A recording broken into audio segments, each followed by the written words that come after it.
Captain's log, stardate 55562.5. Tenshi has been ordered to return to Earth for some minor upgrade to its systems. And we also have our more recent passenger, who we have to take into the hands of those who will be able to better understand what exactly we've wrapped ourselves and the Federation into. I look forward to taking some of my scheduled leave time on Earth once I get the chance. I have a lot to think about, especially given what lies ahead of us. End log. All right, we're going to start the scene off in sickbay.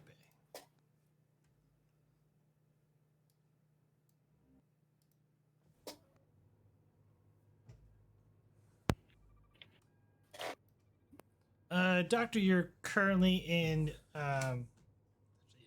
your office in sickbay. Your guest is sleeping after taken from engineering. Has been resting in sickbay for pretty much most of the day.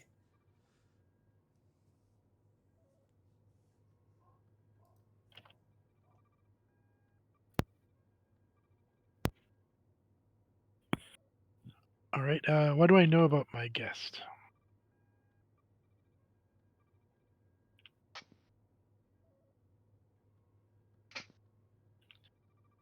She is a humanoid,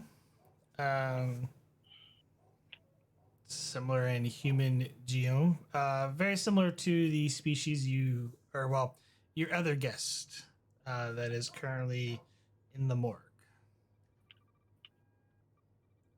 Oh, she was the woman that was in engineering? Yes. Okay. And what is her current condition? She is in a deep slumber. Coma-induced sleep? Or Just sleep? a natural state. Okay. Like a deep sleep.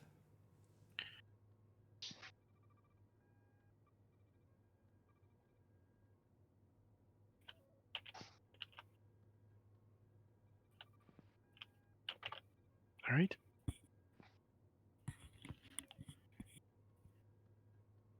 I go into the other room.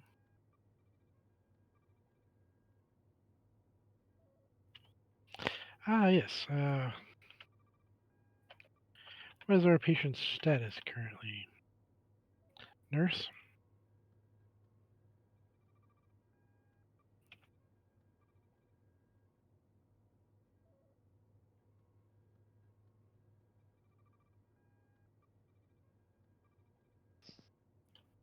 Still sleeping, Doctor. Oh, good.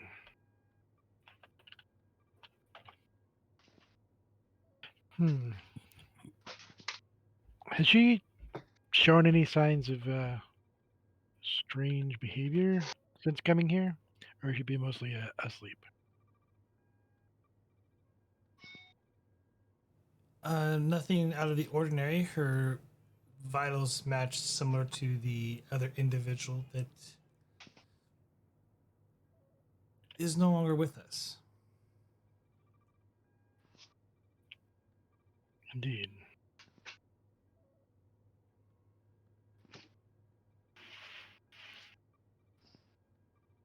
Hmm.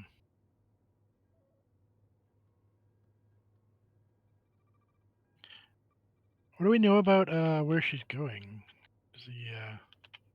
She's an interesting species. It takes that much kind of energy into your body. You can see how it would be taxing at least. Interesting.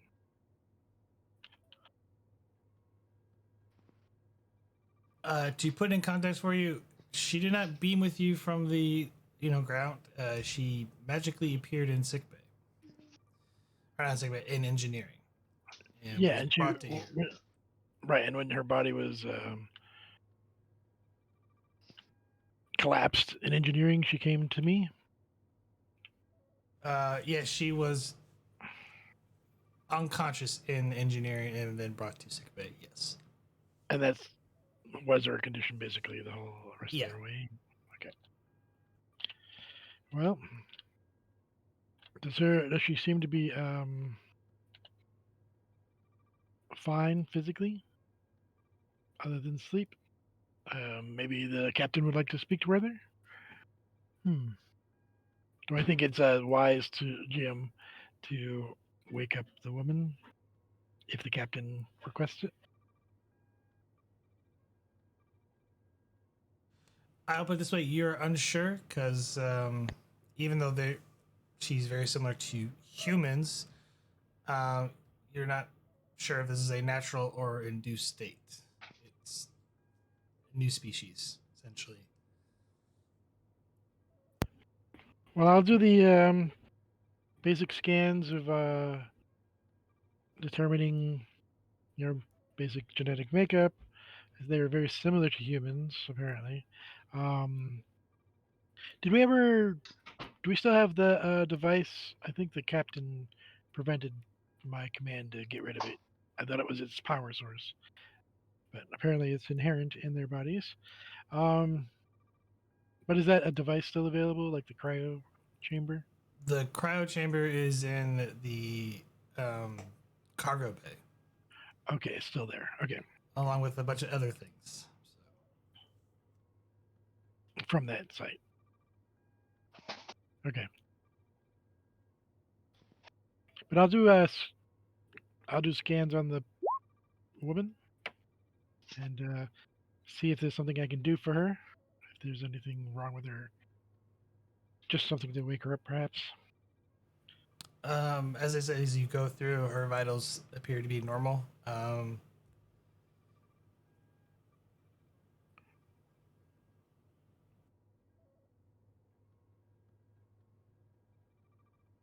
Great.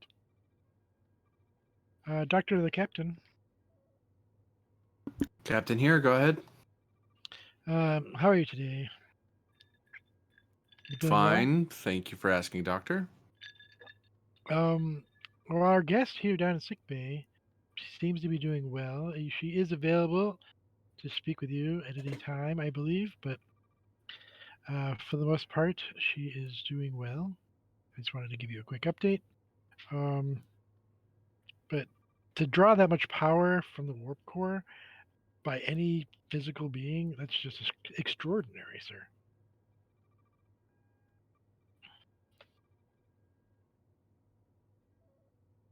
Do you believe that she is stable?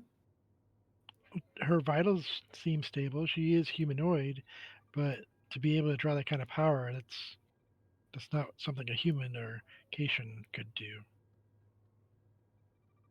Depends which legends you choose to believe, Doctor. That is true. Very well, Doctor. I shall be right down momentarily. All right, sir. Got to know.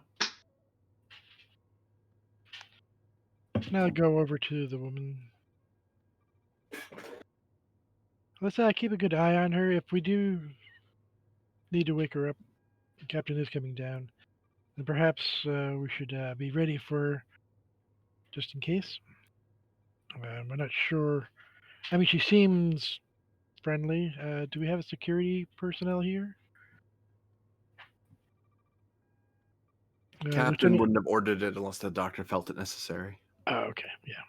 Then I wouldn't at the moment. Great.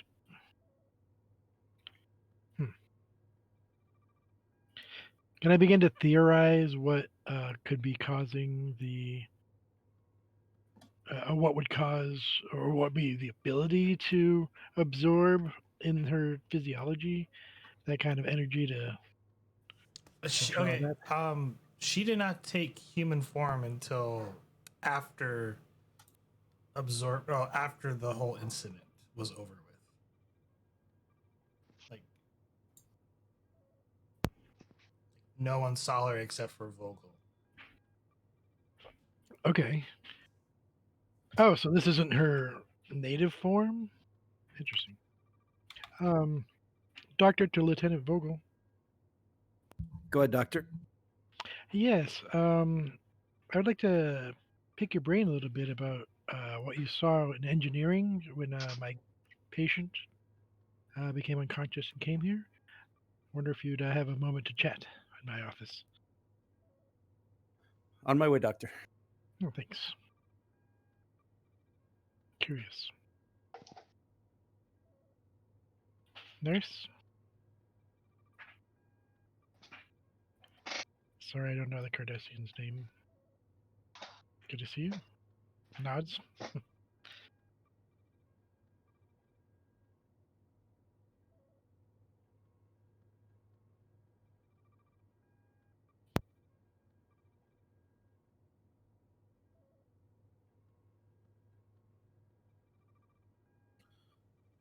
And I'll come up and chime the doctor's office door. Hi. Come on. My door's always open in here. You wanted to see me, doctor? Yes, Lieutenant. On the screen here is the patient. Just the basic, anything that would be naturally on a screen in the med bay, something that wouldn't be too telling, but wouldn't patient confidentiality basically. But it's essentially a readout of her. Um, so yes, Lieutenant, thank you. So it was a pretty crazy time. I was unconscious for some of that, unfortunately. Uh, the being that was in the sick bay with us was quite powerful and had mind-altering effects. Made me unconscious and uncomfortable, as did my nurse as well.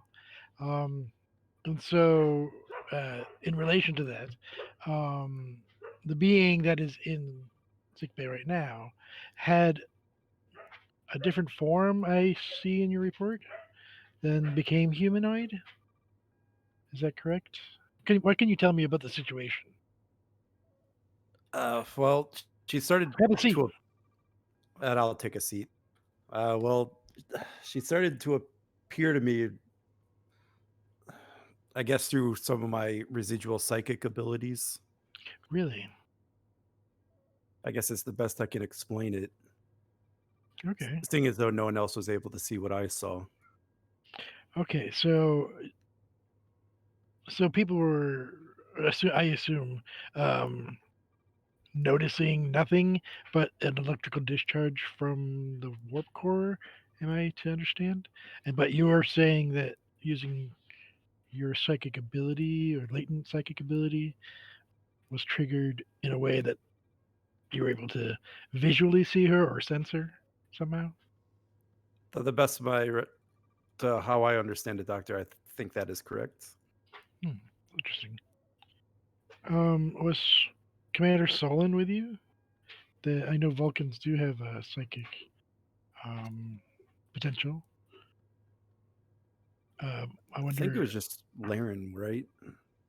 I'm trying to remember. Player characters, yes, because Solon wasn't there last week. Yeah. Oh, that's right. That's right. Um, yeah, I wonder. But if I were to show you the woman, would you see her in a humanoid form? Or would you see her in a different or both form? She appeared to have some type of humanoid form, at least what I was able to see. Okay. But I mean, I guess I was asking at the end when she was brought out of engineering, did you just see her humanoid form, or did you also see the previous form that nobody else could see after? Or was it all coalesced into her physical form? I'm asking so that I may know her physiology and better so that I might help her if she has any issues and whatnot. So Getting a clarification on one thing. presses some buttons on the screen. Takes notes.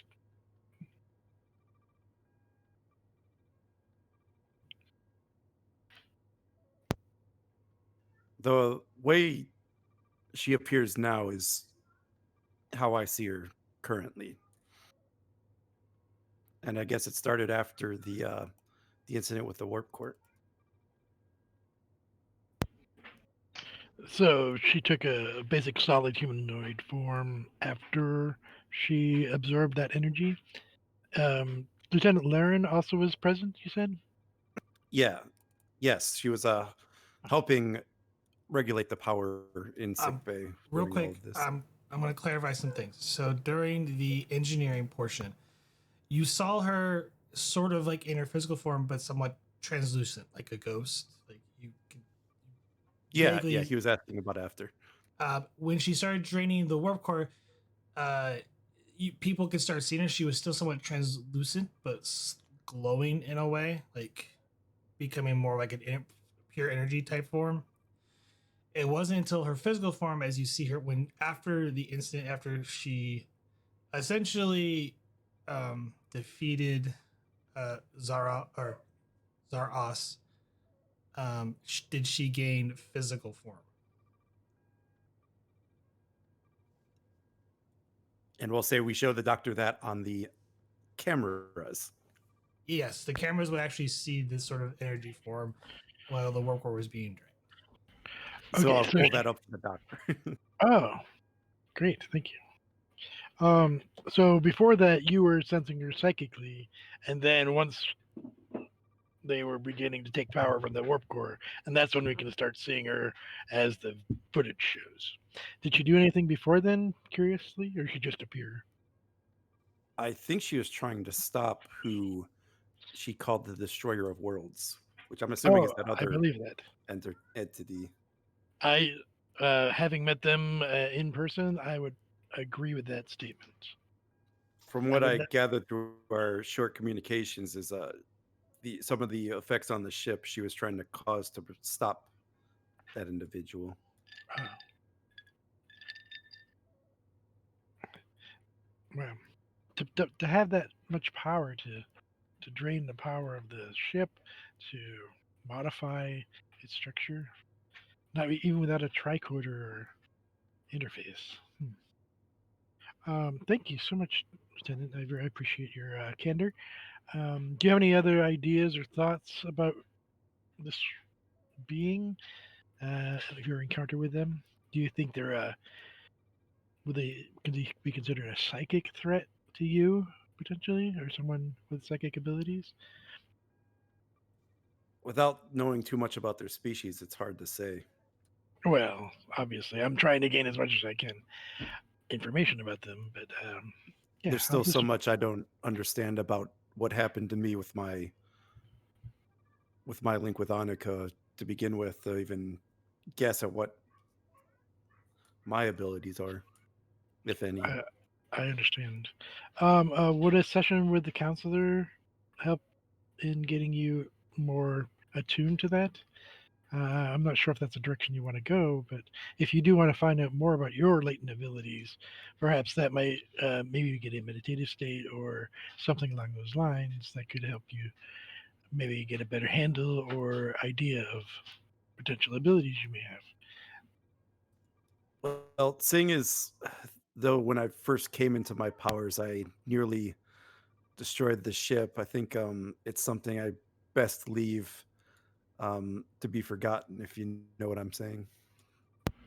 I understand. Trauma can definitely cause you to be averse to understanding yourself completely. It's Um, it's not so much for me, Doctor. It's more so for the crew. Some of them are a bit on edge around me, I notice. hmm, that's too bad. Um, I'm curious. Not, I do not suggest you go into this um, right away because you do seem to have a aversion to it. But I would consider in the future, perhaps because of those powers and their ability, their potency, it may be important to have a handle on them in case there's a flare up. But I want you to take it at your own pace, and if that is something that you want to pursue, I understand if you do not, but I would I consider have it as an option. I have gotten offers before to help me develop these abilities, but I don't believe the person that was trying to help me had the best intentions. Yes, I understand. Yeah, I would not suggest just anyone, as you may know. Um, But I would say, maybe talk to the counselor at some point to see if she has something to add to the conversation if you do want to go this route. But it is obviously up to you. But anyway, that was a side note. Thank you so much for coming down. I appreciate it. Anytime, Doctor. Thank you. And I will head back to my duty station. Slacker. Who, me? Well, wait, you're a department head. You just fobbed off your duty to some junior going, you hold the station. What? I outrank you. Bye. I was summoned to sick bay. An important department head meeting. It's okay. No, really. Those reports are very important, Ensign. You should really take care of those.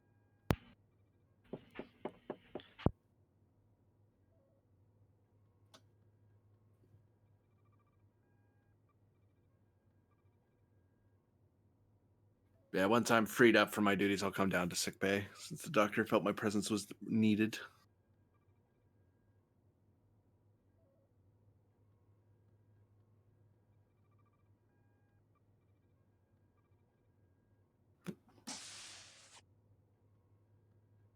And just start striding in.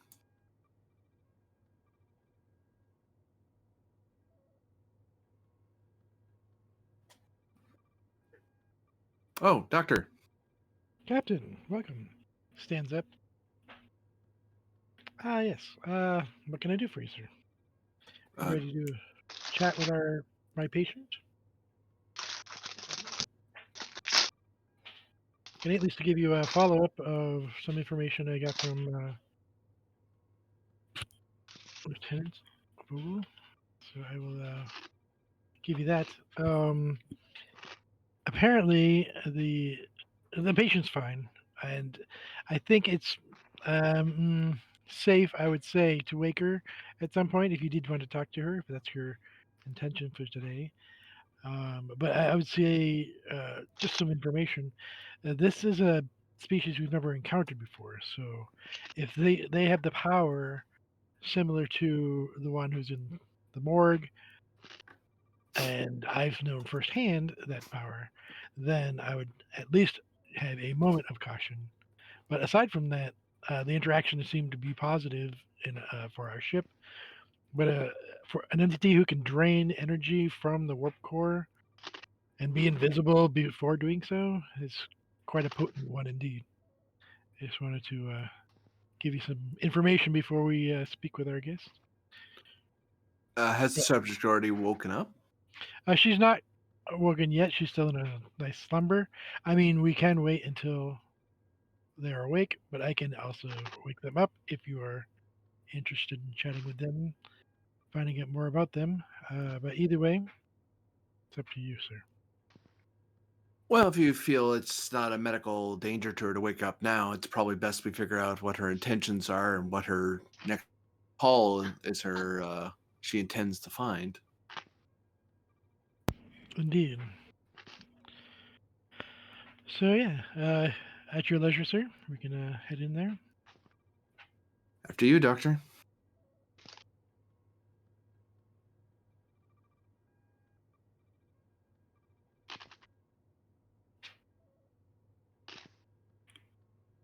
All right.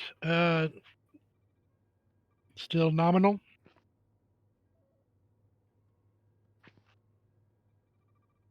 As far as your medical scans. Yes. Okay. All right. Hyperspray.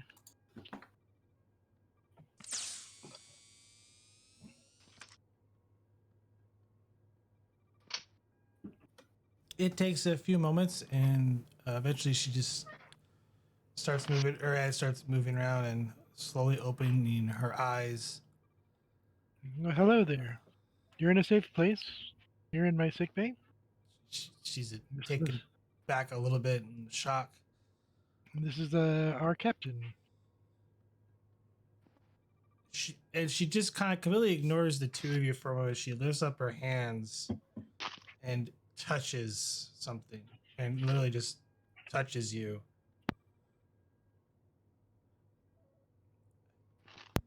Yep, we're here.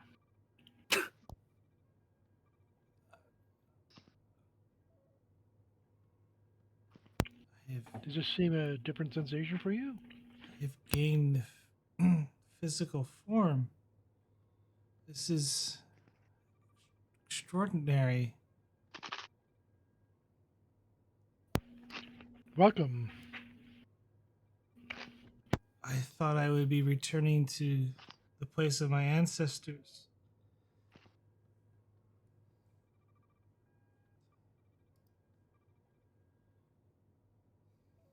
Uh, Sorry, forgive me. I am Colonel Kelly of the Kempi Union, or Kempai Union.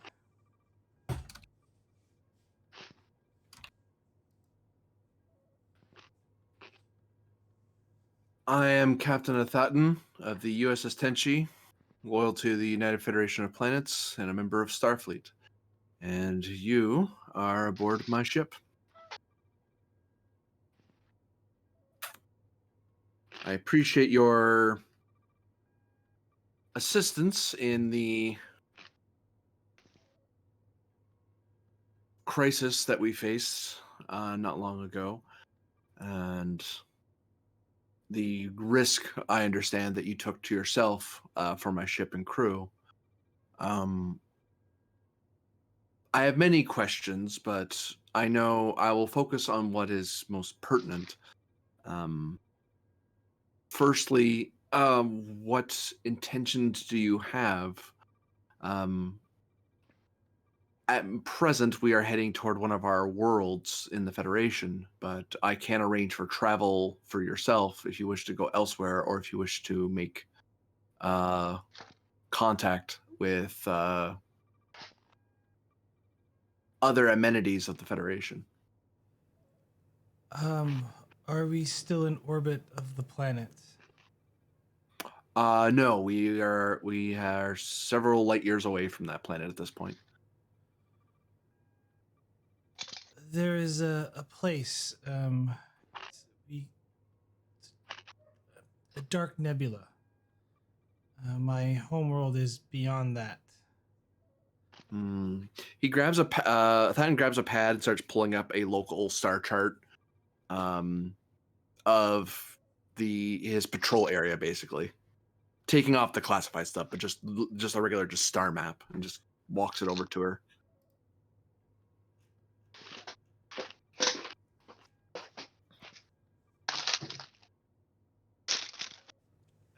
She points at the star map in that general direction.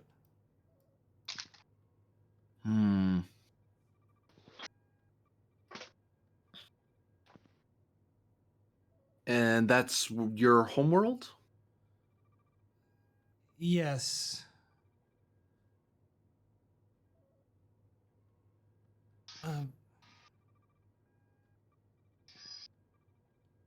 It's we call it Anthrith.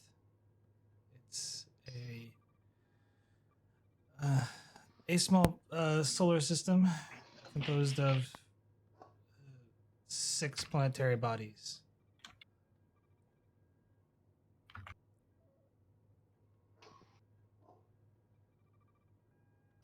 Well, luckily for you, I can safely tell you that the Tenchi has intention to explore this region of space as well as this dark nebula, which we have designated the Ebon Expanse.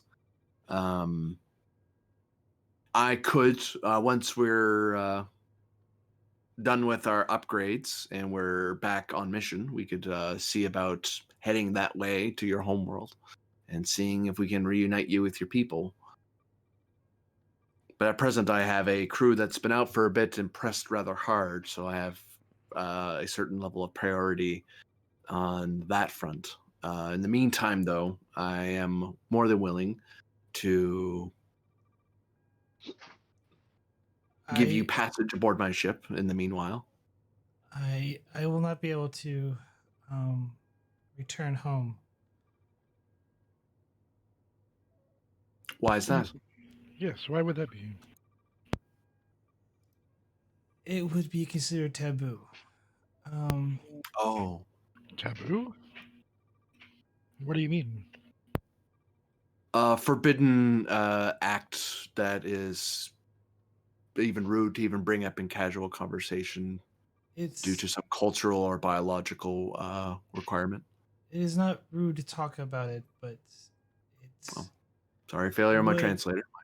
it would bring fear to many of my people, and some would worship me as a god, and I don't want that. So you're saying because of your corporeal form that you would not be able to go back to your homeworld? I died on that planet. You died on that planet. I remember suffocating to death. How horrid. Yet here you are, speaking with us. Can you explain any of that? Um, what do you mean explain? I mean, you said that you died on the planet many years ago, probably. And yet, you helped us defeat the destroyer of worlds. So, I was wondering. So, you're saying that because you died, they know of your demise, then perhaps. What does that have to do with not being able to go back, I guess? They know that you died? If my people were to learn that I returned to life, they would worship me as a god.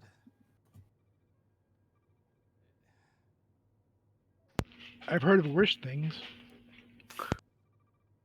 So you would be the first that would ever of your people to have achieved what you have. I no, I am would be the second to my knowledge. Hmm. The first you've already met. He Oh, I see. Um, well, if it is not to your homeworld you wish to return, then what is it you would like to do?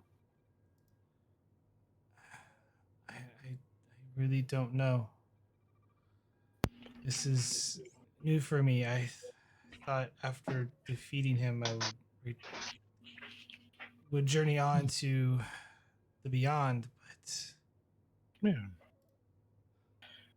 Well, maybe this is a good time to pause, Captain, and we can redo this once our guest is settled into accommodations. I'm sure that'll be better than this sick bay. As far as I don't see anything wrong with you at this point. So, but do let me know if you have any situations. I'm happy to help out if you have headaches or whatnot. But she's free to go, Captain, if you want to go that route. Very well.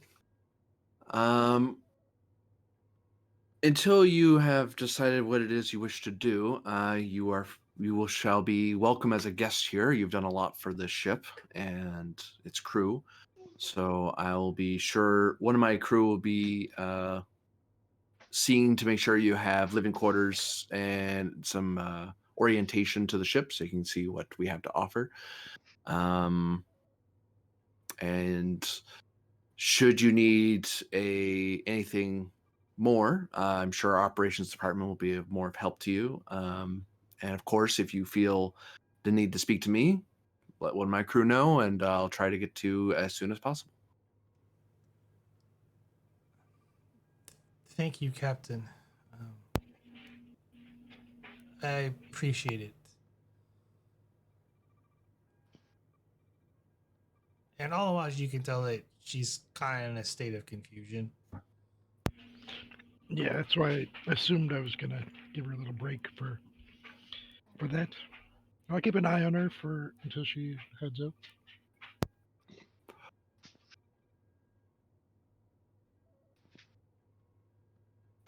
As a Captain? as a parting word, I think Thatton will try to buoy up her morale a bit by telling her, trying to reiterate just how much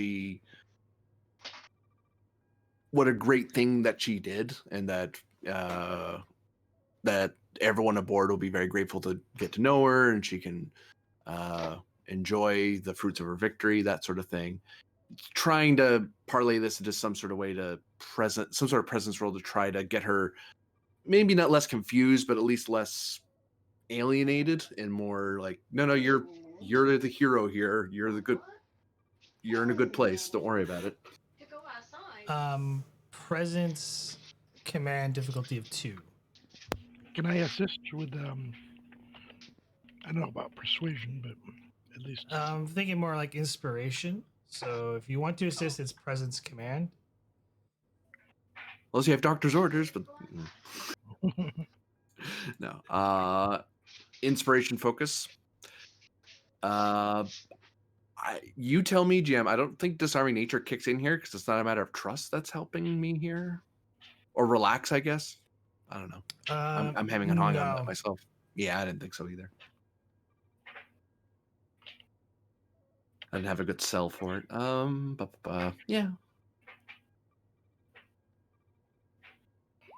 Hey.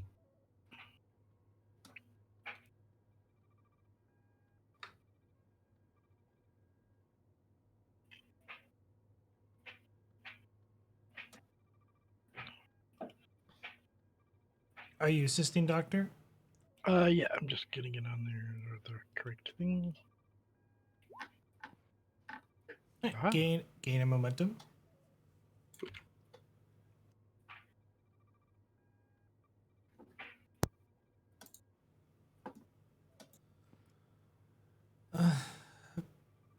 Perhaps you're right. Thank you, Captain. It is us who should be thanking you. Enjoy your stay. Yes, indeed. And he'll give her space and get back to his duties. Thank you, Captain. You just let me know if you need anything. I'm sure there's somebody who will come in and get you to proper quarters.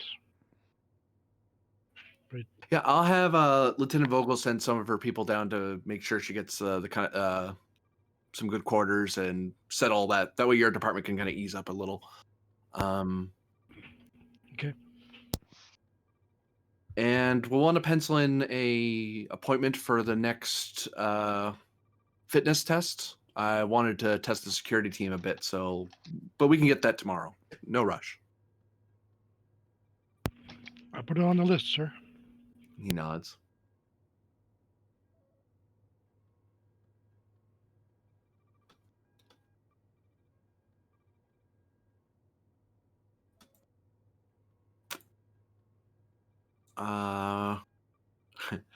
As the captain starts walking his way back to the bridge, most likely he'll tap his comm badge. Captain Commander Solon. Solon here, Captain. Yes, I've had a word with our guest. She seems fairly stable from what the doctor tells me, and she seems rather friendly. Bit confused. She's going to be staying with us for the next little while, so I would like you and Lieutenant Vogel to arrange for her to be a VIP aboard the ship. It's because of her efforts that we were saved from a rather dire situation. So, all courtesies. And I've also said that if she needs to speak with me, just give the word, and I'll get to her as soon as I can. Until then, I leave her to your and Lieutenant Vogel's care. Of course, Captain. And status update, I'll be heading up to the bridge shortly, so I'll be able to relieve you from the bridge so you can attend to those matters. Also, I spoke with the doctor about the fitness test I want to do tomorrow. Was going to do it today, but I figure everyone could use a little bit of extra break. Walking around, I don't know. I think I think everyone can take an extra breath. As you wish, Captain. Anything to report, Commander? All ship systems functioning normally, Captain. We are on course for Earth. Very good. Trying to divert us to Vulcan on the way. Our orders do not include a stop by Vulcan, Captain. Very true, Commander. Very true. Captain out. Solon will look across the bridge. Lieutenant Vogel. Go ahead, You, Commander. To arrange for VIP quarters for our guest, and work with Lieutenant Sarissa to ensure that our guest has someone to escort her around the ship. Understood, Commander. Once the captain returns to the bridge, we will show our guest to her new quarters. At Type 3 phaser point. No. Whoa. All right. Grenades, armor. Like, whoa, okay. How much escalation is that? Let's get a team of 5 and have them haul around a Type 4 phaser. Let's go. Grav lift. Is that normal? Yes. Does it have to be pointed at me? No. Last can you- something vaguely psychic was on board. We pointed a mining laser at it. You got the 12th threat right away there, Jim. I was just trying to take it earlier, so. Oh, okay. That was instigating right there. That's you get for making me talk to the NPC doctor. 12th, they're on the board. Jeez, no. Got to start somewhere. All right. We're going to go to the shuttle bay as the ship is currently on course for Earth.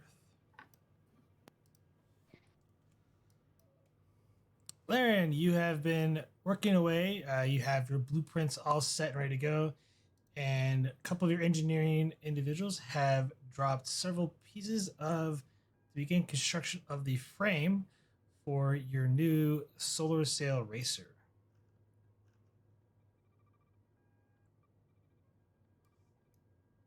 This is going to be a extended task.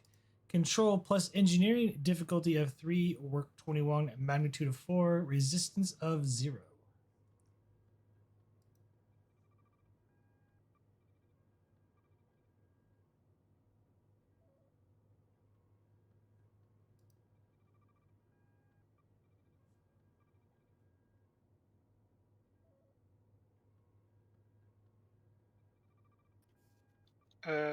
Take a threat.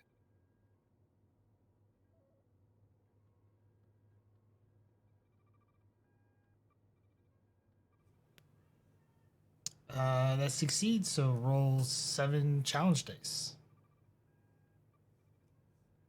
One's a reroll 3.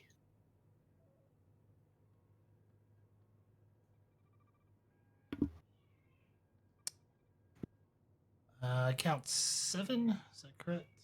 Yep.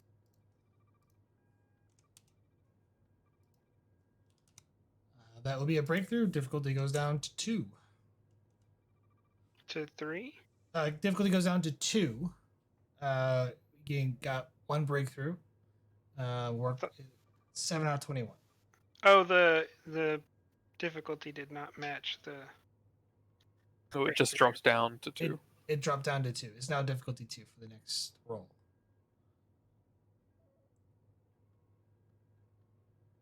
The base is 3 to start out. You got a breakthrough, so difficulty is now 2.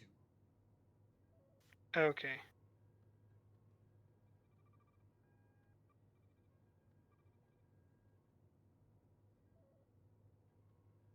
Keep in mind, you are working on this throughout, like, in your off hours and while the ship is heading to Earth. Okay. Take a threat.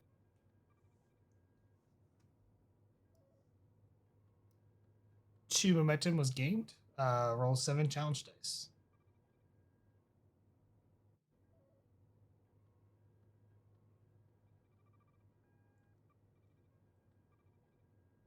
I count 10.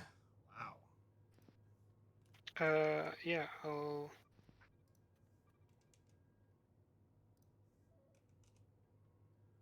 That's enough, more than enough for a second breakthrough. Oops. Difficulty is now 1. But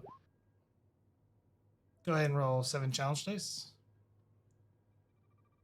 That does it. Yep, you only needed 4 to complete the work track, but that's total. Oh, and then take 1 momentum. Yeah. There you go. There's your second. There's the 2 breakthroughs, and that will complete the extended task. And over the course of the next, essentially 20 days, you managed to, working your off hours and whatnot, build the frame and essentially the shell of the solar sail racer.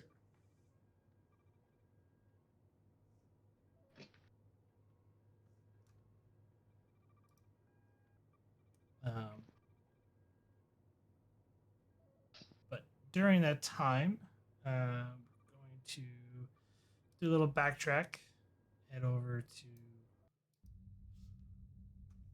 section of the ship.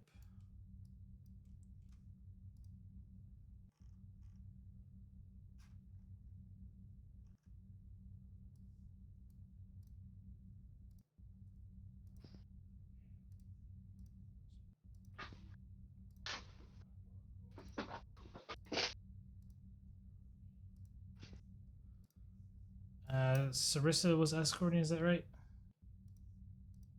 I believe I was asked to, yes. Well, at least she was asked to assign someone from security to be our guest guide, as it were, for the ship. A way to make the person feel, I don't want her to feel like she's guarded, but she is non-Starfleet personnel, which protocol demands. And not be left unescorted on the ship.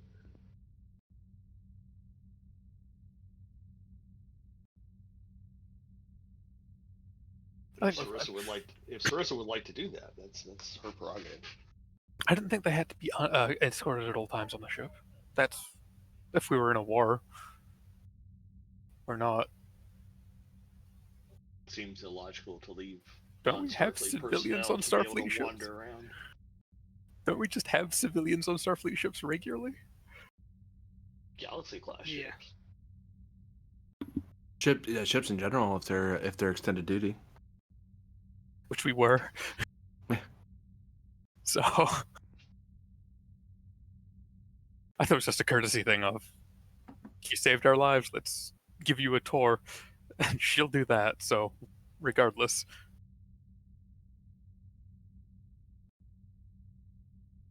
I mean, since she's unfamiliar with the ship and Starfleet Federation, it makes sense to have a guide. Might as well have that guide be a security officer. Mm-hmm. Oh, Sarissa will do that. You've escorted her around the ship. She seems a little impressed by everything. She's amazed by the size of the vessel. It's quite a beautiful ship you have here, Lieutenant. The ship I was on was relatively small and cramped quarters, but it was the fastest thing we had. Oh, trust me, we have our own very small, very cramped vessels. I've been on them, they're not fun.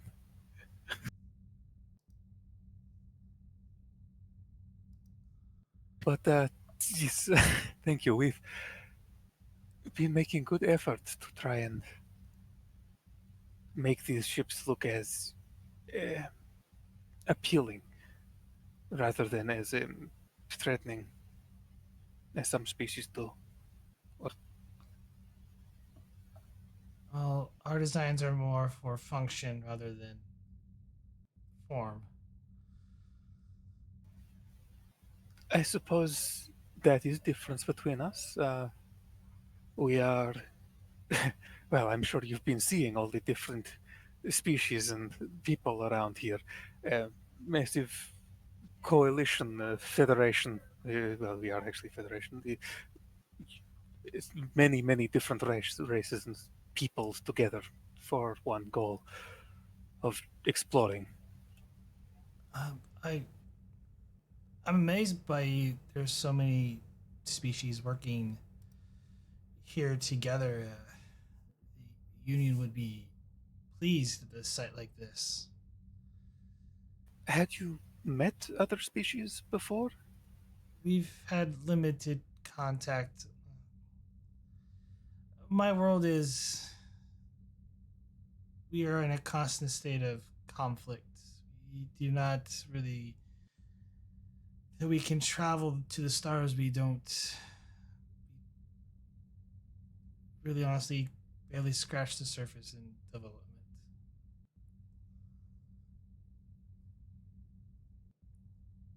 Well, perhaps things have changed. And if not, well, perhaps things can change. It has for many people we've known.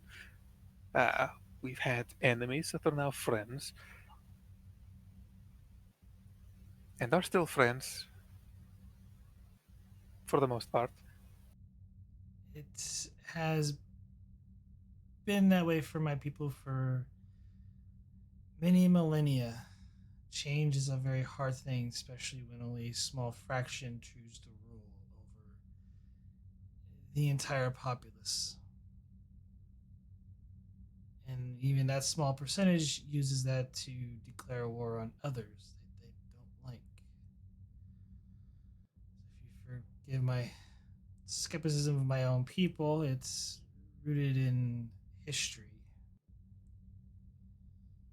That is understandable. My own people used to be uh, rather well known as warriors, and it took some time for that to change. But we are, well, now poets is a frequent compa- comparison. No, description.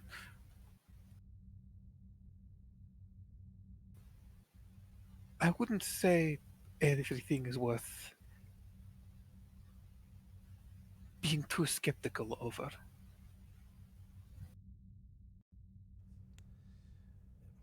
You saw what I was able to do, or well, not seen, but heard, right? I did, and I felt what the other one was able to do. Um, His that was his weakest state, to be honest. He was not at his full potential. I can be thankful for that, and thankful that you stopped him. But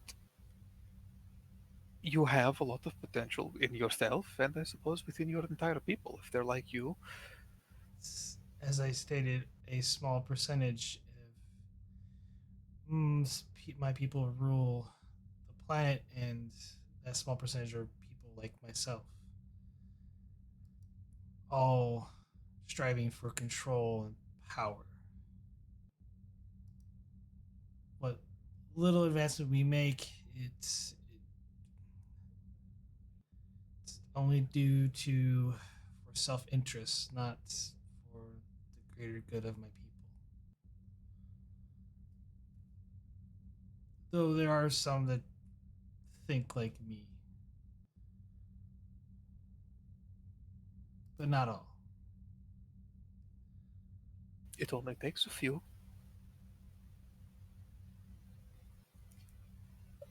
And, well, I would say you might have a good impact, but from what I hear, you have declined returning home.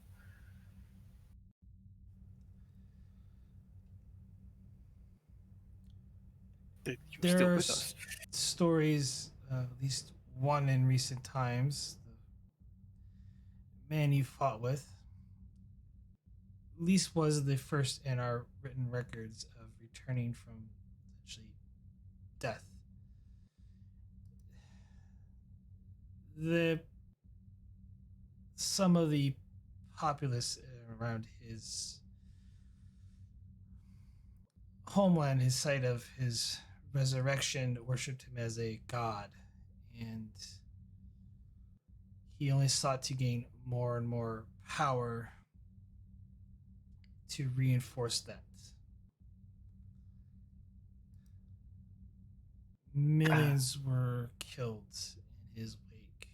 If I return home, I don't want to feel the pressures. I don't want to become corrupt like him.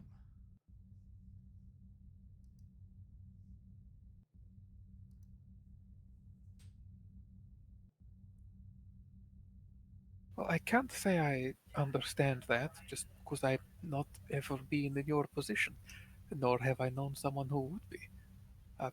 Present company excluded. Um,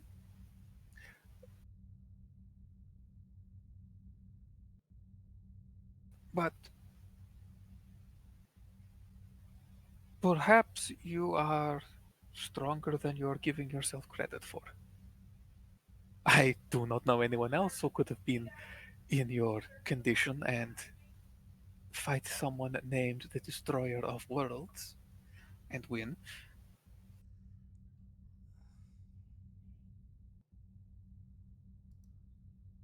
I merely just took a chance. I couldn't let him escape. We To all be, take chances sometimes. I know all of you are grateful for what I did, but to be honest, I was willing to sacrifice your entire vessel. I apologize. There's nothing to really apologize for there. Uh, we were. Was that a public counter, by the way, Captain? Was that just a thing going down in the background? Was that a silent counter for our self destruct? Half the ship was evacuated. Okay, Yeah, yeah, so, it was a loud evacuation. no, we're definitely ready to do the same thing. You are not as alone in that belief as you might think. In the same way, we're not exactly as different as you might think.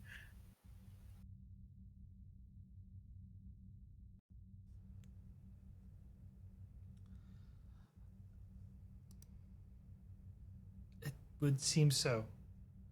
I look forward to getting to know more of your people and its lovely diversity. Well, you should have access to all public records that you wish to look through, and they should be translated to you fairly quickly. Might take the computer a moment to get text right, but overall that should be easy enough.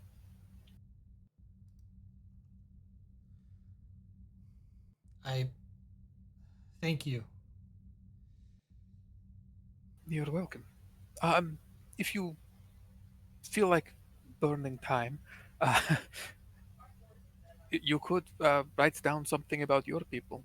We know nothing about them save for you and the other one. And if we meet them, well, knowing something is better than knowing nothing.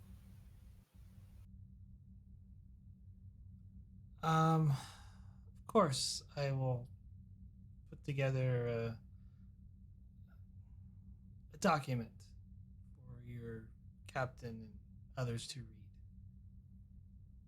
Much appreciated. Colonel? Yes, I well was a colonel.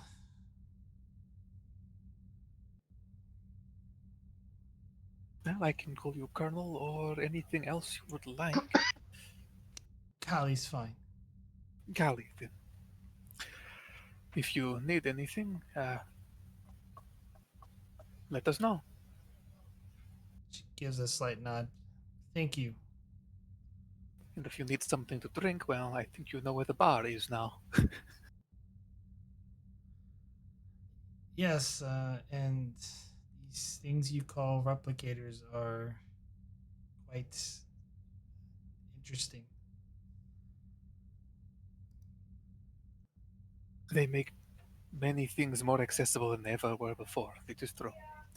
But the real stuff is still better. Well, at least the farmers will be happy with that. Oh, that is true. They are. Have a good day, Callie. You too, Lieutenant Sarissa. You can just call me Sarissa. She Unless, kind of there are lots smiles. of other people around. Yeah, she smiles a little bit and gives a slight, head bow before going into her quarters.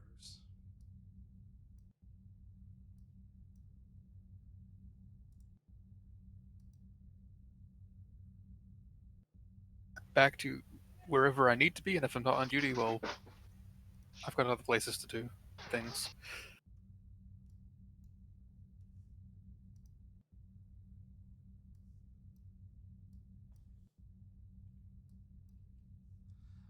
Vogel, it's your off-duty hours, end of Alpha shift. You're probably still almost still a month out. It's only been like a day or so later. And you get a chime on your essentially wall panel indicating that you have an incoming subspace communication.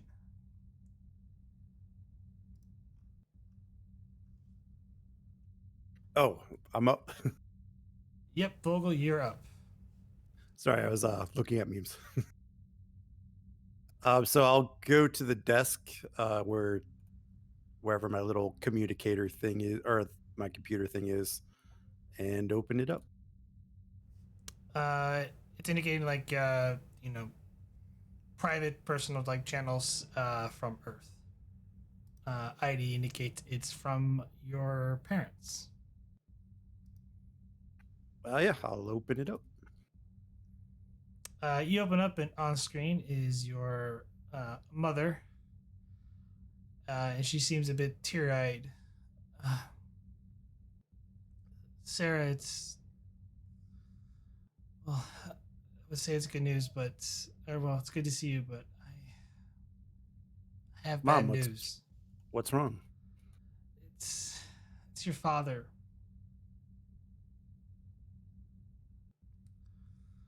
Is he okay? For now he is, but we didn't get too good of news from the doctors. The treatments are no longer working for him.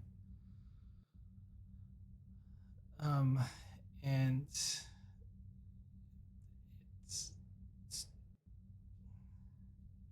he doesn't have long to live, Sarah. I was hoping you could return home and say goodbye to your father, because he may not make it for the next month. Is that how long they said he has left? It depends on how long the disease, he tried. Sorry. It's only gonna. The doctors say a month, maybe two at best. They can't give an exact estimate on it.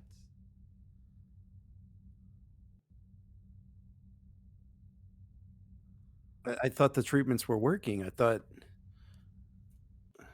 he responded well to the treatment.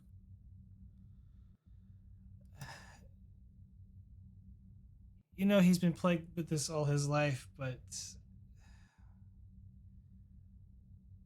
the doctors say that sometimes this happens, and because the genetic reshuffle didn't work for him, there's nothing they can do anymore. And she'll start really crying at this point. Well, we're on our way back. The ship's supposed to have some upgrades done back at Earth.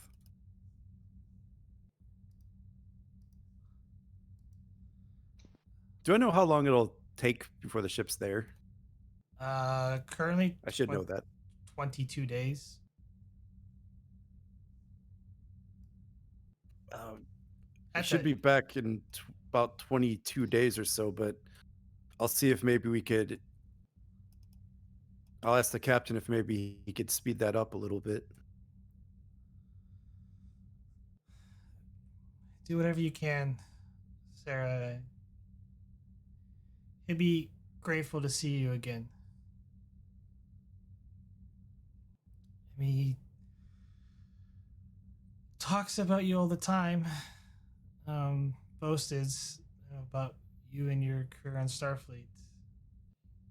He's so proud of you. And I am too.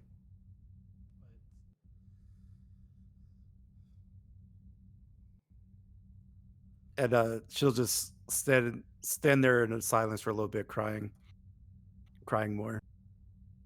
Uh, I'll talk to the captain, Mom. I'll try to get back as soon as I can. I was hoping my return back would be a pleasant one, but We'll make it a good one. All right. I think you'll be in good spirits to know you're coming home. Should toughen him up a bit.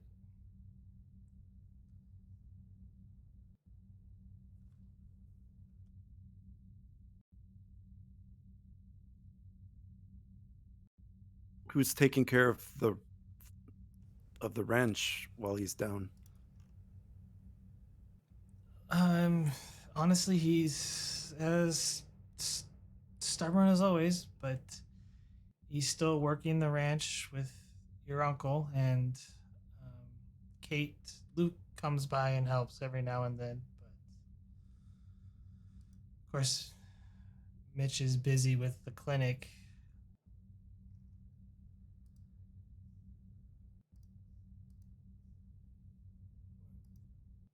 We'll make it. Just hurry home. Okay, like I said, I'll talk to the captain, try to get there sooner. Couple Uh, weeks, Mom. Be there in a couple weeks. She nods and wipes away the tears. I'll uh, I'll contact you again soon and keep you updated on his condition.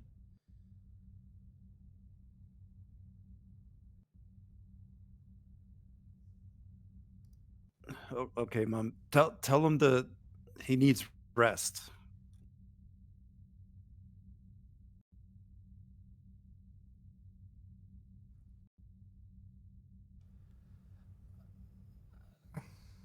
I don't think I'm the person he wants to hear that from, but believe me,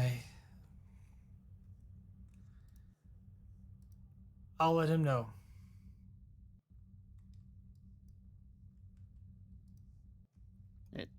Love you, Mom. Love you too, sweetheart. And she kind of touches the pan or the sort of view screen and closes the channel. And once the channel closes, Vogel will just put her head in her hands and just start really letting the waterworks fly at this point.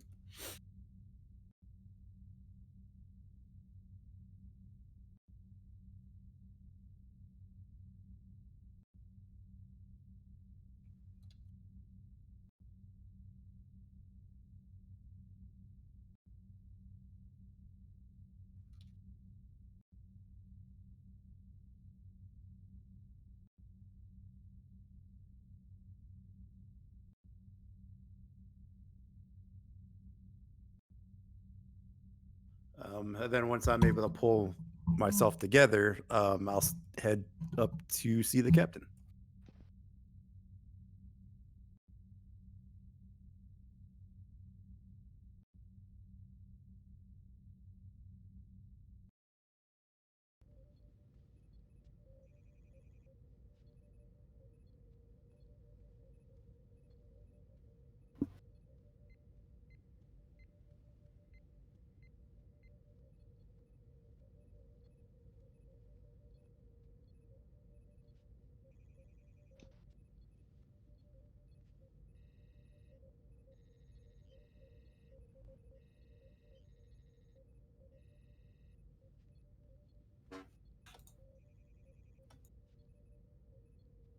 assuming the captain's in his ready room. It's not too far outside of Alpha Shift at the moment, but Yeah.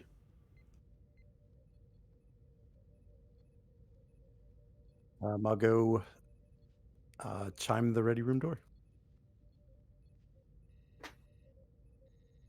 There's a pause for maybe a minute before he says, come in. And Vogel will walk in once the door's open.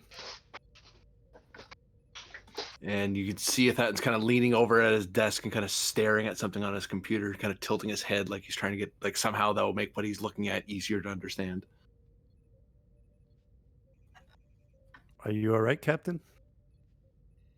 Trying to understand this Bajoran geometric art piece. I think that's the wormhole. Then again, that might be just a lake. I can't tell. Anyway, Didn't know you took an interest in Bajoran artwork. I don't, but someone I know really does. So now I do. How can I help you, Lieutenant? He taps his computer, happy for the image to be gone for a few minutes. His eyes adjusting to the world around him. Well, Captain, it's about my father back on Earth. He's suffering from a degenerative neurological disorder known as Forster-Trent syndrome. He's had a really bad relapse, and it appears he doesn't have much longer to live. Doctors give him a month at most. I'm sorry to hear that, Vogel. It's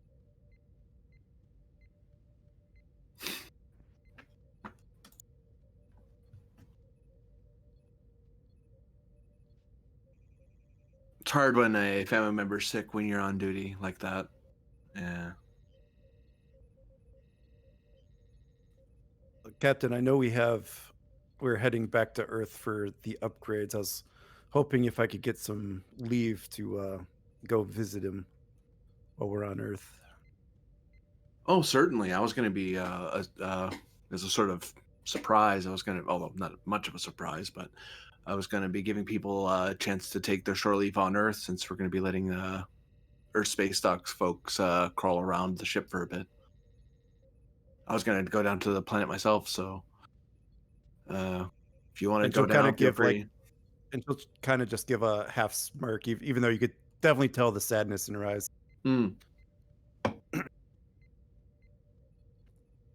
Captain, I also would like to request that potentially we could pick up a little speed. Pick up a little speed? I know we're not authorized to travel at max warp, but even a day or two, getting to Earth a day or two early will give me a lot more time with my father, Captain. I know this is a personal request, but... He brings up the specs of the ship briefly on his computer and starts reading it. Well, it's not that we can't push. It's... We do have... I haven't really pushed the engine that hard. I could... Okay, so there's two ways we can go about this, Lieutenant. I can dress this up a little bit as a benchmark speed test. It's a thing we have to do every year, so skipping ahead a few months probably won't hurt anything. But if we're going to do that, we're going to have to actually do the actual tests. So I'm going to need you to arrange things with who's on duty up for that. Talk to Teeks. He's going to be the one who's beyond the next shift after Talak. And you'll definitely want to loop in Laren about this, because that's not a thing she wants to be surprised with. And I'll let Solon know that we're going to be doing the benchmark tests. I would suggest that while we're doing this test, maybe you should. The other reason I want you to bring Teeks into this is maybe Teeks could press himself into a little astronavigational efficiency training by a far more experienced officer.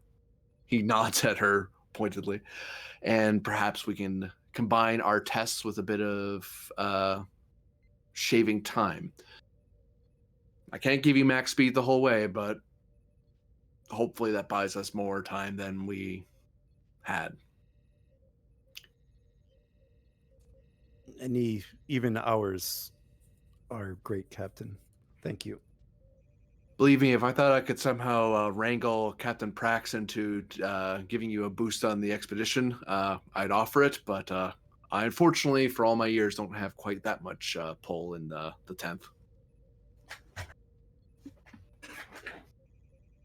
Guess we'll just have to make do with what we have, Captain. That's how we've always done it in the past. Well, I'm sure the Tenshi will find a miracle or two in her. We just have to wrinkle them out, like any other ship in this darn fleet.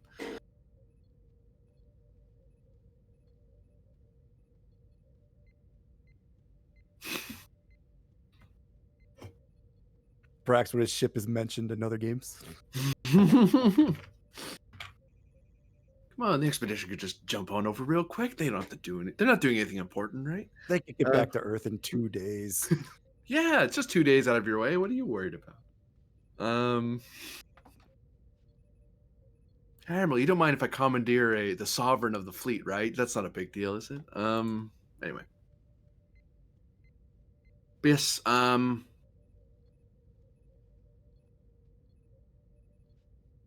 I hope that you and Lerner are able to find as much time as possible. I'll fill out the paperwork on that front. And if the Admiral asks about it, just pass them to me. I'll deal with it. Hi, Captain. And thank you. Oh, don't thank me yet. You have a lot of work, real work ahead of you. I expect If it means getting back that much quicker, Captain, this will hardly seem like work. Very good, Lieutenant. To your duties, then. And she'll go to attention really quick and then turn to walk out of the room. Thatton will then type in the order and have that piped to Solon, so he's aware that the captain wants to do a benchmark test, like dressing it in all the formalities. So there's a physical record of him logging the test. Like it's a real test, but it's like, yeah, but I'm kind of jumping the queue on this a bit. We're going in for repairs anyway, it's fine. Yeah, exactly. It's like, well, we're already going into ESD, so 2 for 1. Well, like any good executive officer, Salon copies the message to the other department heads and request, since Lauren's the chief of engineering, request that Lauren inform him when she is ready to begin the test.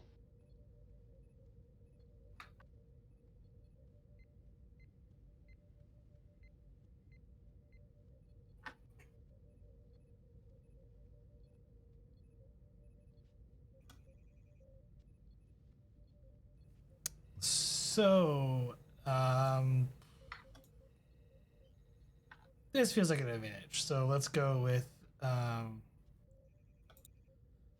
daring plus con, difficulty of 2, assisted by the ship's engines plus con to do the initial benchmark test. Engines is a thing on the ship. There we go. God. Engines con. Antique says push the limits. I don't think this will apply for push the limits. Oh, boo. He's not pushing the limits. Time for demotion, ensign. Crewman Teeks. Wow. Okay. Let's not be rude here. That's a pretty. I mean, Edson's the lowest officer rank you could get, so. I'd make him a chief specialist. He's been a pilot for a while. Wouldn't knock him all the way to a crewman. That's just mean. I mean, I could roll for Teeks, though. there's no environmental condition and there is no damage to the engines. So What you're saying is we should shoot the engine. Well, I mean, I could also stand on the bridge and shoot around Teeks to add stress. that's going to increase the difficulty by one. But then brought down. See, we made progress. Why It's are we called all a stress getting test. reputation dings? A crew stress test. All right, but I'll activate Teeks for this. I'll use Yeah. the momentum since he has cautious. Yeah.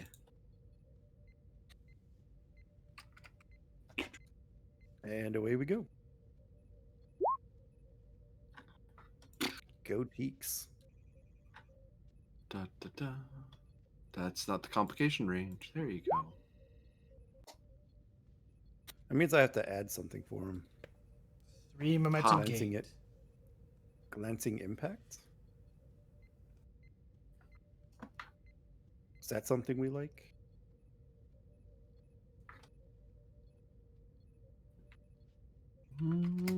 Sounds good. Sounds like someone already has that though, but it's not a thing that a pilot shouldn't have. It's a con thing, so. What does Talak have? Oh, Talak has it. Don't you have it? Yeah, probably.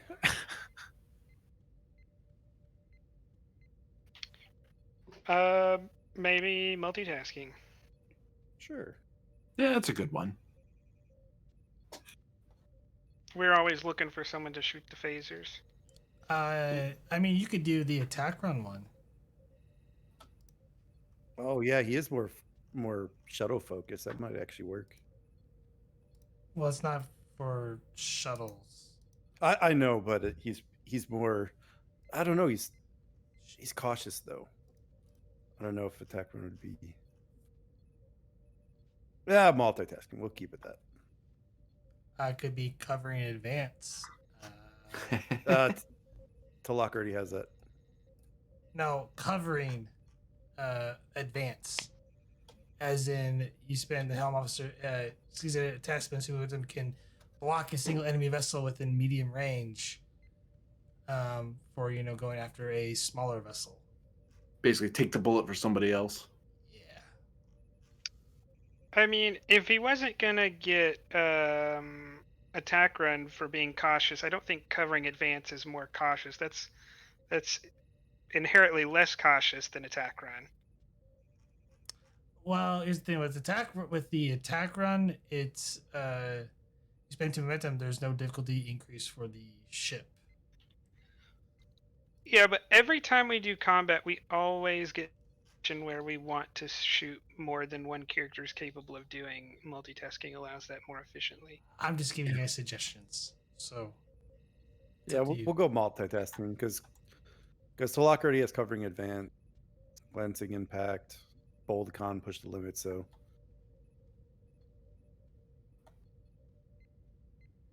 if there's anybody we want to probably change some stuff out, it'll probably be Talak. Yeah.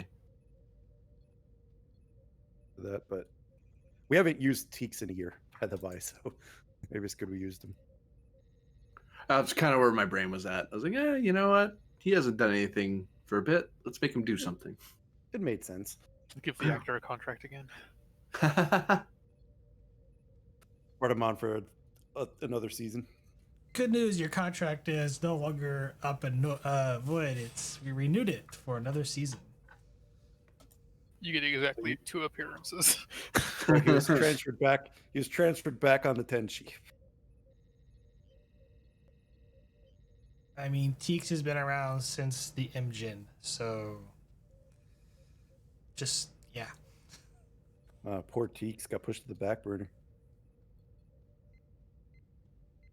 Well, he had a dedicated con pilot then, so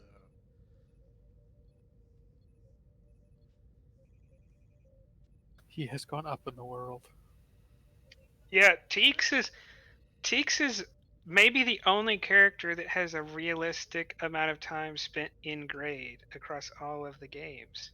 He's actually been an ensign for like 3 years.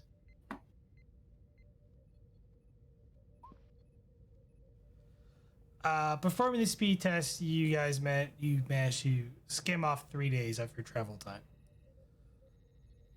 Huzzah. And in those 3 days, Laren will be repairing the ship now. Yeah, Laren's not gonna push the ship harder than what is the normal maximum. Yeah. If this is just a normal test, you'd have to explain why we're doing this for me to want to push the ship any harder. Nah, I'm keeping it within the bounds of the rules, so that angry Vulcan that doesn't like me very much can't yell at me. You said angry Vulcan. He's already going to yell at you. He's sitting in the center chair right now. Wrong Vulcan. I don't know what you're talking about. The angry Vulcan that always gives us reputation dings when we do our job. It's actually just Salon reporting this to to the angry Vulcan. He is Yeah, both that's angry right. Vulcans. Time Salon travel. is the rat. All right. We're going to go to the next scene. So you go down 1 momentum. No, I refuse. Shame. Yes. Yeah. All right. It's the start of Alpha Shift, and you come into range of the Sol system. At this point, the captain will actually come out to the bridge. I guess I'll get out of this chair then.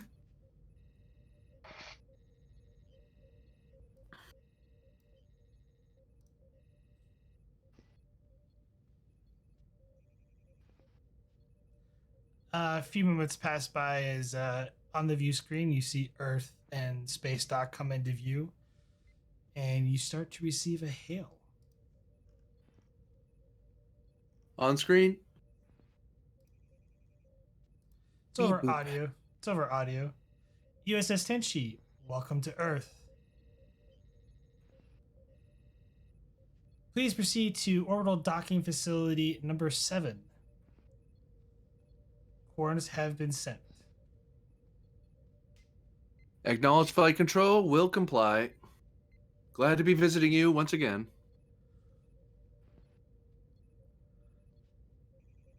Welcome home.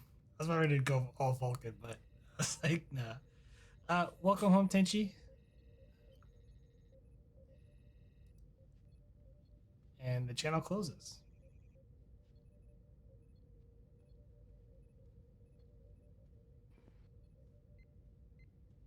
Although I think Kate Spaceock totally could have done these repairs. He mutters with a half smile. I was about to say, Captain, I don't think this is home for most of us. Mm-hmm. Well, to a lot of officers, it's their second home, although I mean, it's a fine place and all, but nice to visit. Wouldn't want to live here for too long. 4 years was enough. Oh wait, what am I saying? I didn't go to Starfleet Academy. Scratch that. You didn't go to the academy? Shocker. No. Wait, you didn't take any of their technical courses? Or did you already do that on Mars? No, I did all my training on Mars.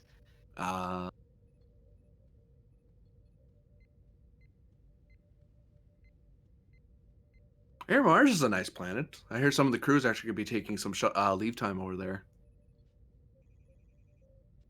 It's a bit rustic for my taste, but to each their own.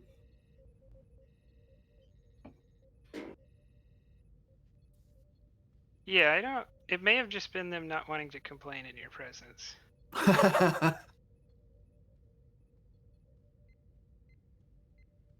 I can't be that imposing. Nope. Excuse you? What did you just say back there?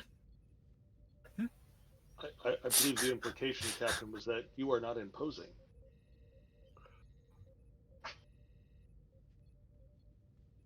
We'll see about that. I think you're very imposing, sir. Nice of you to lie like that, Lieutenant Commander.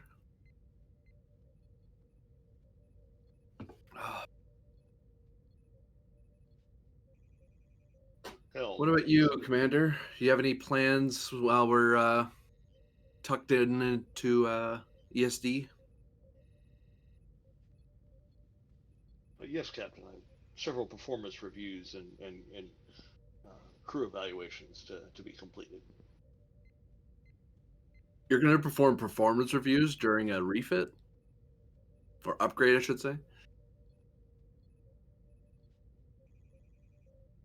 It is the refit will provide sufficient time to get work done without interruption. I'm sure if you ask nicely, the operations officer over on ESD will give you an office to work on there if you want. My office is perfectly sufficient, Captain. Until someone needs to open up your wall to replace an EPS coupling or In that replace case, the I will- grav plating. In that case, I will use your office. With a conference Captain, room. I'm sorry to interrupt. I'm receiving a priority 2 message from Starfleet Command. It's for you and the XO. Commander with me. Put it to the ready room. Hi, Captain. Laren, you have the bridge? Aye, sir. 1 second. I'll be right back. Do you want me to reheat some leftovers for food?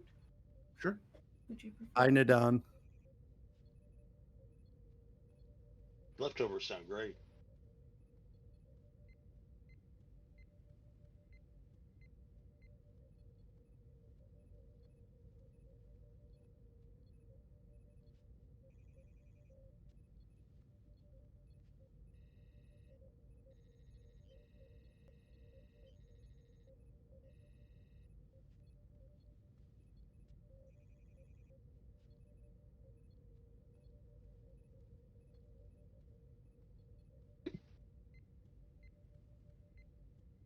I'm back.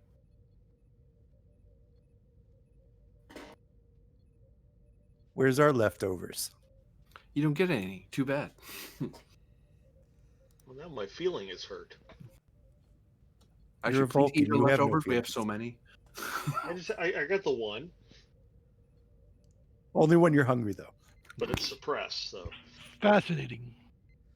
On the view screen, it is considered it's a priority 2 message. It's not priority 1, but as you open the message up, it's in text. Captain Thadden and Commander Solon, you are hereby ordered to report to Starfleet headquarters for to attend a meeting with Admiral Ardok Sinafar, Vice Admiral Para, Rear Admiral Ruthiger, and Vice Admiral Nea. Or Rear Ah, Admiral Nea. hell. Rear Admiral Nea. My bad. I thought it actually just mutters, ah, hell, when he reads the names. Oh, no.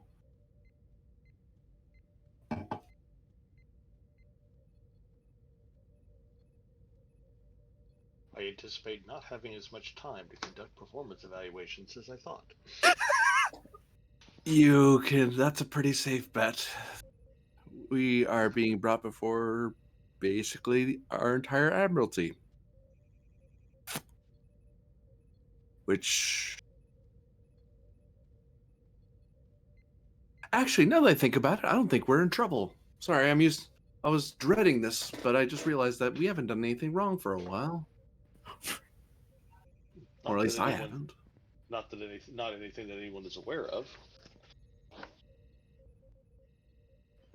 Well, now I'm curious why they want to see us. We're just in for upgrades. I mean, maybe they're interested in the expanse. Curious. Do you have any Maybe inkling, Commander? No, Captain. Perhaps they wish to put a medal on your chest.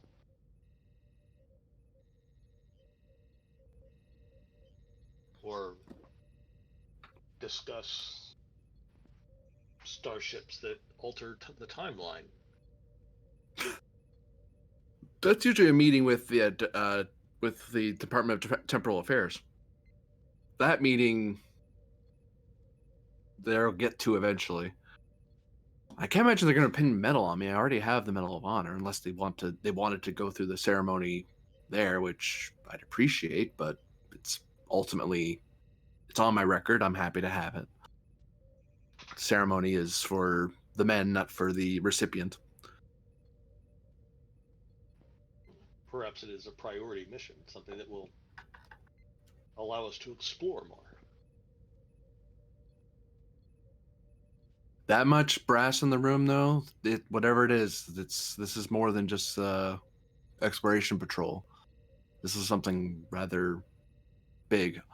Or, knowing admirals being bored sometimes, they actually might be bringing us on a social call, and this is just us glad-handing council members. So I have no idea what to expect. Just Well, know that I'm gonna make sure that my dress whites are nice and replicated in triplicate in case I need them. There is only one way to discover what they want. I check with the computer and see is it as soon as possible, or is it a certain time we're expected to be there? 0800 tomorrow. Okay. I thought I mentioned that, but I may have not have. And that double checks to go like, I don't want to be wrong.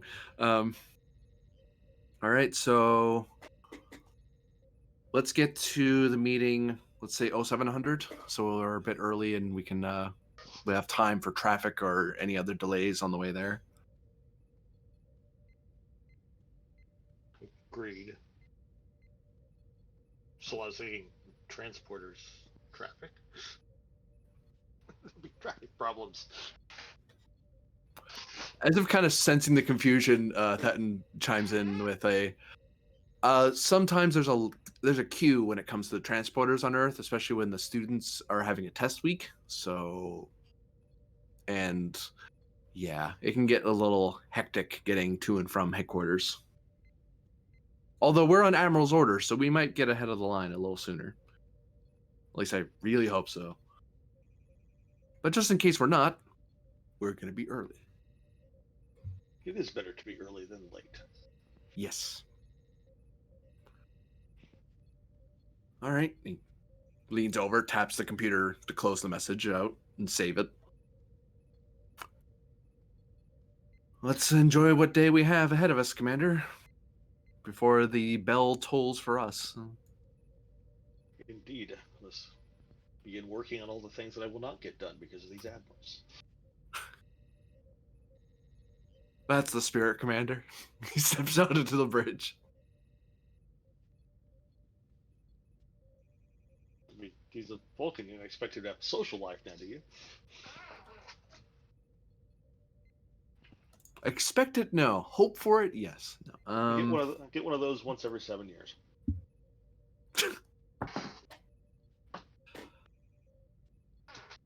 Khan, are we settled into ESD?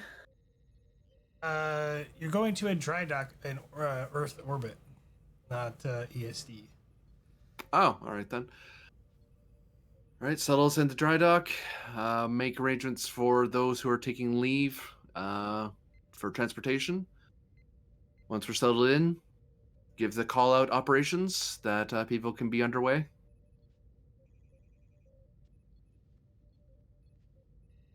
I get them. Thatton kind of stays standing, kind of puts his hands behind his back, a little nervy, but otherwise he's just waiting for things to settle.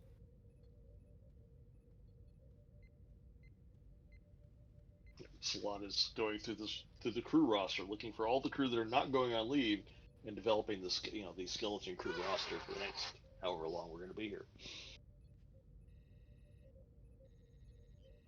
You look at the orders. You're scheduled. It's scheduled to take 1 week,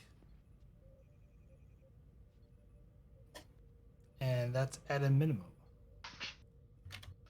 Well, listen, Salon will juggle the crew that are not going on leave, looking for opportunities to give junior crew members experience in position, in particular in specific positions. Let them advance their career through getting experience in positions they don't normally work. Cross training and such, yeah. Yeah, generally finding ways to make the skill to crew week beneficial in other ways.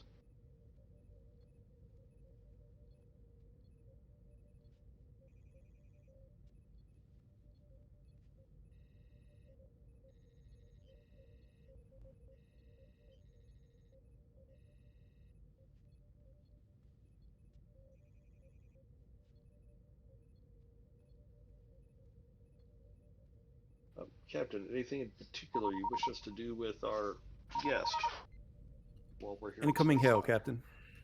Hold that thought, Commander. Put it on, Vogel.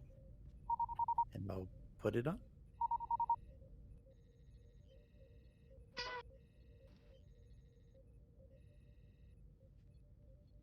And on the screen appears a commander in, gold uniform. Oh, Captain. Yes. I thought it'd be best to message directly before I send over the stuff.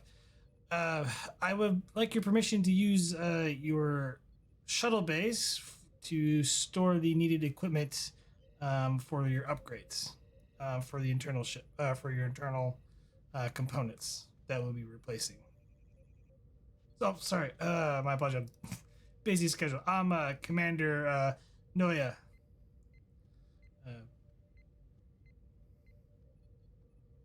Your assignment, Commander? He raises an eyebrow. Sorry, it's been a real busy month. I am the officer assigned for the upgrades for your ship. I work in the engineering corps. Usually I'm over at Utopia, but they have us work over here. For me, Utopia is a nightmare right now, to be honest, Captain. A nightmare? Why is that, Commander? New orders from the upper echelons. We're constructing new ships left and right and trying to refit older ones. Understandable, Commander. Lieutenant Vogel, Lieutenant Commander Lauren, is there, you perceive any problems with loaning our shuttle bay? GM, do we see any problems with that?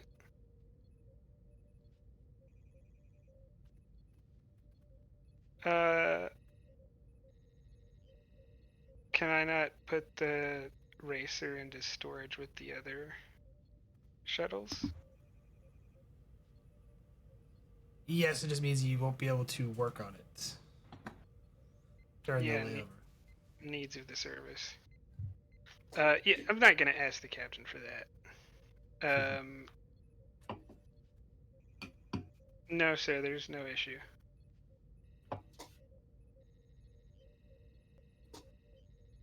Very well. Commander, you will have your extra space. Try not to scratch the paint, would you? If I do, I'll put a fresh coat on it, Captain. Very good, Commander. To your duties, then. Nods and immediately closes the chip. I thought one of the key things they taught you at Starfleet Academy was when hails should just be messages. The Corps of Engineers, I've learned, have their own eccentricities that are encouraged. It's how they develop weird the ships that we get to fly, but at the same time, it does mean they kind of fall behind on protocol. Salad looks at the captain, raises an eyebrow. Interesting. My last assignment was Utopia Planasia. Case in point.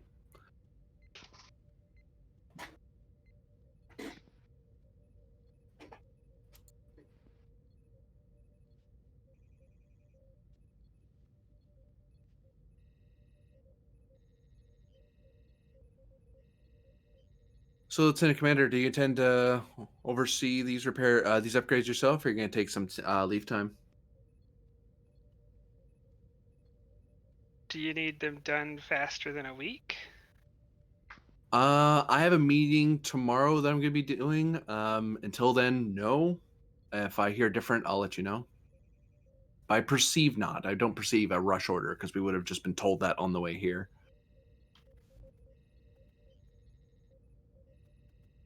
And the upgrade. Well, I was planning on going to Tehran for dinner. And if you need me in the morning, I'll be back here in the morning.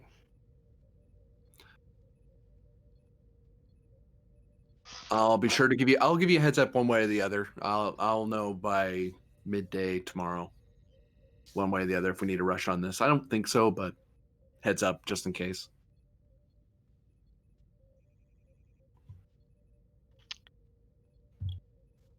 Sarissa? I will. Oh, sorry. Go ahead. I'll have all the engineers know that their leave is conditional for the next 24 hours. That would be wise, Lieutenant Commander. Sir? But yes, Sarissa, what are your intentions? I was going to head down to San Francisco, but that shouldn't take too long. Don't have anyone to meet, really. Oh, we got a week. I'd actually recommend taking, if you have the time, to take a look at the lunar cities. I've heard they're actually pretty good. They're fairly patched up from the last incident that happened a few months ago. If you're not doing anything, if you're not meeting anyone in San Francisco, you could always come to Tehran.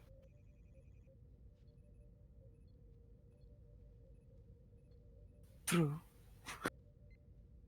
Oh, and Vogel, you can carry on with your leave right away. I believe your deputy officer can take care of it from here.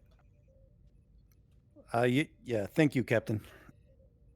And she will hurriedly, in a quickened pace, go to the turbo lift. Like, there's a moment where the captain kind of looked over and blinked. Is like, why is she still there? Oh, I didn't give her permission to leave. Yeah, you can leave. Sorry.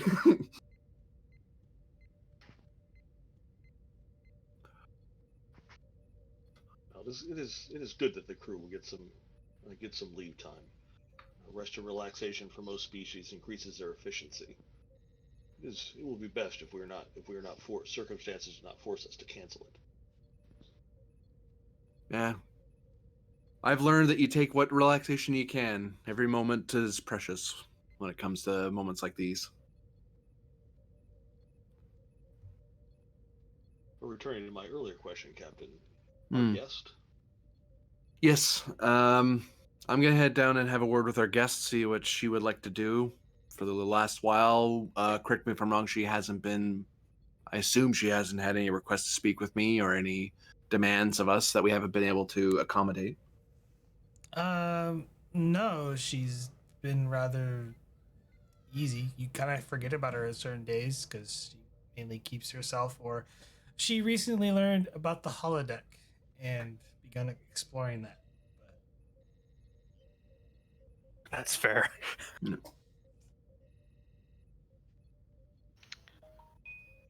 The doctor could probably show her to the consulate in San Francisco. They might be able to help her get started on living somewhere. Yeah. He looks. I think kind of looks between Solon and Sarissa. I have time, sir. Sarissa, head down with the doctor and see that our guest is settled in. Of course. Commander, I am going to try to get in what leave time I can before tomorrow, so I leave you the bridge in the meanwhile. Very good, Captain. I will see you in the morning.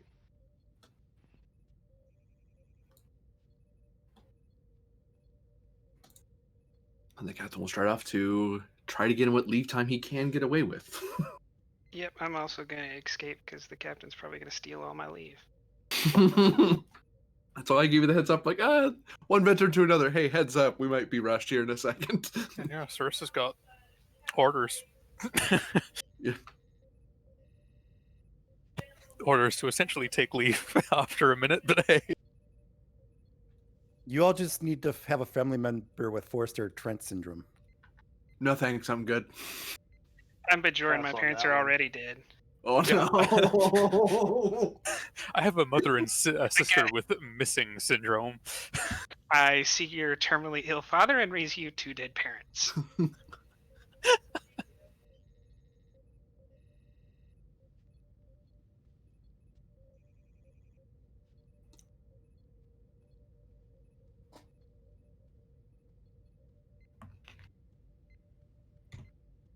That and over here with his rather venerable parents who are still bloody alive. Old, but alive. Sarissa's dad's alive, and she knows where he is too. Prison. No.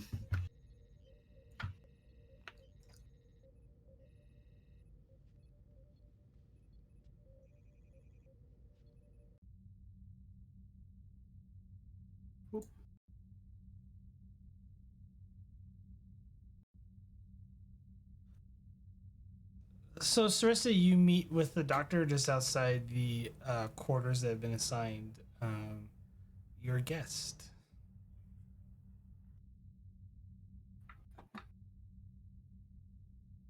And that happened. So,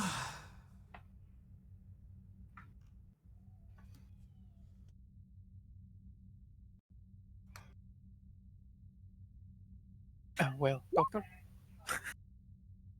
Doctor is BRB, as I just Ah. in Discord. Conveniently timed. Conveniently timed. I do warn you, the last time I went with another person down to interview a psychic that was on board, we nearly lost the ship, so be careful. Well, yeah, no, that was the last time I did too. Don't So a look at crate me. dragon appears in the hallway. No. So, we'll do a little brief thing with Vogel before we do anything else. And she's in space. Vogel, you beam down to just on your parents' ranch. There, your mother was grabbing a pail of water, and she kind of hears the transmission, and she then looks over, and then big smile comes on her face, and she drops the water and runs over to you. And I'll drop all the bags I have and run over to her and hug. So good to see you, Sarah. I got here as quick as I could, Mom. Where is he? He's with the horses currently. Well, tending to the horses with your uncle and Kate.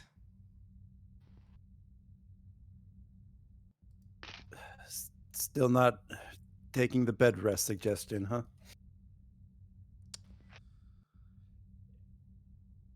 He's stubborn as a mule, but I think him staying busy is a way for him to put things aside.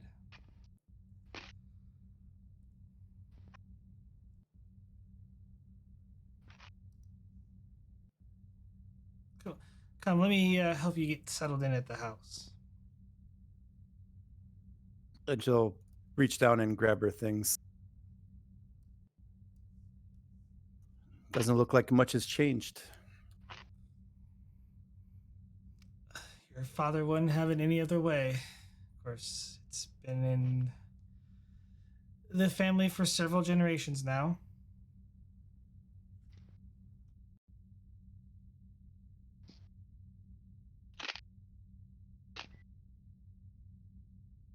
And I'll start heading toward the house to the room, to my room, which I assume is still kept the way I left it. Yes, we've kept all your things the way you have it, though I do move things occasionally to clean.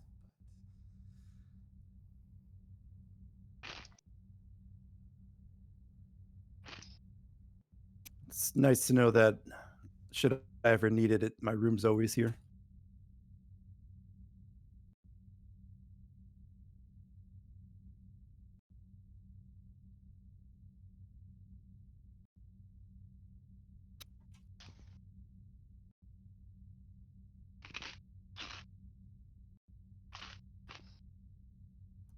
And while Vogo's in her room, I think she'll probably change to something more appropriate to ranch life anyway.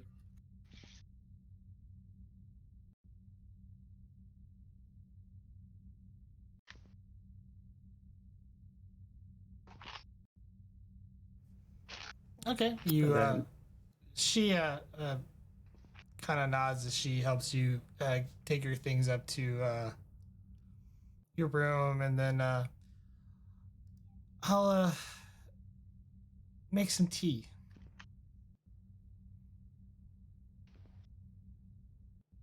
As she heads down to the kitchen.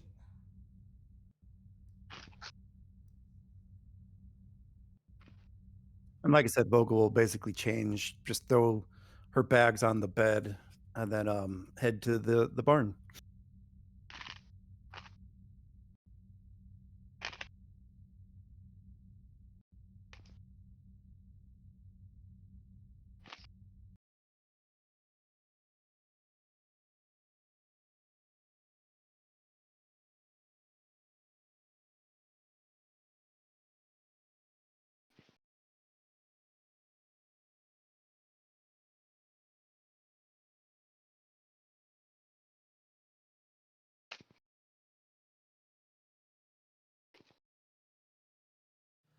You head to the barn and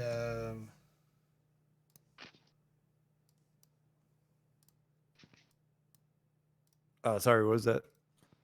I stopped myself for a second. I'm dragging tokens on, so I apologize. Ah.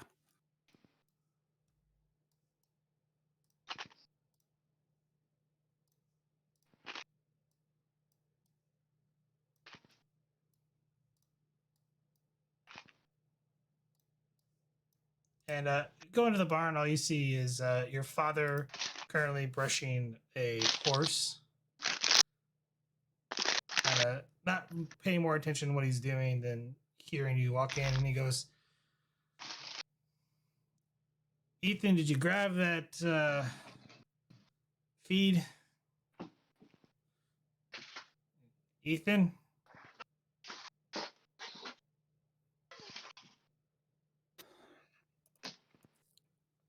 Do you keep it in the same place? She'll finally speak up. He kind of stops what he's doing. He turns around. Yeah, it's right over there.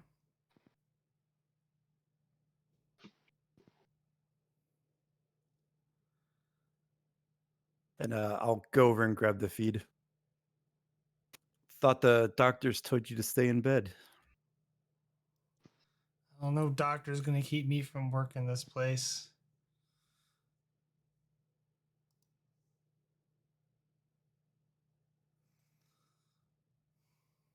Besides, I've been living this condition my entire life.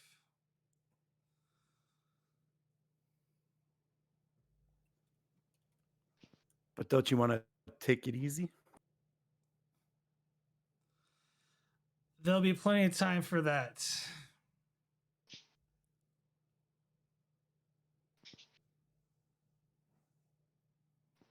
I'm sure Uncle Ethan would love to take over the bulk share of the duties here. Believe me, he's already excluded me from most of it.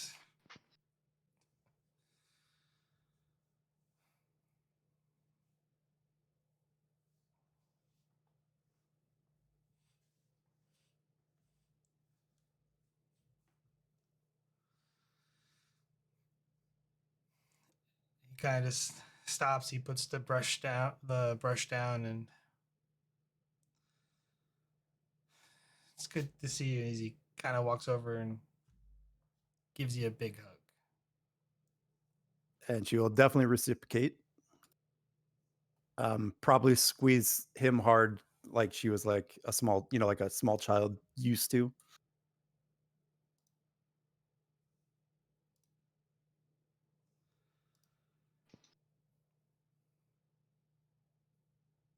So tell me what Starfleet's best and brightest is doing back home. Tell me you came all this way to see a sick old man. puts a little smile on as he goes over and cuts the bag open, begins to feed the horse. Well, I couldn't let you do all the work by yourself. Oh man, this old man's got to stay busy, sweetheart.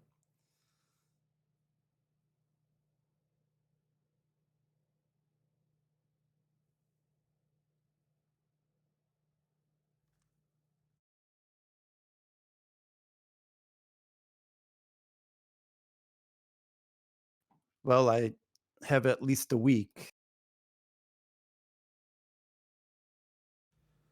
Well, then we should make the most of it. Once the work is done, right? And you know me all too. Once the chore's done, how about we go for a ride? For old time's sake. You still remember how to ride a horse. You're strapped in that fancy tin can of yours. Of course I do. You taught me well. I try to ride every chance I get in our holodecks. Holodecks. Ugh, nothing beats the real thing. Those fancy things, you get soft.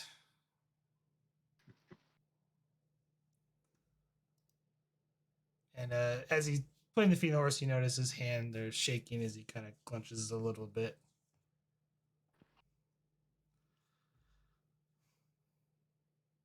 And moment passes by, you hear some walking and a little conversation as you see your cousin Kate and your uncle Ethan kind of approach and is like, and walk into the barn carrying typical feed and other supplies into the barn.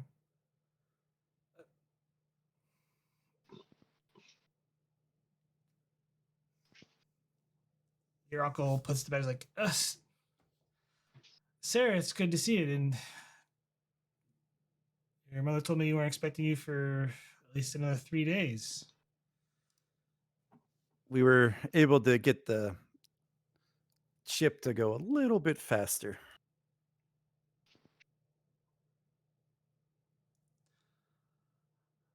It's good to see you, Uncle. It's good to see you. And he kind of extends his arms out to give you a hug as Kate walks by, goes to the back of the barn and puts things up, or begins putting away the stuff she carried in. Good to see you again, Kate. Welcome home, Sarah.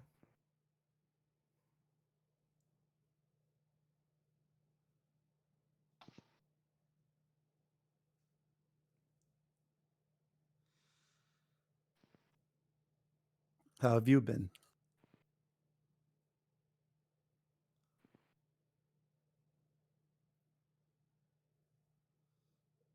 Elliot, it kind of your father, Elliot, motions to his brother, and the two of them kind of walk out.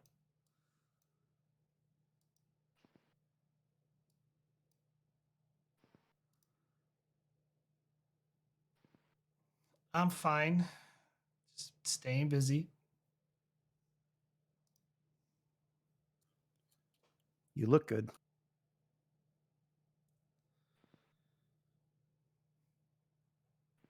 Thank you. You seem to be in well, good spirits for the most part.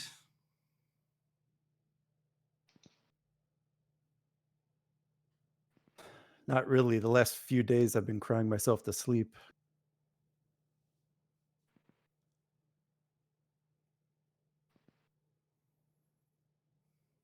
Your mother isn't.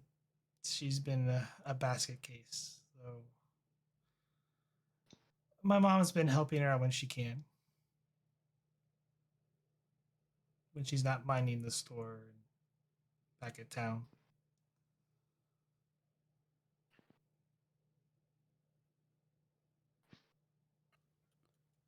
Thank you for helping my dad out.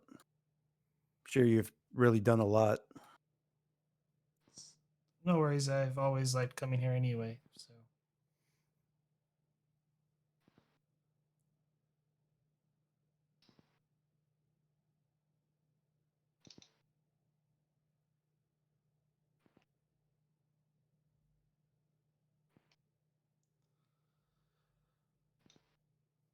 well, you're not here to see me, so I have other things to attend to. So walk home. I guess I'll see you at dinner tonight.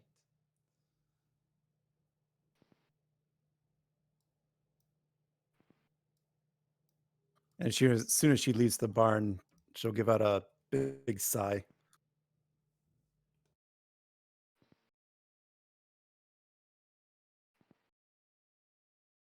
And then probably head in because the tea's done.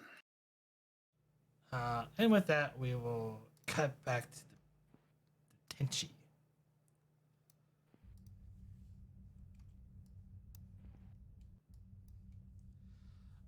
Doctor, you were called to meet Sarissa outside the quarters of your guest. All right. I arrive promptly.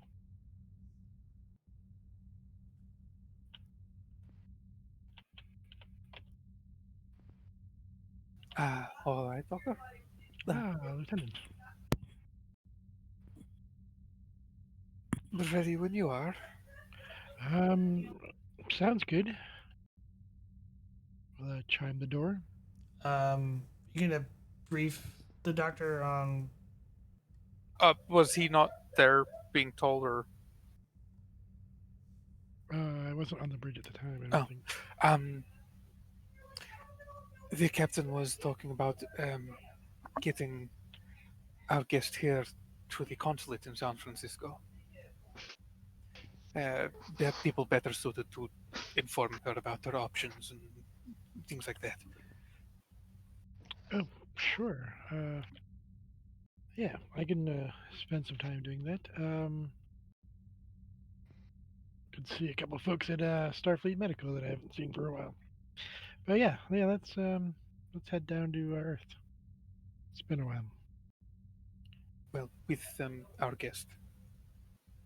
Of course, yes. I chime. Boop boop. Interesting door chime. Beep-doo-doo. Um, enter. After you, Lieutenant. Thank you, Doctor. She'll step in.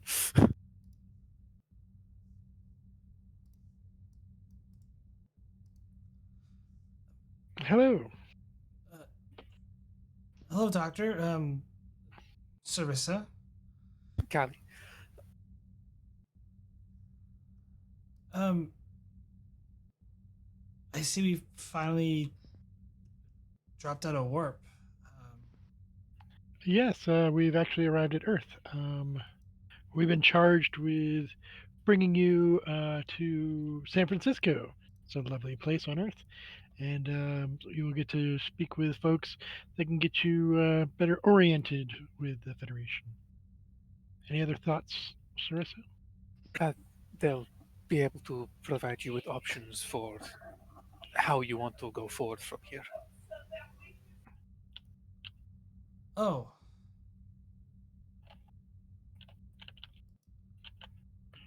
Of course, there's always. I mean, if you have options or thoughts in mind for yourself, you can bring those up to them. And it's not just getting rid of you, it's more people to talk to that are more suited to it than us.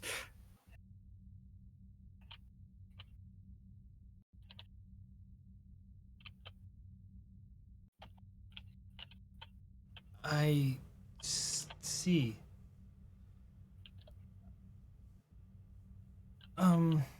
Will I That be was staying on Earth, or will I continue being on the ship? I mean, that would be entirely up to the captain. If that is your request, we can definitely put a good word in for you. I'm sure there's plenty of crew here would gladly see you stay. And for now, the captain has given no definitive yes or no. The ship is simply going to be undergoing retrofits and upgrades, so Yeah, you're gonna not be many here for a people will while. still be on the ship. Yeah.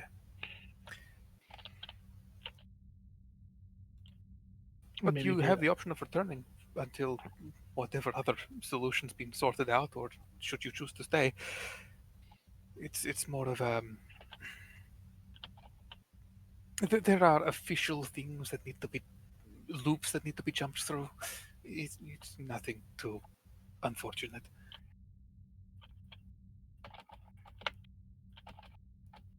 it's mostly protocols, but I mean, the Federation is great. We're a very great society of different cultures merging into a great purpose. So, if that's something that you're interested in, I'm sure there may be opportunities in that too. Um, but we're going to be here for a week waiting for the refit of the ship. This So, won't take a week, so if you want to end up doing something on Earth, yeah. Think of it as a vacation, perhaps.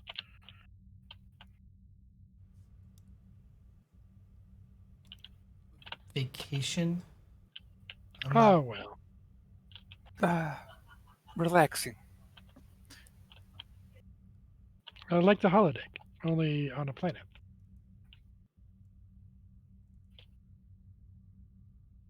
It's Your planet's a holodeck. no, it's No, no, no. I've heard that you've been using the holodeck recently. That has a variety of places, but Earth has so many different climates and places of interest that you wouldn't have a whole week. A week would not be nearly enough time to cover all the bases, as it were. he's trying to say there are things to see and explore. Yeah. Oh, In not so many words, yes.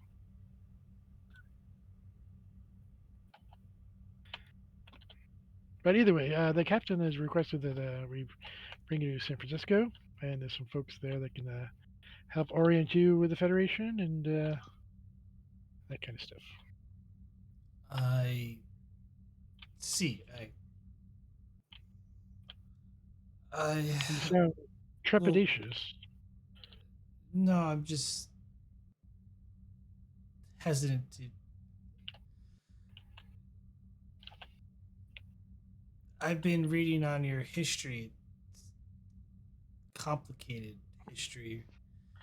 Oh, certainly. It seemed like there was an incident several years ago involving called changelings that nearly um, caused a lot of harm to the population, and they did very little. So I'm just hesitant to go down there, and I don't know what the reaction would be to me. Oh, you're not a changeling, if that's what you're worried about. We're no longer at war with them. You That's shouldn't true. have any problems. You're not coming here as an invader. You're going down with two Starfleet officers. You'll be fine. I promise. Well, I'll steer you right. Don't worry. If someone does have a problem, I can become their problem. I've seen Sarissa in action, and I can agree with that statement.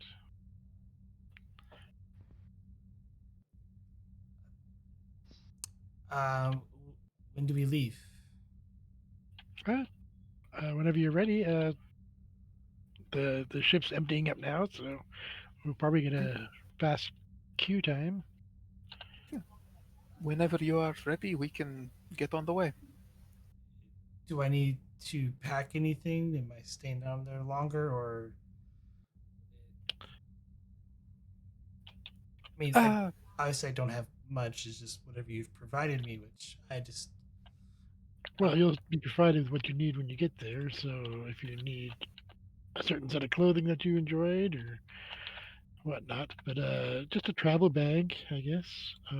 There'll be replicators on Earth, so if you do need something else, I'm sure we can have that accommodated.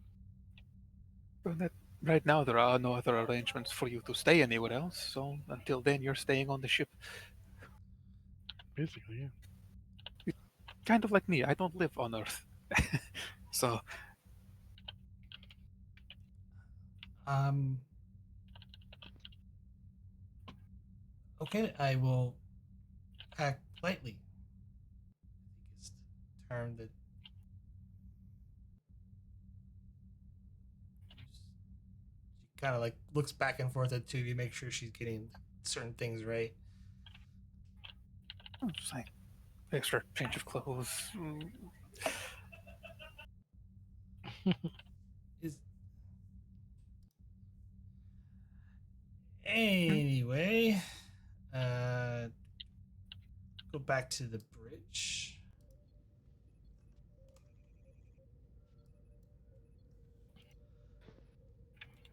Solon, I believe it's just you and a light duty shift on the bridge. That appears so. On the view screen, as you're just kind of like looking and monitoring, you see sort of a couple runabouts towing what appears to be nacelles towards the dry dock.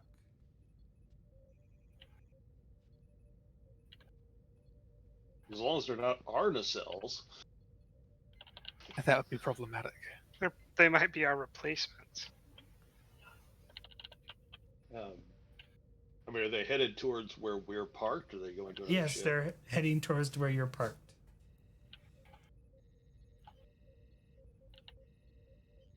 Salon finds that fascinating. We'll call up the specs on the refit to see what they're doing to our nacelles and our warp drive.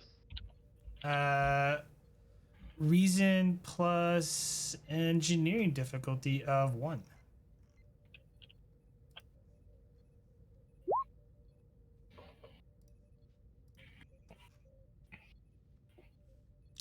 You nailed it.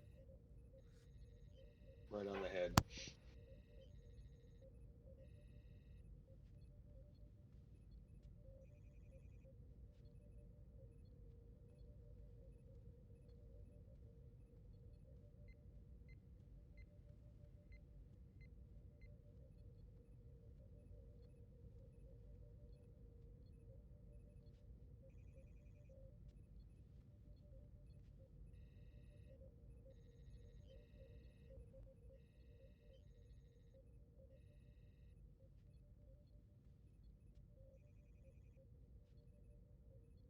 If we get heisted or attacked again in Drydock, I don't think I will ever trust Drydock again. Because that's how we lost the. What was the one with the Sarek? Yeah, that's how we lost the Sarek. Yeah, every time you come to Earth Space Dock, someone's trying something.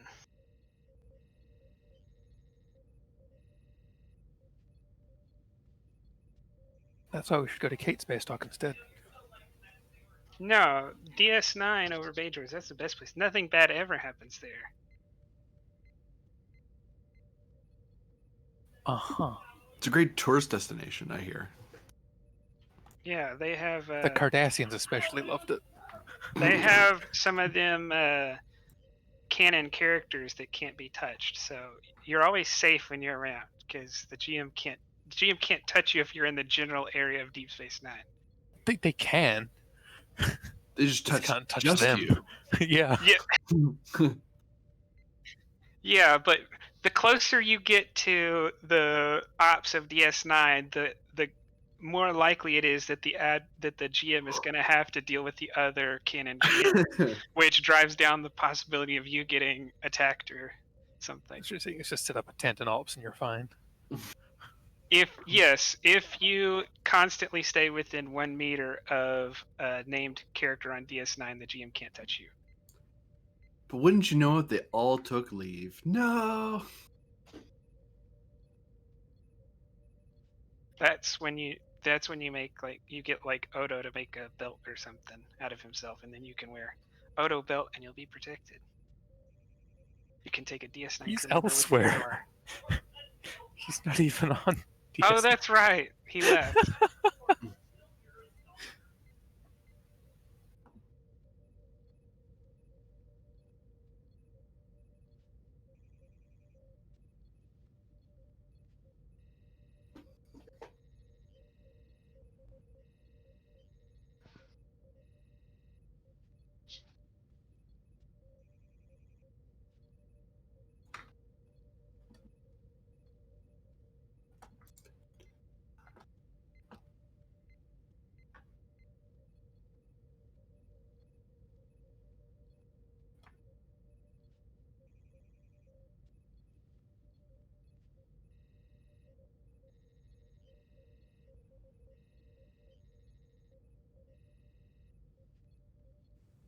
All right. As you're watching that on the view screen, as many worker bees begin working on the Tenshi and monitoring, we are going to go down to the planet's surface, Good timing. I had wife aggro there. and we will check in with Lieutenant It's a Commander sentence. Laren. Yeah. Wife aggro implies that it's possible that he could wipe the dungeon, and we might not see him again tonight. All right, I'm Always gonna leave possible. the jokes alone. That's what I'm gonna do. I'm gonna shut my mouth. No, it's not the good kind of wife aggro.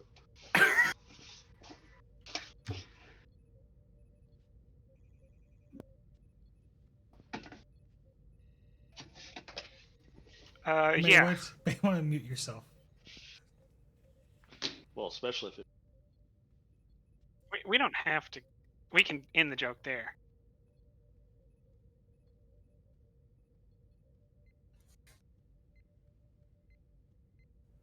No, I had an open mic. That's why I said. Okay, Lieutenant Commander Laren, you arrive in your designated location. What do you wish to do? I am going to enjoy as much nightlife as possible in like 8 hours. Oh no. Yeah. All I have to do is be back at the ship like in the morning. No one said I have to be not totally miserable on the ship tomorrow morning. Hmm. So the objective is have fun and don't do anything that's a court-martialable offense.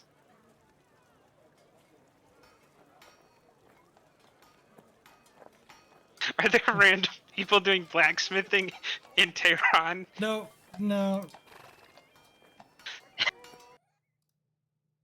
Try to find a good.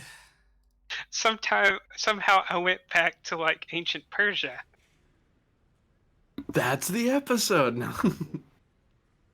Just completely It's out of like left field.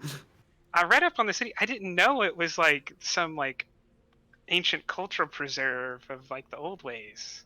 This is weird. I could totally buy Earth doing that. Like, Well, when they said nuke them back to the, yes, they Isn't that had just to. Montana? Oh, What was that?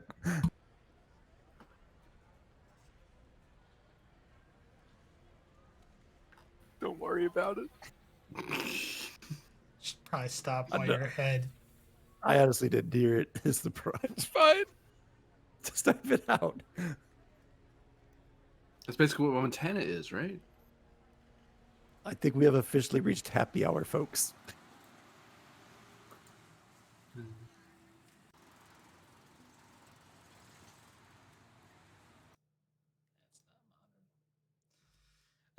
We'll just leave it at that.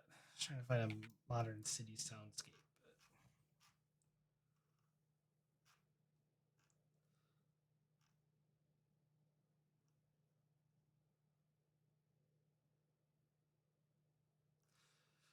So, you are in the city. You're looking for something to do. There are several businesses of various different shops of all types, as well as Middle Eastern dining.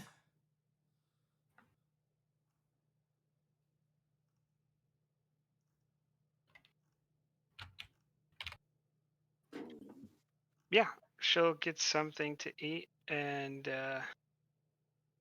then head towards some kind of club.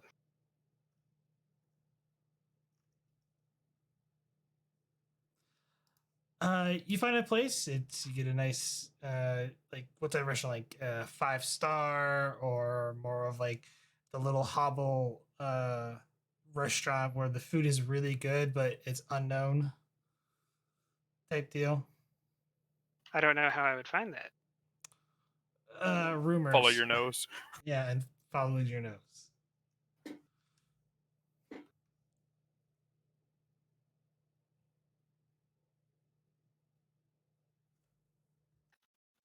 Yeah, I'll go to the place in the back, in the good place that's off the beaten path. You heard through it by word of mouth.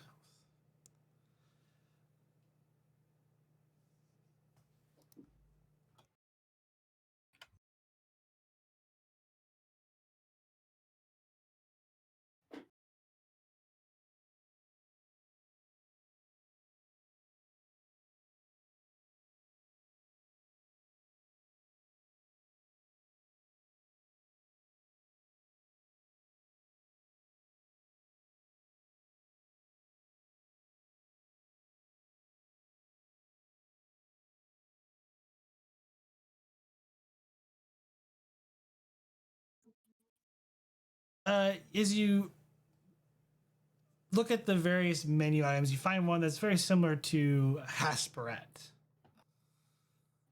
Looks like it appears a spicy type wrap dish. Well, more like a sandwich.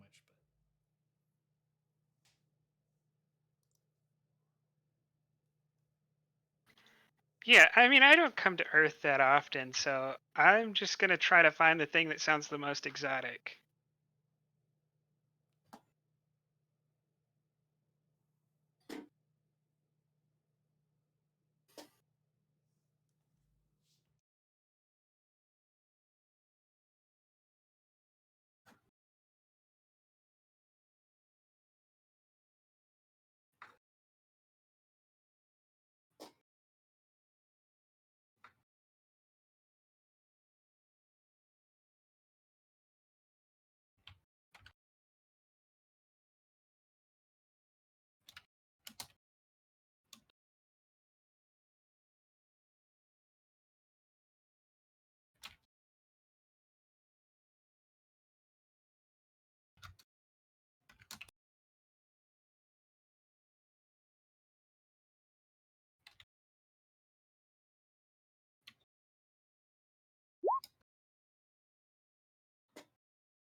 Another dish is it's kind of like a soup ish. Soupish sounds good. Exotic soup dish. It is it's called Fao Midamus. Wow, that's a new one on me.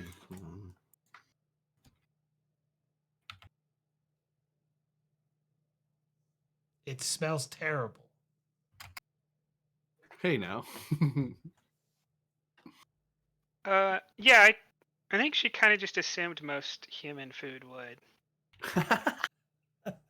Okay.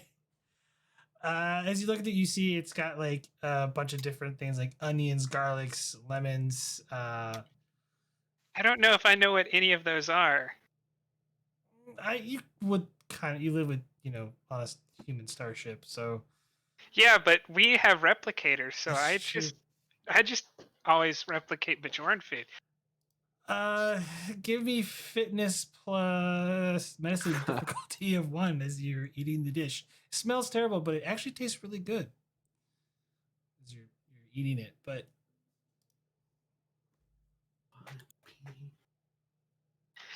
Would Klingon culture help here? They have strong stomachs. no, I mean it's kind of like a mush taste. Or it's like kind of mushy, but the texture and the flavor really kind of makes up for the smell. If it was a living dish, then Klingon culture might help you. I have like a bunch of values that could help here. No, I'll just spin a momentum. Oh no. And I'll spin the one I got and the one on the complication.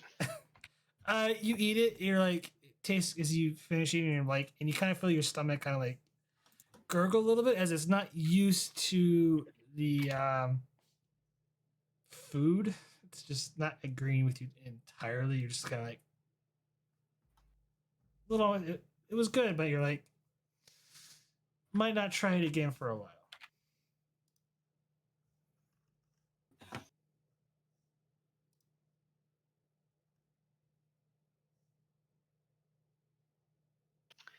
Yeah. Well, I mean, it's nothing that whatever the humans have for alcohol can't cure.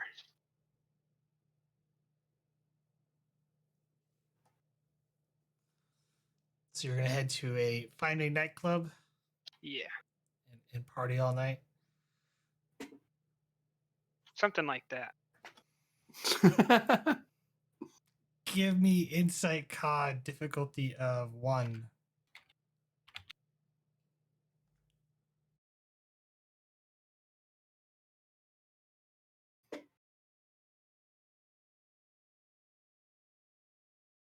This sounds like a weird thing to spend thread on, but I'm gonna do it.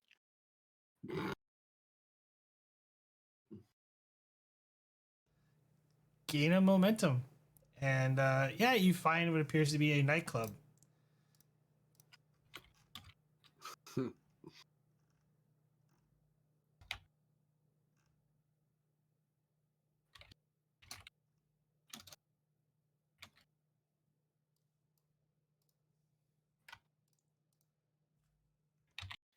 Yeah. I will go in.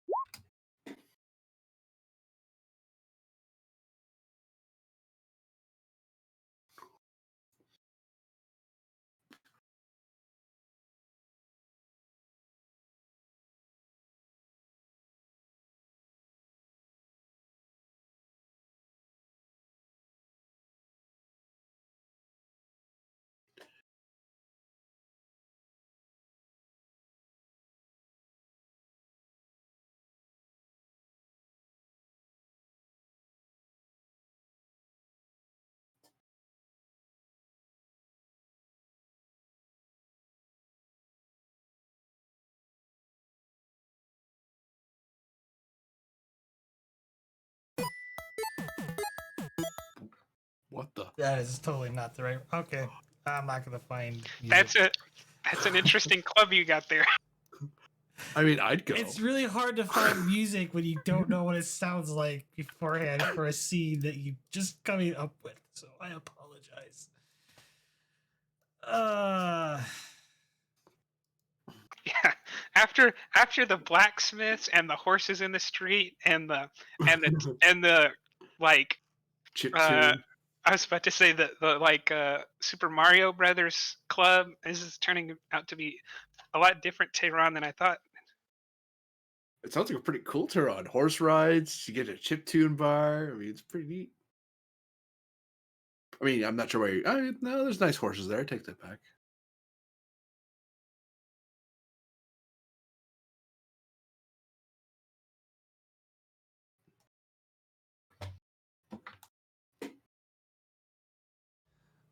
Anyway, the music is very loud inside the nightclub. I'm not gonna waste any more time.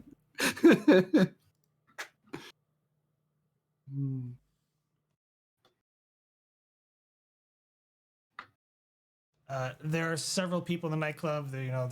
Some are dancing, are on the dance floor dancing. Others are at the bar getting a drink. What do you wish to do?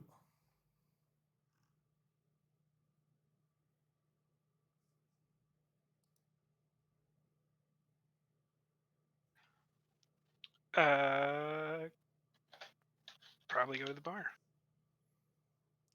You head to the bar, and a gentleman, wearing like sort of a white, kind of like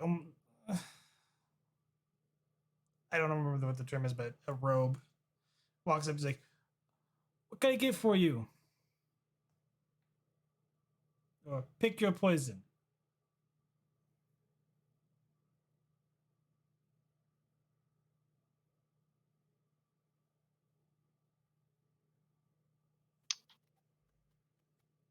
Saurian brandy. Come in right up. Kind of walks off a bit, pours out the bottle, pours a drink, and hands it to you. Can I get you anything else?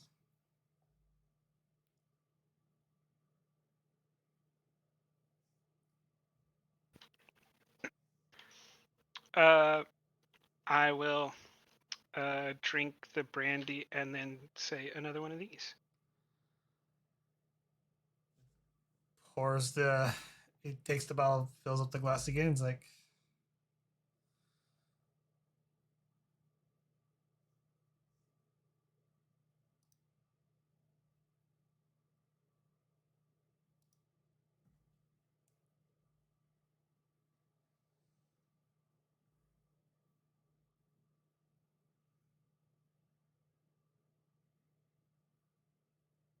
Did you say something? I don't know if you cut out there. he fills the drink up and fills your glass up and kind of looks like, you know. Do you wish for me to leave the bottle? Yikes! Making some assumptions there. He's just asking. He's like, He's not wrong. No. gives smells like nuts. And Yeah. Yeah, I'll go dancing.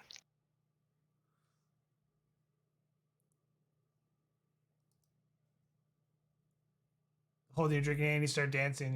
People are, music. No, I would. You'd definitely drink it. That'd be a little weird.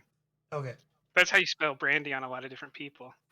I mean, that may be a good talking point or a bad talking point. Depends on your strategy, really. Oh yeah, we're about to see some super pickup artist stuff where I go around spilling brandy on people and giving them a prepared line. All right. With that, we're going to cut to the captain as the chief engineer enjoys a night of dancing and getting drunk.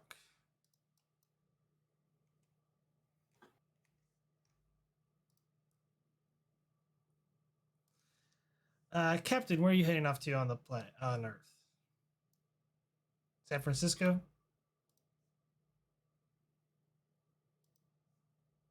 Heading off to probably meet up in San Francisco just to make life easier for both of us because that's the first place I can get to quickly and change and all that.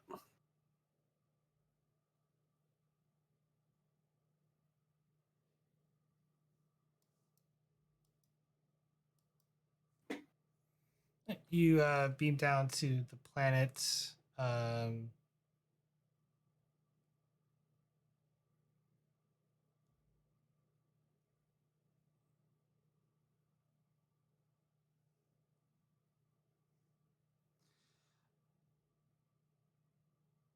Are you heading to your partner's place, or are you heading elsewhere? He's actually first gonna head over to operations at headquarters. He has a few questions All right, based on a certain message he's getting on his pad. you head over to Starfleet operations. And I look around for an officer that's free. You're greeted by a lieutenant at the desk. Can I help you, Captain? Yes, Captain Mathattan, USS Tenshi. I want to look over an amendment to my upgrade order.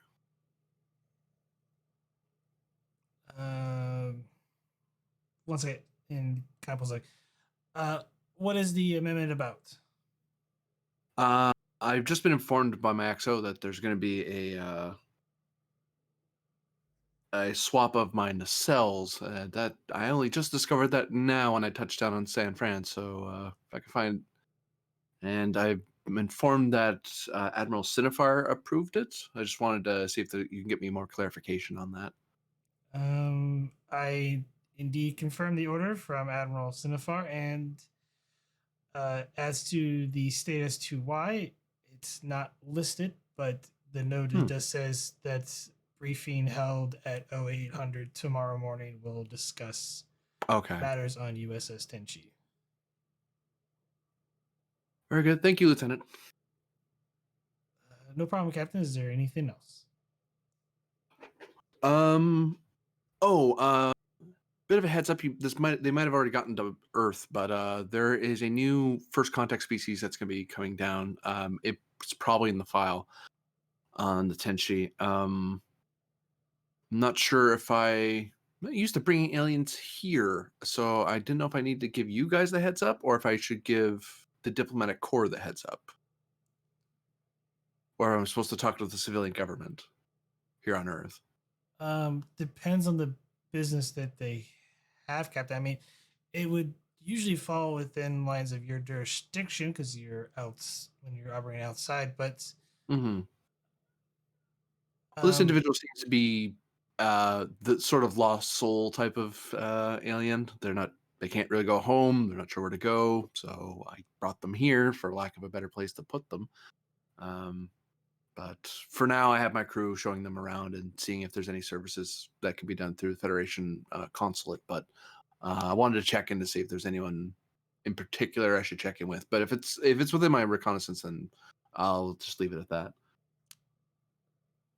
as far as I'm I aware, just want to make sure I didn't jump someone's queue or make somewhat my officer's job harder than I needed to. I would assume the consulate would be fine. Mm-hmm. It just depends on what status they are wanting to apply for or what they wish to do, essentially. The guy just shrugs like he has no idea. He's just guessing at this point. Yeah, it's like a captain and a lieutenant going, "Yeah, this is what we normally do." But that sounds right. Very good then, Lieutenant.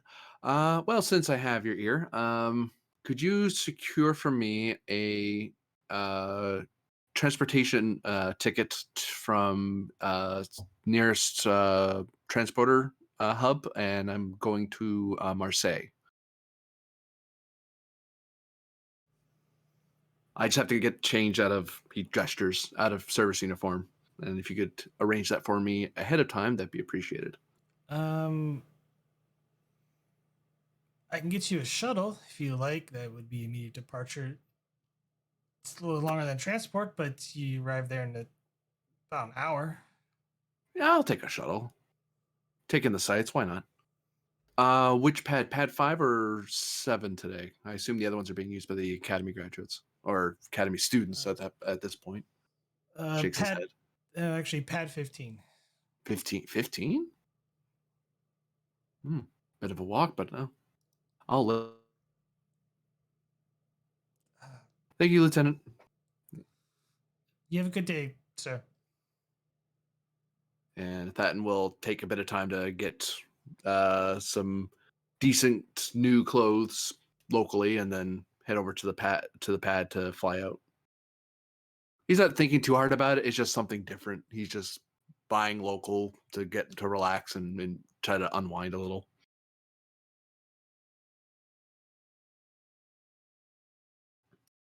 Although he'll probably have to ask the tailor to give him a tail hole, please, because that's more comfortable.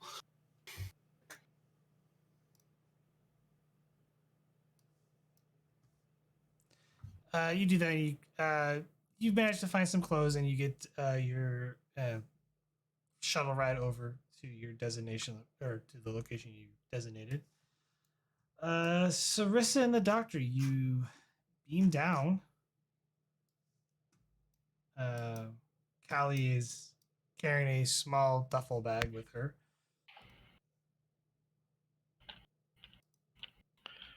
I don't think you've used a transporter before. It's nothing unusual, I guess. Well, if you demolecularize yourself and put yourself back together again, that's not so bad.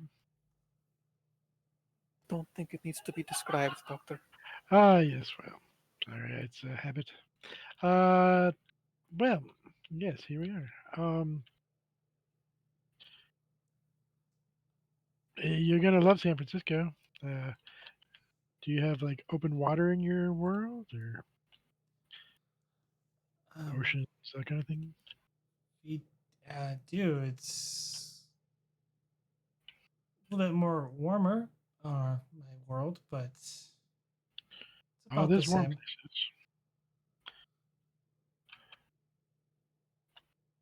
Excellent.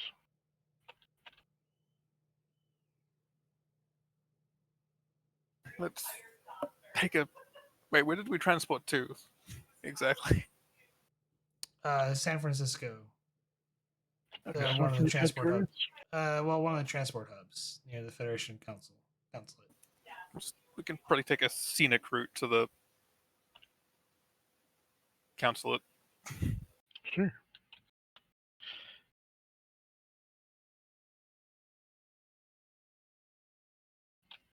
Oh, we should ride the trolleys. I've always wanted to do that here.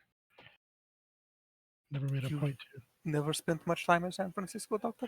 Ah, well, in school, yes, but I was off world a lot too. So Oh, I spent a little bit of time stationed here, so yes.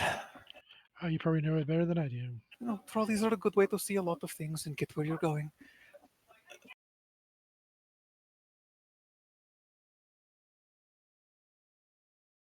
I'll let you lead this one, Lieutenant.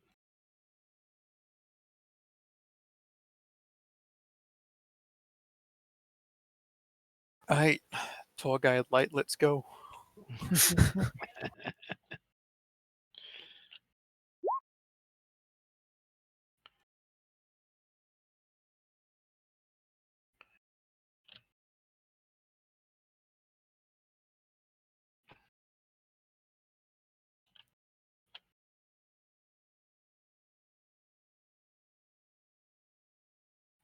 Do you have any questions, Kali? Sorry, I'm just trying to take it all in. There's a lot going on. It's very busy. Definitely. What is the population of your planet? Um, when I left, estimates was 2 billion. Oh, wow.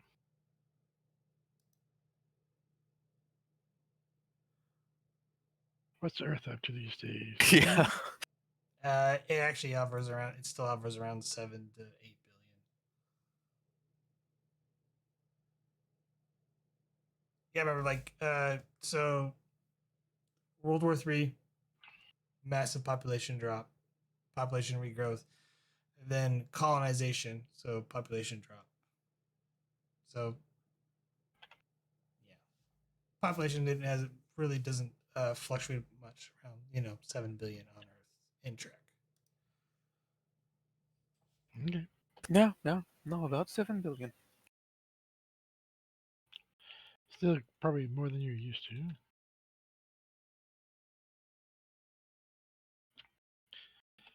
Anyway, have you given any thought to what you'd like to be doing moving forward? I wouldn't let the numbers get in the way of anything. For the most part, people will be friendly. And I don't think she looks distinct from most humans, right? She looks human, like she would blend in perfectly, except the part where she goes full scion. I mean, That but only happens every now and then. yeah.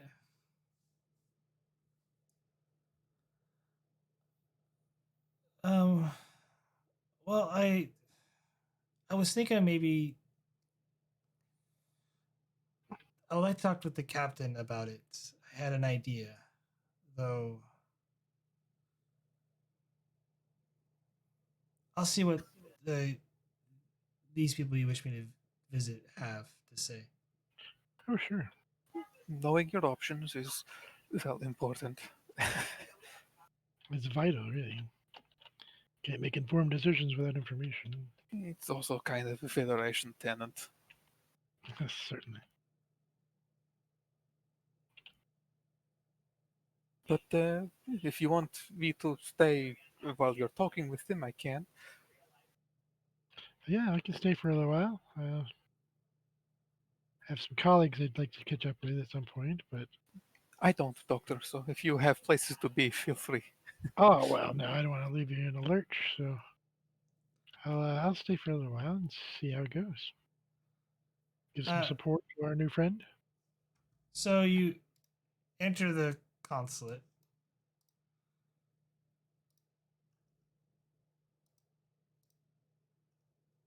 Let's find an appropriate person. Do we have an appointment or something? We didn't make an appointment. No, we're just walking in. Oh, well, the captain might have sent something ahead, but we don't know. Don't think he did. I don't imagine so, but it was good to ask.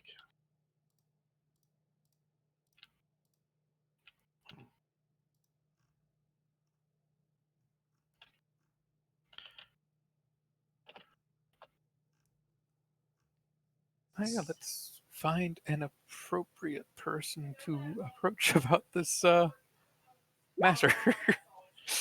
Certainly. I'm trying to find a token, so apologies. It's a very, to very talk long. with a what would it be a conversation with an extra Federation citizen. Extra? Is that the right phrase? Probably not. Extra? I don't know. A woman walks up wearing, sort of ambassadorial type wear. Welcome to the Federation Consulate. How can I help you three? Hello.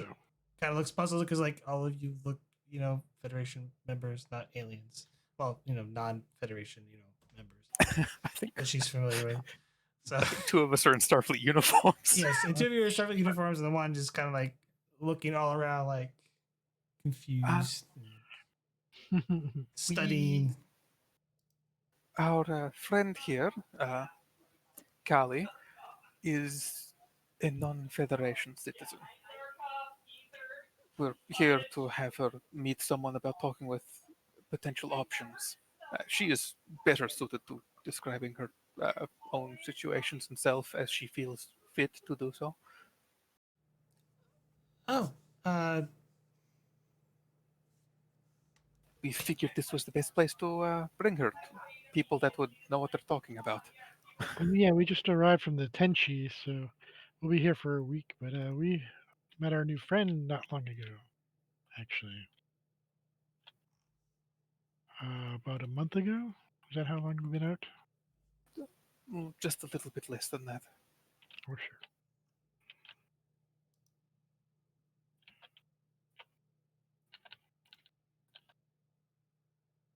Anyway, Kali, yes. do you have any questions? How rude of me. I am Ambassador Graham.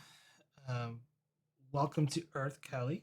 If you would accompany me, we could go over what your options are and uh, I what we could do for you and about your people. Oh, of course.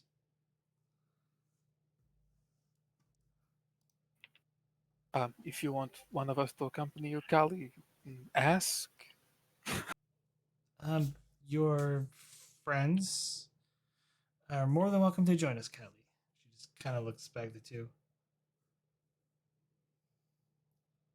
I know the two of you. She kind of looks at almost reading your mind. Like you're more than happy to help her, but at the same time you're like, I kind of want to do this. She's like, I know you two have other things you wish to do, so I'll be fine.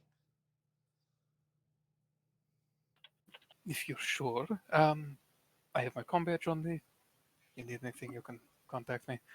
Or when you're done, you can let me know. Okay. Certainly. She goes, and she kind of the bastard kind of claps. She's like, wonderful.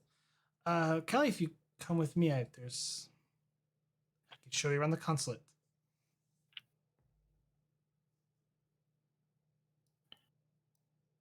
She just kind of walks away nervously, that looking back at the two of you, and then kind of walking forward before. A reassuring smile. Yeah. We're just a phone call away. Do they have phones here anywhere? I don't know. What was that, Doctor? Oh well, I was just a phone call away. It was like an old ancient Earth euphemism, and I don't think either of you would get it, so I decided to not say it as loudly as I could have. So. large feline air twitch. Indeed. Well, I have a couple of places I'd like to visit around here, Doctor. And you have Yeah. colleagues to visit. I do, yeah. I will see you back on ship if you're all set. We delivered appropriately. I'll let the captain know. And there it is. So enjoy your leave. You too, Doctor. Yes, thank you. Cheers.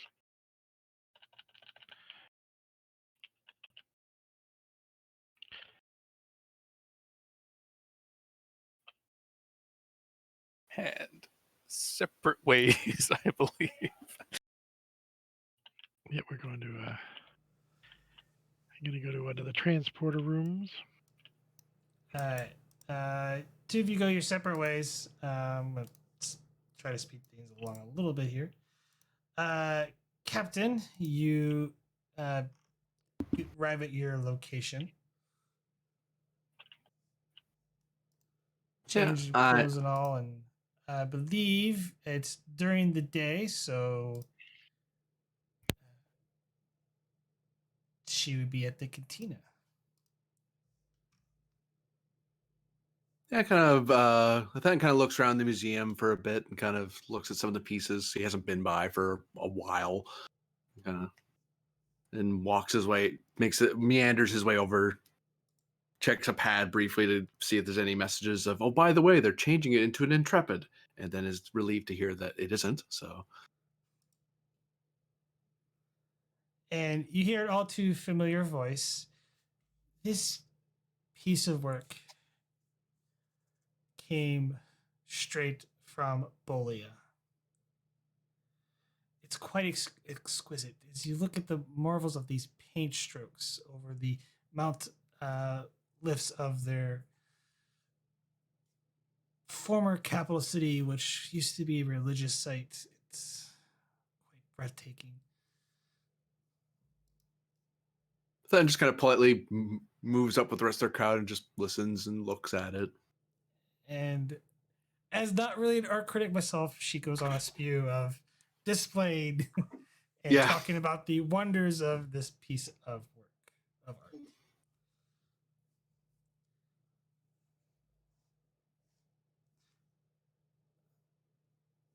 And as she's talking, she notices you and she smiles warmly and continues on. And eventually, her presentation comes to an end, and the crowd moves on. And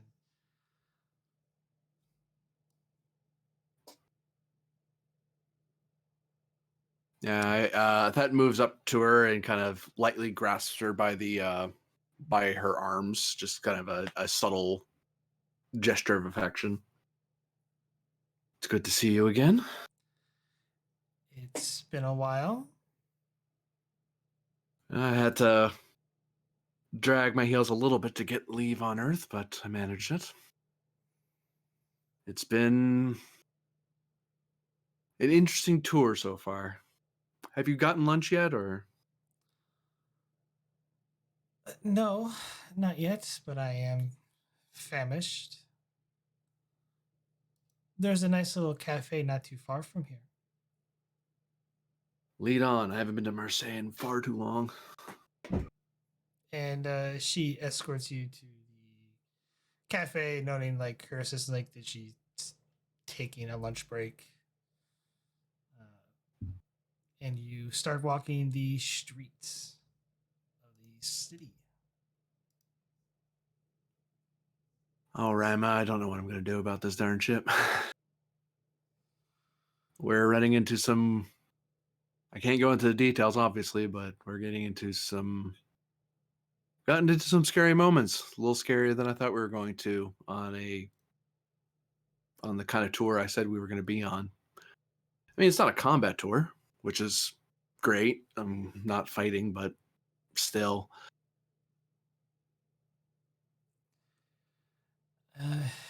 You are out in the unknown. There's bound to be treacherous things you will encounter.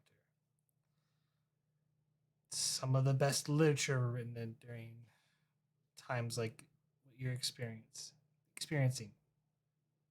Oh yes, I sent into your mail, by the way, the some of the pictures I got when we were in the Ebon Expanse. Not sure if you can do any art with that, but he shrugs. You have a better eye for that sort of thing than I do. It's a little on the dark side, but I think I can manage. Space is indeed dark in most places, yes. Um,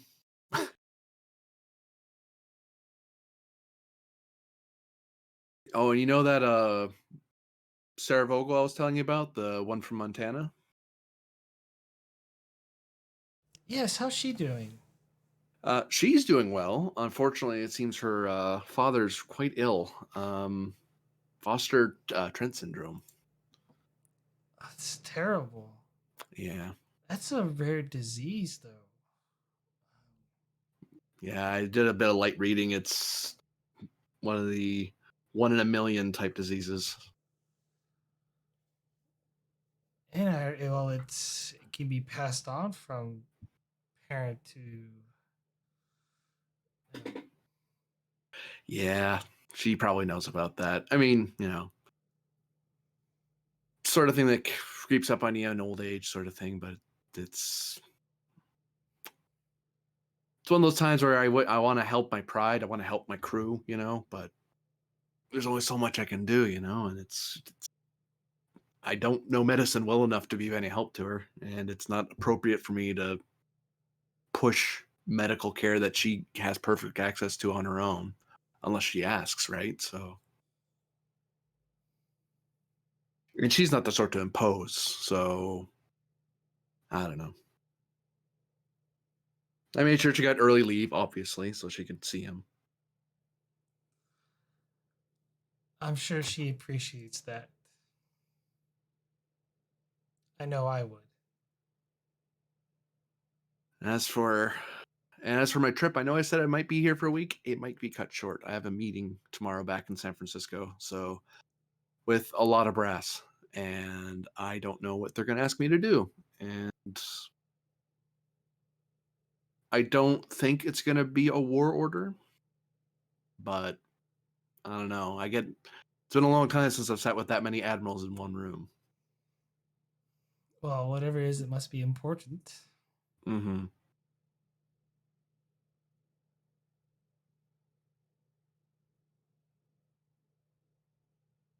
And eventually stop at the cafe from your leisurely walk. And waiter comes up. It's literally just free sitting. They put down puts down a couple of menus, and can I start the two of you off with anything? Athan practices his French a little bit and actually orders some a meal for himself with some actual wine. And she just kind of goes like really off like the list, like she's been here 100 times of Yeah. what she wants, and I will have that out for you is right away. And he hastily walks away to gather the drinks and put in the food order. I swear I had a Rysian accent the whole time I was talking to that guy. The holodeck teacher I took for French was I couldn't get one from Earth, so I ended up having a Rysian one, which very fun, lots of volleyball for some reason, but I learned a lot. But now I can't get that darn happy-go-lucky sound to the way I talk. Sometimes it's Boy, best not to try, but effort is where it counts.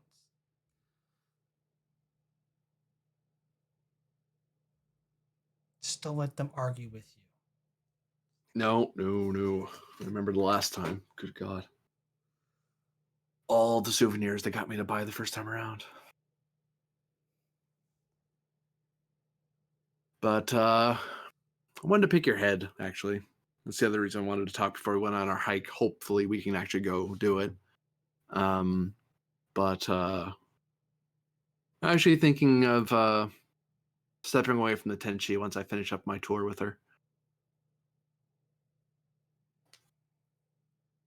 You know, we've spent a long time apart from each other, and I know you're okay with that, but you know, I'm no young cub anymore. I'd rather see more of you. I'd rather see more of these exhibits of yours or go on trips with you. And the only way that's happening is if I get a station job, which likely would be Kate's space dock, take over for my parents, basically. Or, and he kind of taps a glass for good luck, or I push for Admiralty. So,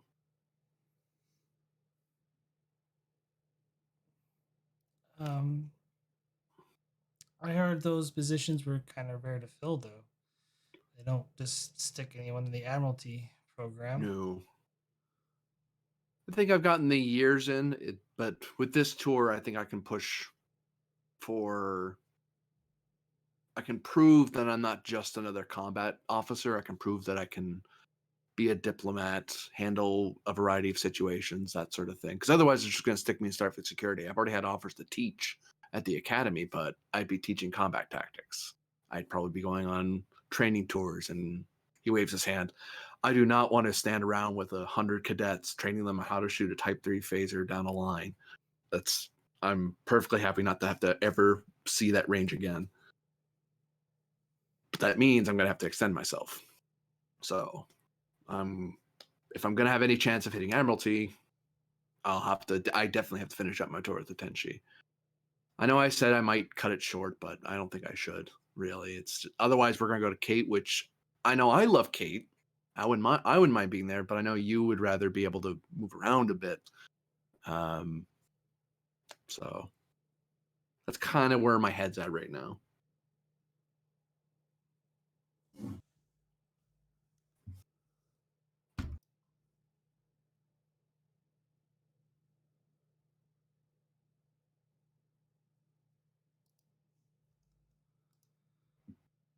It's a big decision, Haddon.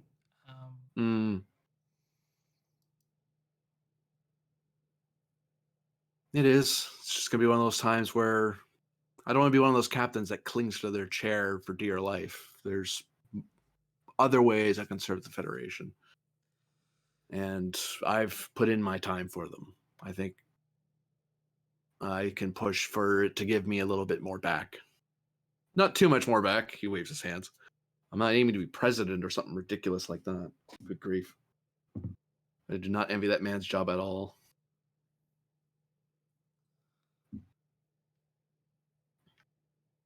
And he chats amicably about stuff. Once he gets that out of the way, he just kind of chats about the possible upcoming hike that he wants to do across France. What her work's been like. Small talk, enjoying the food.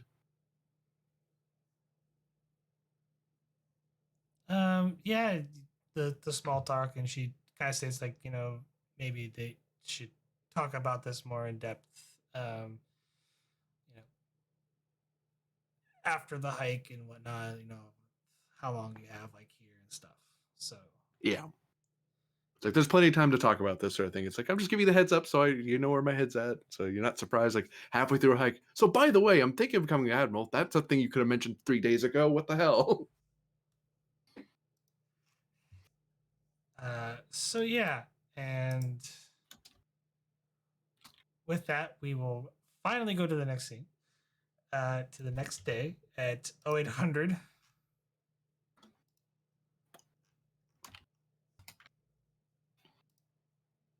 mean, 0700 where we meet fresh and early for the admirals in our dress uniforms. Yes, you arrive fresh and like early for your meeting. They tell you the admirals aren't ready for you. They're currently in a conference meeting, and you kind of wait and you wait. 800 comes around, still waiting. 0810, still waiting.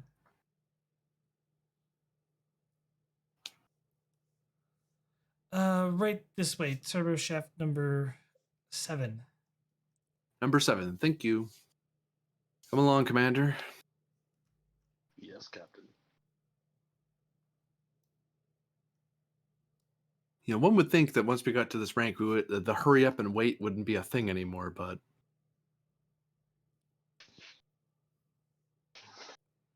I believe you need more decoration on your lapel before that happens, sir. I have plenty of decoration. Okay, it's in a glass case, but still.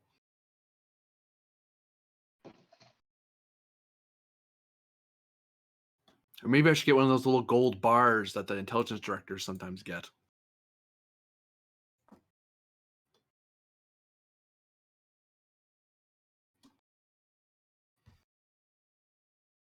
And he kind of reaches out and just chimes the door. Enter.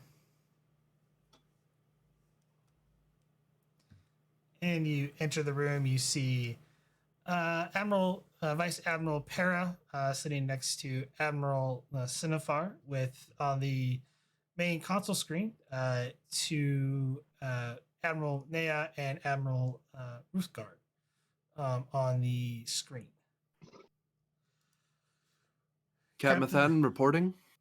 Captain, please have a seat. Same with Commander Solon. And he kind of like sits back in the chair a little bit. Kind of just gives you a sort of glare.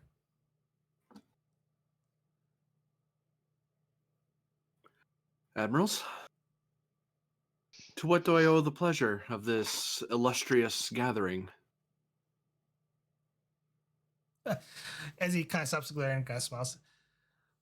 Nothing to get you in trouble, Captain. In fact, we've been slightly impressed with some of your recent work, though the time shenanigans, we'll let that slide for the time being. Thank you, Admiral. On that, if you're wondering about the upgrades to your ship, that has to do with your new directive. And he kind of looks on the screen to Admiral Nea. She goes, Captain Athaton, the Tenshi's warp nacelles are being upgraded to the newer standards of what the Sovereign and Intrepid designs currently entail. With the new upgrades to your engines, it'll allow the Tenshi to travel at a max cruising speed of warp 9.965. It will help you with your exploration efforts. Thatton takes a pad and starts typing in figures and stuff. Keep in mind, try not to push the new warp matrix, Captain. The Tenshi structure integrity field probably will not hold up much faster than that, according to simulations. Yes, Admiral. I'll have our engineers working on it. I assume this is a non-standard refit, so that is to say, no other ship of our class has had this modification yet. Correct. No Nebula class has had this modification as of yet. It's like I said, we're testing it with it because of the new directive on the Tenshi. It's not necessarily a test. It's proven on other vessels. It's just the Nebula class is the first of this nature, and the Nebula and Galaxy classes were not designed to go at these scales. So we're more. Oh, sorry. Go ahead, Admiral.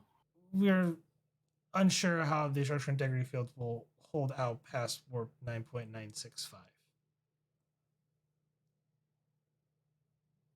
We'll endeavor to see, knowing the Tenshi's luck, we'll endeavor to see how far it can be pushed, and we'll make every effort to get as much data as possible in that regard. With that said, that will, of course, take second seat to whatever our new directive is. Kind of looks around the table, mildly confused. Admiral Sinfar speaks up. Of course. While your primary goal is still to explore the region of space outside of Deep Space 17, your secondary directive is to establish new trade and uh, new friends, win over new planet systems. We are expanding on the Silk Road Initiative to the Southern Galactic Rim area border of the Federation. We're wanting the Tenshi, along with other Starfleet vessels within the 10th Fleet, to be part of that.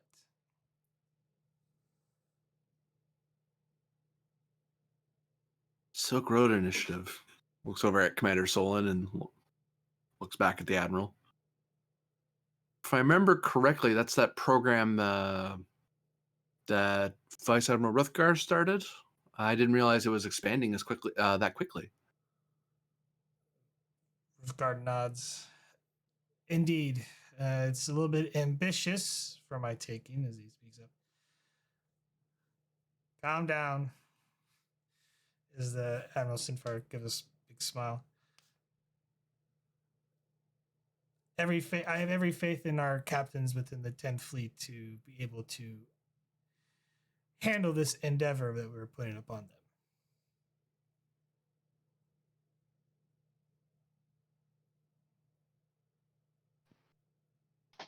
So I'm understand that we're going to be expanding from our forward operating base at 17. If I remember my security reports correctly, Tiger Squadron is at the far end, on the other end of us. That's the Svalin, then the Ganymede. That leaves me at a loss where the expedition is in that fleet arrangement, sir. The expedition will be joining you in that region as well. Though should be a little more center. More in the middle, but she'll be able to respond quickly if any trouble that Tenshi should run into.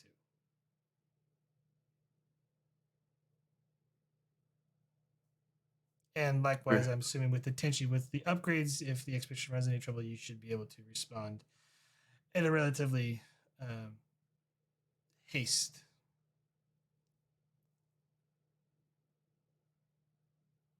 It's a lot of unknowns along that border, Captain. Feel your crew is up for the task? I believe so, sir. The Tenchi crew has shown itself to be, as my reports suggest, adaptable to unusual situations, and this sort of show the flag, push the frontier type mission profile is something I think an adaptable crew should be able to handle, sir. That's excellent. Though, I am curious about this Kali person indicating your reports recently over the last month on your last encounter with a near optimate. I cannot speak also as the GM. Omnipotent type species near borderline levels of Q. Yes, that was probably the closest we had to losing the ship, I'll be honest. But it seemed our interaction with Callie seemed to be in a rather amicable one, similar to some other near omnipotent or full omnipotent species. I felt that given that she seemed willing to not destroy my ship for one and help protect it for two, that it would be only polite. He smiles at that. Only polite to give her the courtesy of seeking out our services as a non-Federation member with the possibility of joining us, which would be very helpful.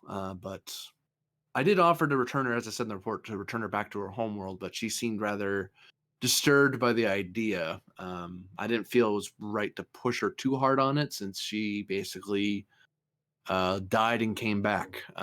Philosophically, most species aren't prepared for that eventuality. Unlike our brothers and sisters of the Vulcans, who have had that experience far more than other species, we've learned a lot from their experiences. But her species has a god complex that may be attached to such an event, which may cause problems. That said, we haven't encountered the planet ourselves, so I don't know if frankly, and I didn't want to say this to her, I don't know if that species is even still around anymore. Considering they lie beyond the Ebon expanse, I see no reason why you shouldn't be the first ship to. Well, you've already encountered them, but to meet them on their own turf. Mm. Do you think this Callie person will be up to going back? I know your report says she's been reluctant to head, I guess, quote here, taboo. That was the word. I ran into the translator a couple times. That's the best word that came into it. I would be hesitant to push her too hard on it, but I would think it's advisable that we take her on as, if nothing else, as a civilian advisor. If she doesn't want to go to the planet, it would be immensely helpful if we had her aboard to consult regarding the. I mean, she may be 100 years out of the past, but as Commander Solon here has proven, simply being out of time doesn't preclude you from being insightful into your own people.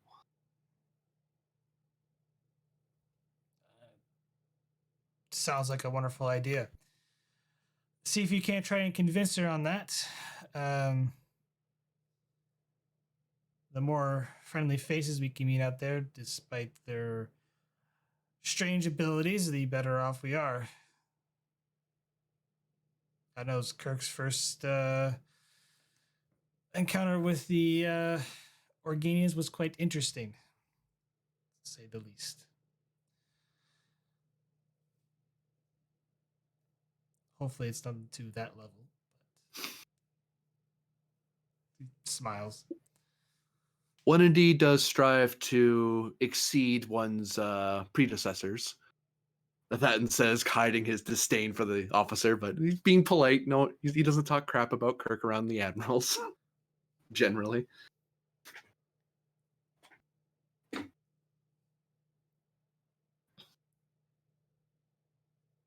I'm curious, Admiral. As far out as we'll be, will the ship's captains during this endeavor be giving more leeway to Starfleet protocols? You could say we're returning to some old philosophies, Commander Solon, ones that you are familiar with. So, yes, captains will have some more discretionary powers at their disposal. You will be out there, and Starfleet will not be able to come to your aid right away. You'll have to rely on you and your crew and the other vessels assigned in those regions. So the old exploratory area fleet formations, which means we're going to be pretty spread out. Although on the plus side, the ships aren't too far away, but not close enough that we're ready to jump in a second's notice. Well, on the plus side, that means we can cover a lot of ground, despite us being so spread out. And after so much time, such a long period of warfare, it's good to see Starfleet returning to its original and best destiny. Well, correct me if I'm wrong, Admirals, but I think we'll all be glad that if the diplomatic corps and the council can keep things calm for a while, we can get a lot of our original work done.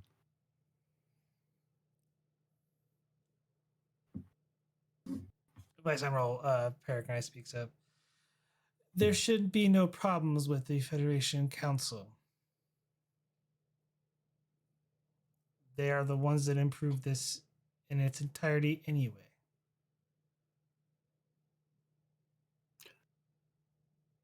But not without the kind advisory of experienced admirals like yourselves.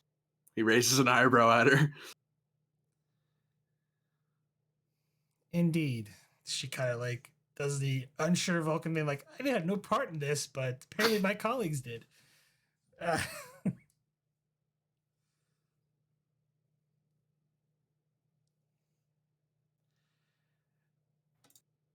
Given the mission shift, do you believe it'd be? Do you believe it would be? I would think that it would be best for us to keep our current mission pod with the sensor suite rather than shifting toward command and control, since the only other ship in the area that's near us is going to be the Expedition, and our command and control capacity wouldn't help them in any great way. And I believe our weapons pod, I don't think you want us to invade anybody, so. He grins at saying invade somebody, like obviously not, but. Kind of jokes like, well, not yet, Captain, but no, your mission pod will be staying as is.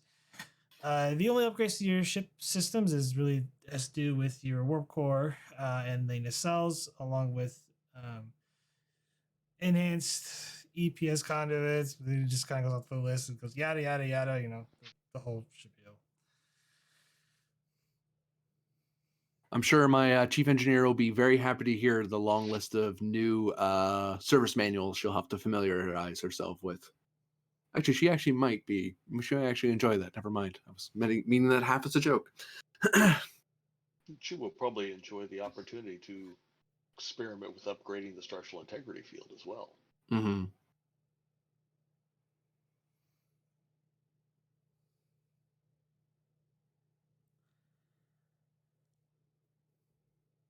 One other thing, admirals. There is the matter of these unknown powers in the region. This fleet. There was a fleet that was pursuing another alien species, some ongoing war. Which, from what I could tell, they don't seem to be involving us. But I can't give you, as best as I've tried, I can't give you a good estimate as to exactly where their war is going. It just seems to be a running battle. That is not the first time Starfleet has run into them. It's though been nearly 100 years since the last encounter with them, but so far they have not entered or violated, our sovereignty. Should I know I'm giving a free hand, but I get the feeling I might run into them again in the near future. I would recommend that we maintain our neutrality in their conflict for the time being, or at least our style of neutrality. He waves his hand because it's one of those Starfleet's neutral to a point. But he waves his hand and says neutrality rather than trying to take one side over the other in their conflict, unless they directly attack us, of course. I mean, we want to make friends, but I don't think I worry that I drag the Federation into someone else's war. We are giving you discretionary powers to make that decision on your own, Captain.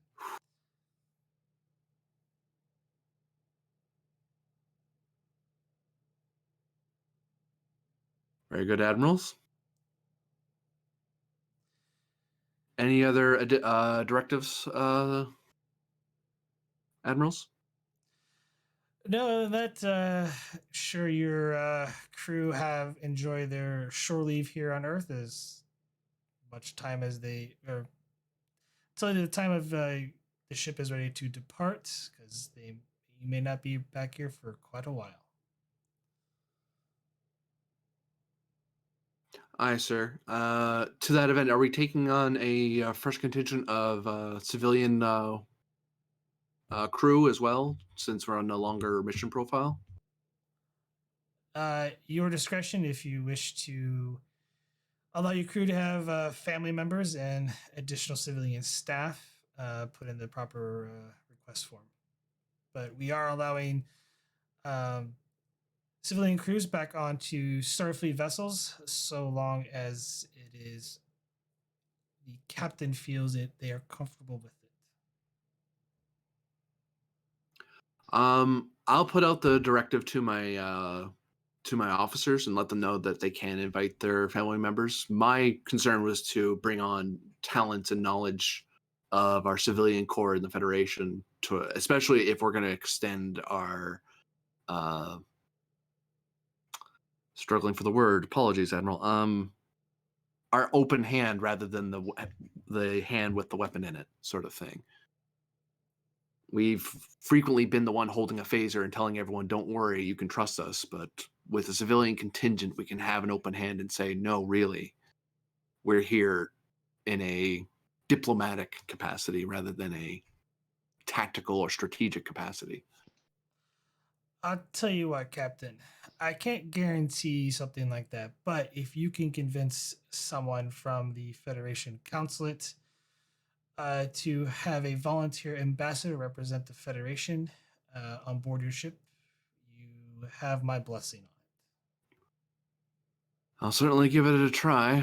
I haven't been to the I haven't spoken with the council or the Corps since the war ended. So that'll be an interesting conversation, sir. Indeed. Keep in mind on your when the Tenshi is ready to depart, you will be taking a handful of crew members over to Deep Space 17, along with some of their civilian counterparts, to the station to field it, even more so. Deep Space 17, along with the construction of a new starbase in another region, will become new hubs. Well, we hope will become new hubs for the Silk Road Initiative. Very good, sir. We'll be sure to give them a smooth ride. I have no doubt about that, Captain. Gives a big smile.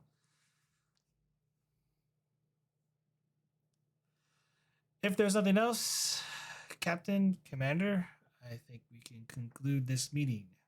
Let the two of you get back to some well-deserved shore leave.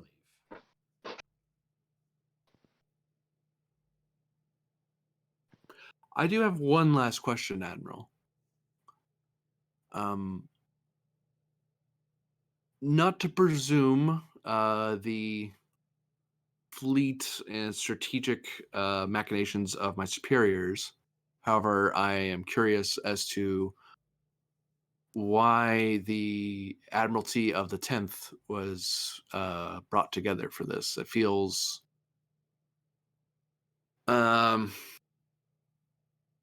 call it a Acacian hunch. I feel like a pride gathering to go against a rather large foe. And for some reason, the head of the pride isn't really cluing me in onto exactly what I'm hunting.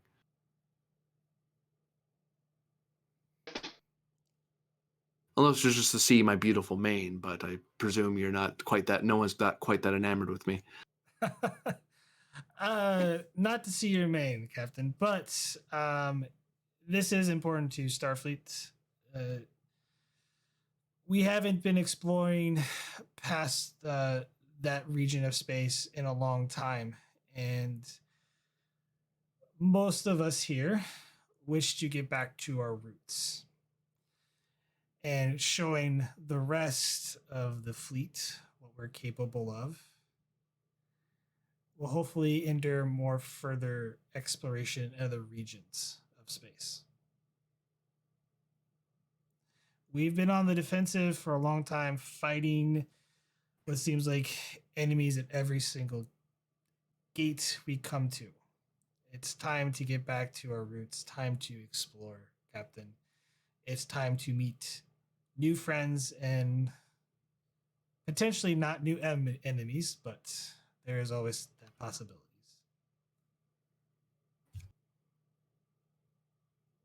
Aye, Admiral. It's time. Commander, any observations or queries you have for the Admiralty? At this time, Captain, I look forward to exploring.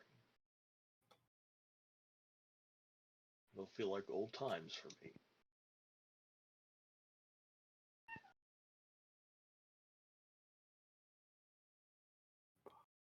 That is all we have, Admiral.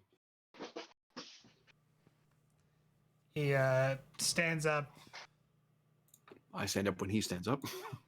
So does Salon. walks up and shakes your paw. Good luck, Captain.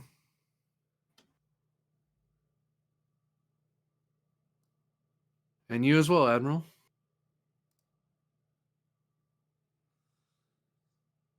Nods and gives the Vulcan salute to Solon. Gentlemen, you're dismissed.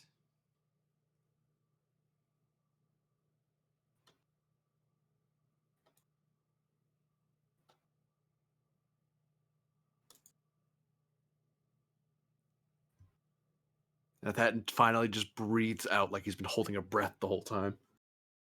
Well, Captain, it appears we won't be court-martialed after all.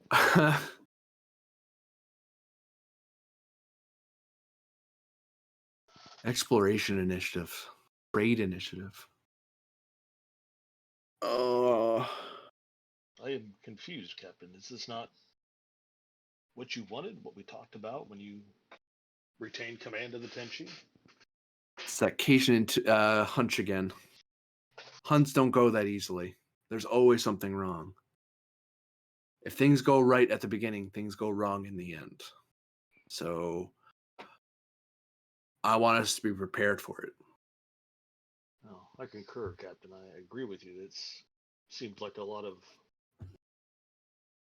upper-ranked officers were what could have been a data transmission. I kind of understand why they're doing it.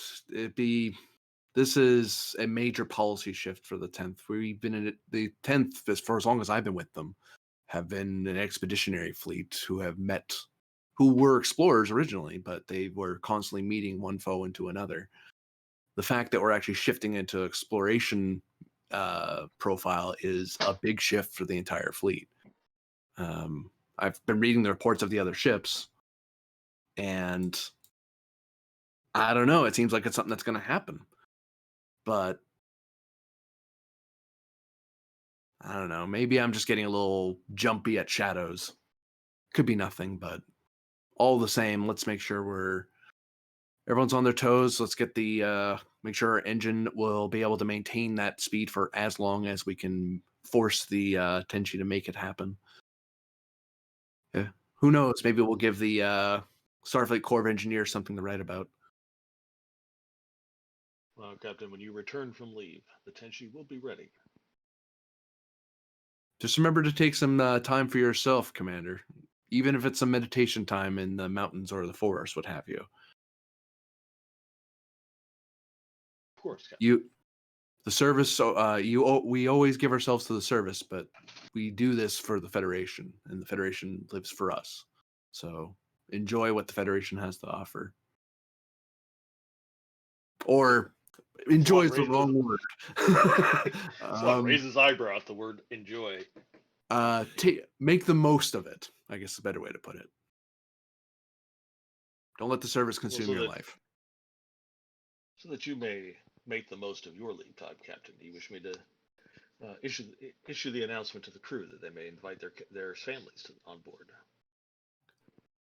Yeah, you begin making those arrangements. I'll start seeing if I can pull an ambassador into our ranks. That's going to be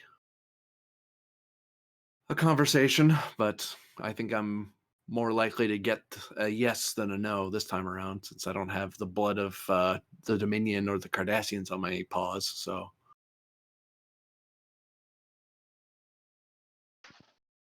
as you see best, Captain. But remember that inviting an ambassador on board will put some restraints upon your discretion. In my experience, Starfleet captains work best when they are unfettered. and it is my study of history that shows that the unfettered captains of the past are how we're in the wars of today. I intend to explore the new frontier, but I intend to do it the Federation way, not the Starfleet way.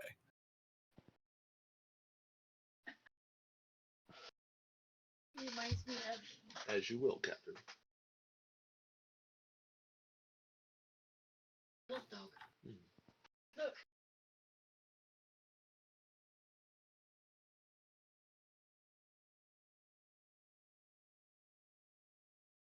Just Reminds me of chicken.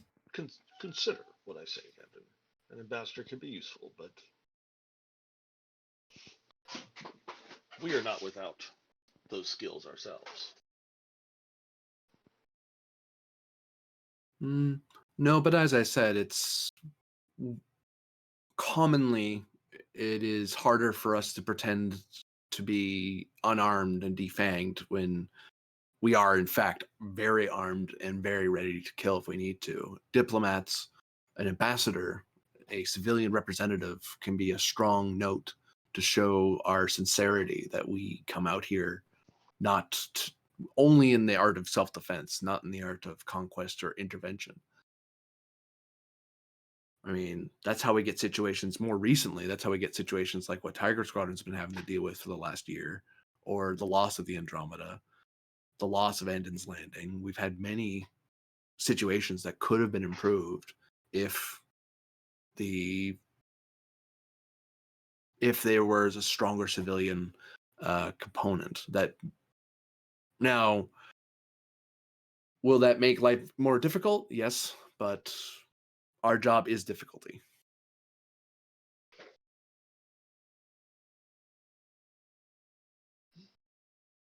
I'll promise not to try to bring a Tellarite that just wants to argue with you all day.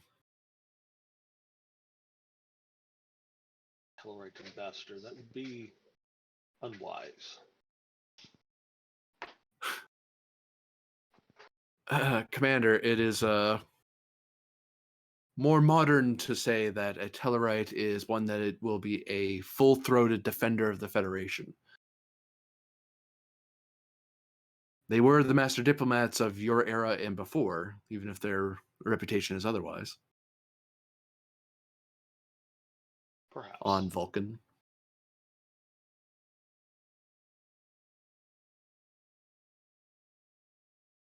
Yeah. Could be worse. Could have invited an Andorian. He looks at you and just like, wow.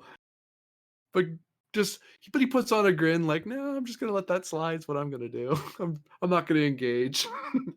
It's a long history of Vulcans and Andorians.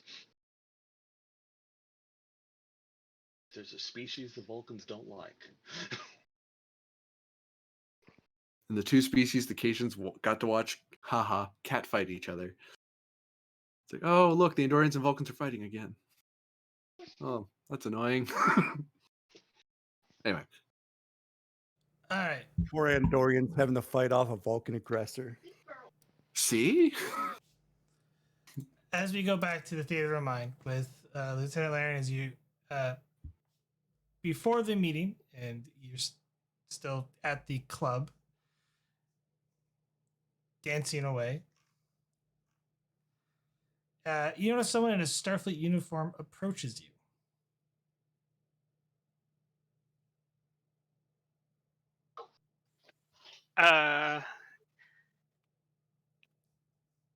I guess I'll stop assuming that the captain has a really weird method of telling me to come back to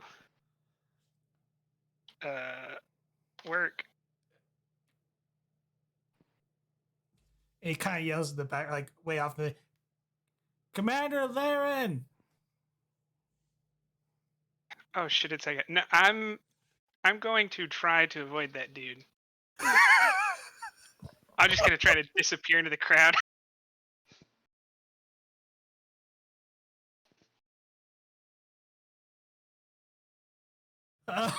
Give me control security opposed. We'll do that.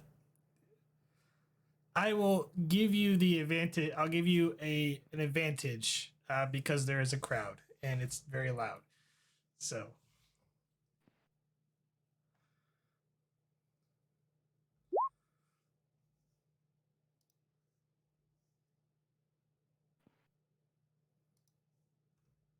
Oh.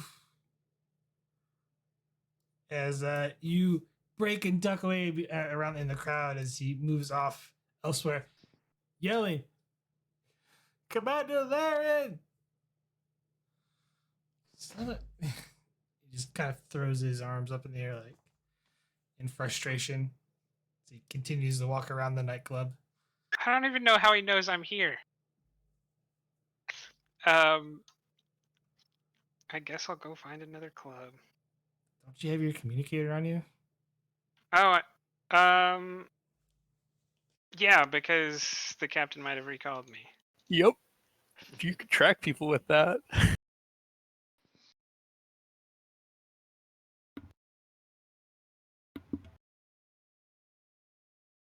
If it was important, they would have called me. If it's not important, then this is probably stalking. That's what I'm going with.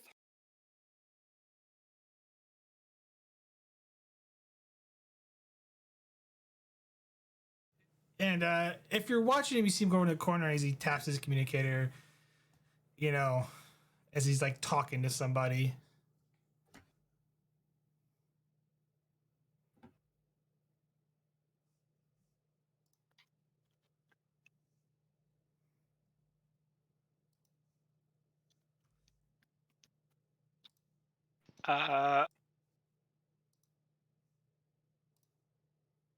Yeah, I'll get another brandy and then I'm out. I'm going to a different club. I'm avoiding that dude.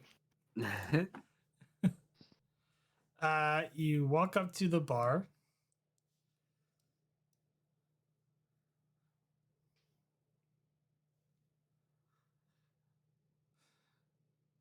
More Sully and Brandy, right?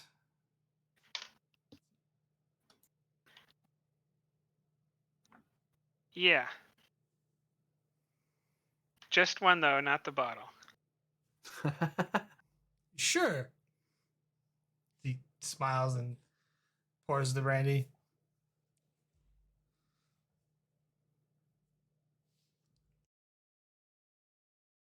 And hands you the drink. I will down it and leave. He kind of looks over the bar, the bar like confused as he goes back to serving drinks. And you hear a chirp on your comm badge.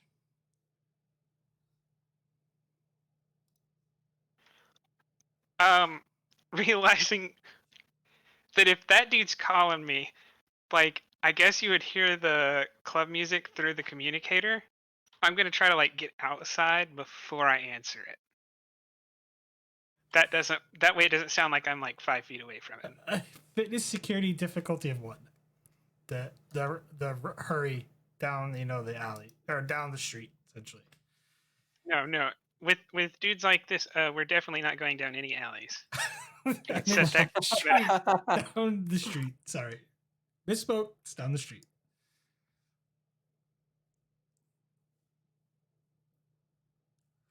You gain a momentum. Clicking things is hard. There we go.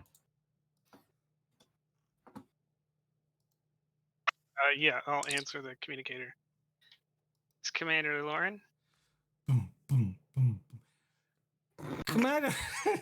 Commander Laren, I need to talk to you about your enhancements you did to the warp core on the Tenshi. Boom, boom, boom. Wait, when did I do? GM, help me remember. When did I do? It's a long time ago. Oh yeah. Oh yeah. So we went up from like I don't know, like 14 to 16 hours at maximum warp or something like that. Yeah. You did something. Are you there, Commander Laren?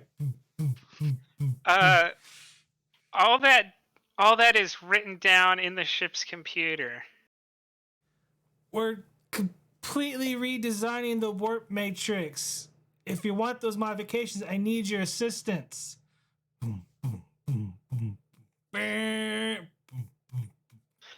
I will get back to you in like 5 minutes. Right, I try to find you in the club, but you're not. I'm gonna hang up the thing. Lieutenant Lauren, I'm gonna hit my comments. Lieutenant Lauren to Captain Althaton. Captain, this time you're actually having a romantic meal with. There's threat being spent. You're having a romantic meal currently with your significant other.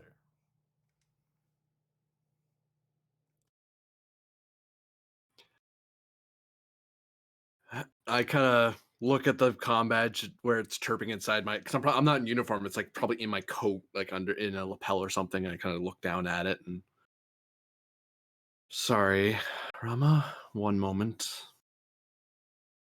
Kind of holds up the lapel close to his face so he's not like talking out loud, and taps it to talk softly into it.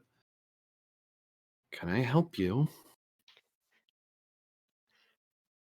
You can hear a slight It looks growl as he's asking that question, like he's mildly annoyed with this call.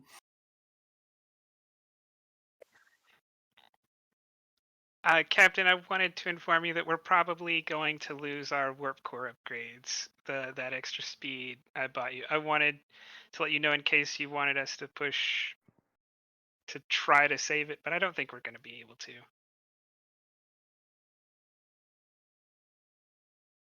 I checked this morning. It seems they're earlier today. They're checking on They're going to replace the nacelles with new ones on orders of the admiral.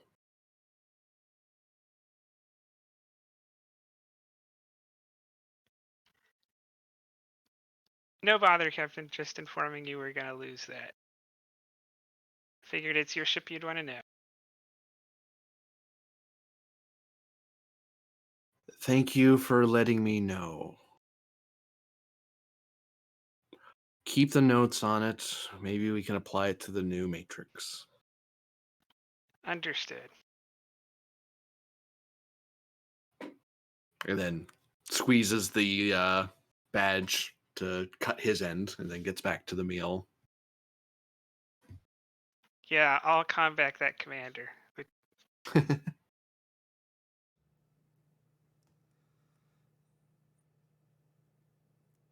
As you combat, or you hear the boom, boom, boom, boom, boom, boom. Commander, land! You can do whatever you're going to do. Don't worry about the upgrades. Are you sure it's your ship? No, I'm positive. In fact, you can probably return to fixing it right now. All right. Also, I looked at the manifest. You have parts for a solar sail. If you need help, just let me know. Just let me know. I can help you with that project.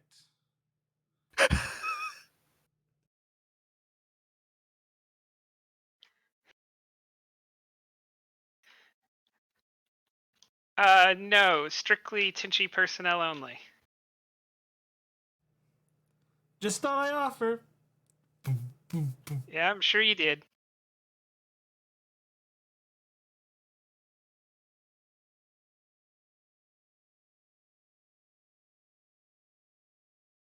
I'm gonna try to wait for him to leave and then go back. Uh, Eventually, you make your way back, and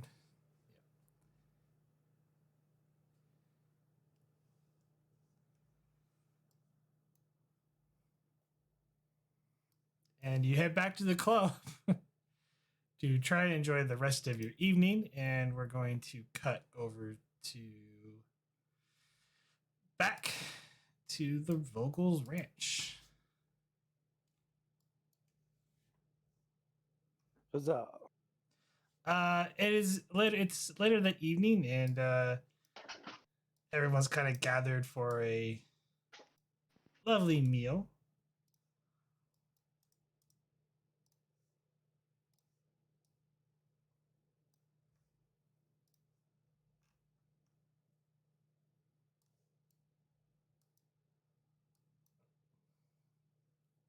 As your cousin Luke stumbles in, got a little bit of dirt, starts washing up. Pardon my appearance, aunt or auntie. It's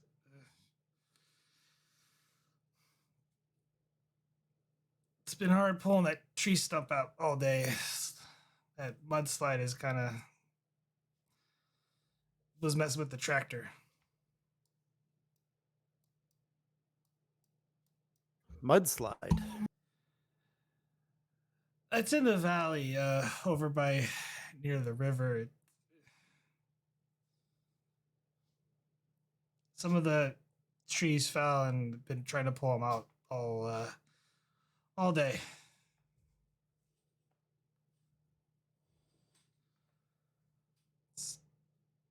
If you needed help, You just got here, Sarah. It's no big deal.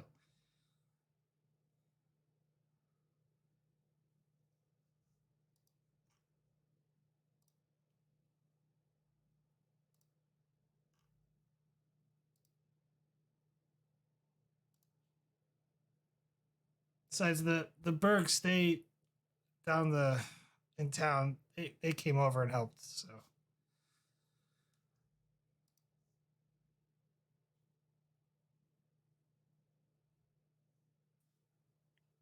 this is my home. I am perfectly capable of helping. You just needed to ask.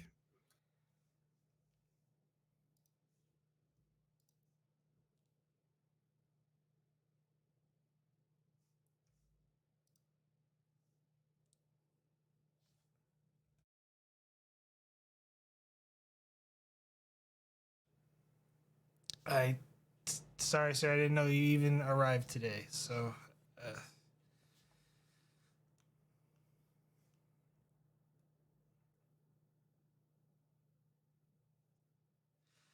well, enough shop talk. Let's sit down and enjoy this lovely dinner. It's been a while since all of us have been gathered. Where's Mitch? Kate kind of speaks up. He's stuck at the clinic. There's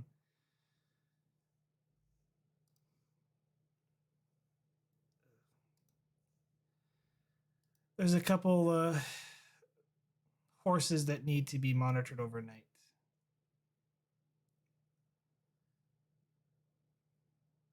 She kind of sighs a little bit.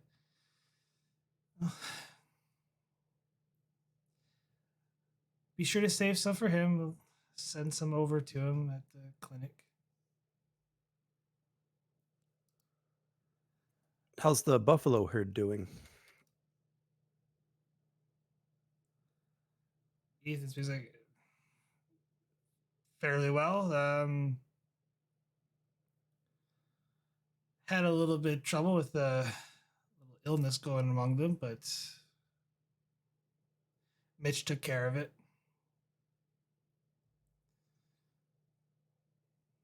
Any new calves? Oh, not lately, but I guess since you've been gone, there's been about 4 or 5.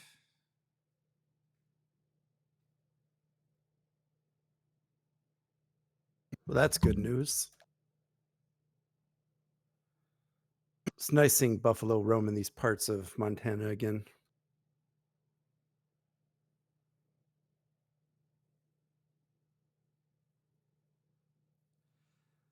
Your father speaks up. Well, it is, but they'll be continued grazing for a long time after. Come, Sarah, tell us what adventures have you had lately out there? Well, we're starting to map and explore something called the Ebon Expanse. So it's been quite busy for me trying to update some star charts and stuff. What have been expanse? What sort of area, region, of space is that? It's not It's the. I thought you were doing the Shackleton expanse. Oh, that was at least a year and a half ago. We got moved to a new sector of space. It's along the Federation's southern border.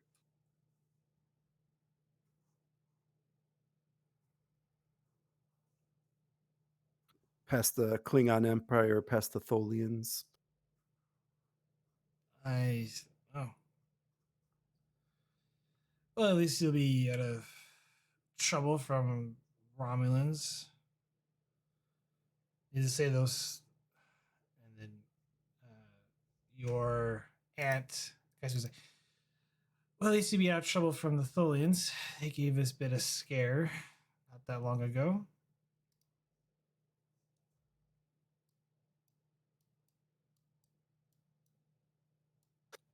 Don't worry, this is not as dangerous as the Dominion War was. I won't go missing for 6 months again, I promise.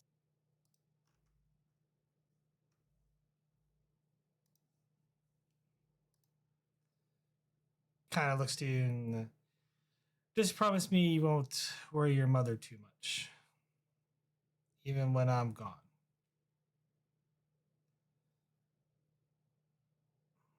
What are you talking about, Dad? You still have years. And she kind of gives like a half smirk, knowing the truth. He chuckles a little bit. I wish that were so.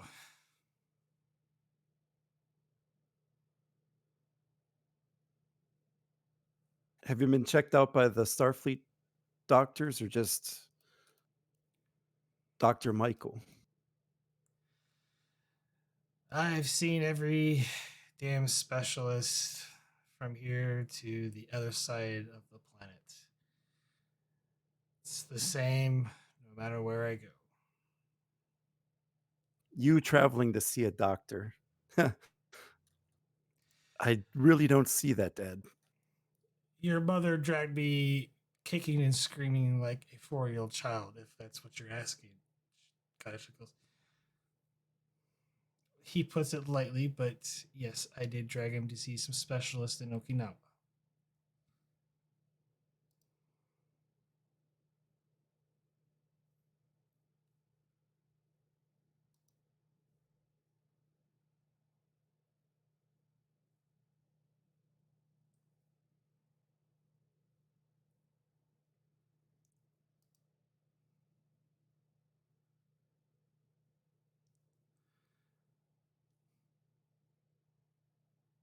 So you said the only one not here was Mitchell. Well, Mitch Vogel, your other so cousin. yeah. So while I'm passing some food around, I'll say, so Luke, what's new with you? Uh, I mean, been running the keeping up with the daily chores. It's a full-time job here at the ranch.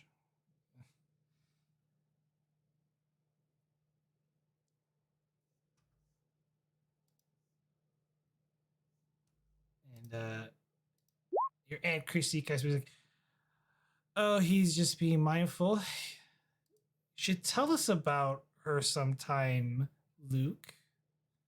Her. Yeah, he's got a little girl. He's got a girlfriend back in town. What's her name? Is it Catherine? You mean Melanie? Mom goes up. Ah, Melanie, that's the one. What's she like? She's gorgeous. She works at the tavern.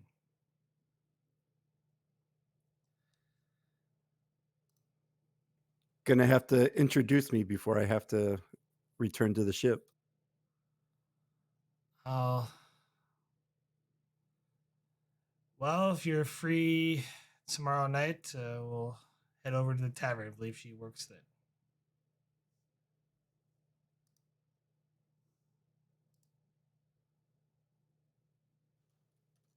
It's been a while since I was able to go into town. Has much changed, or is it pretty much the same old town? Same old town.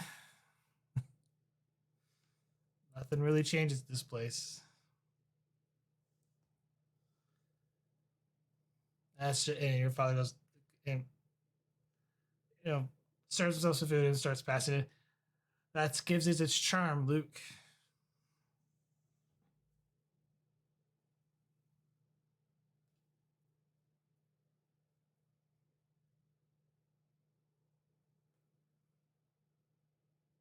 So, Kate, anything new with you? When I'm not working here at the ranch, I'm at the clinic helping Mitch out.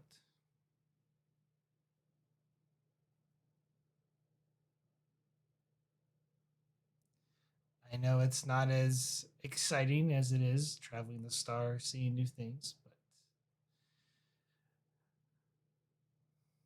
we manage You down here. you still working on your veterinarian's degree like you talked about? I am, though it's slow. Things keep me busy here.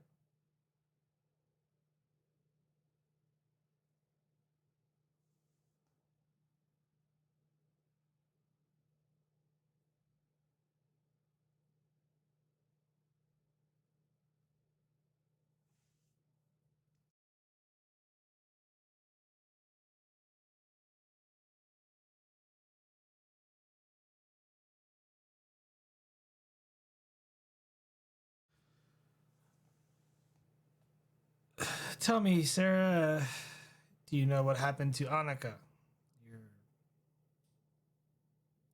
duplicate? And I'll shake my head. Unfortunately, no.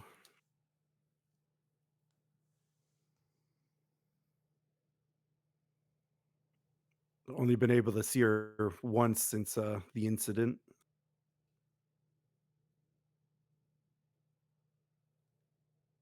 I do miss her though. Um, I'm sure you'll find her. You always find what you're looking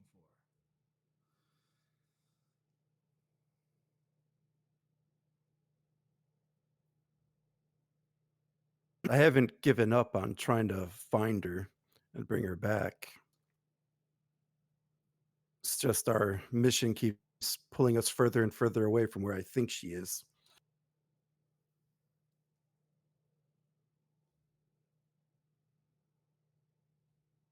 You just have to have a little faith. You'll find her. I'm sure of it. He nods and smiles at you. But let's not talk about sad subjects. Mom, this food is delicious.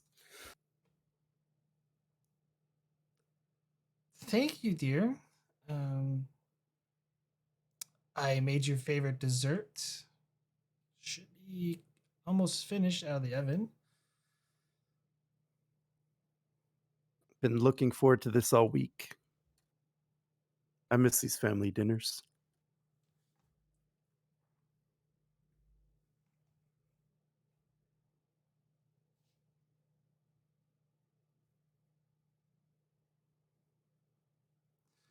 Well, we miss having you.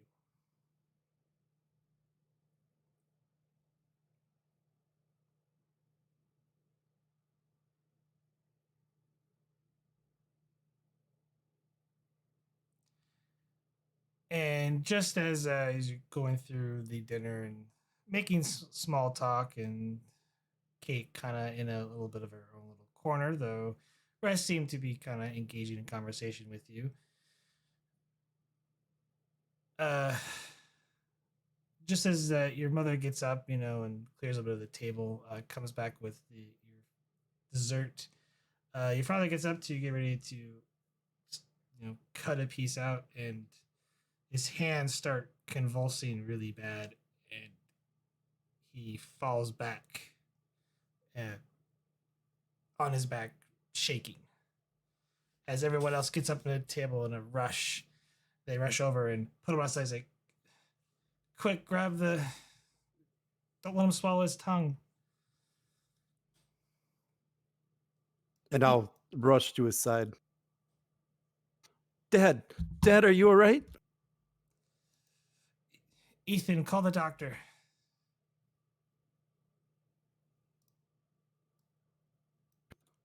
And I'll hit my comm badge.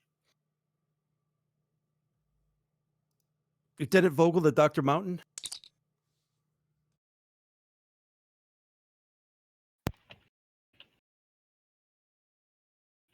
He's drinking a drink with his colleagues and answers, "Yes, go ahead." Doctor, medical emergency. It's my father.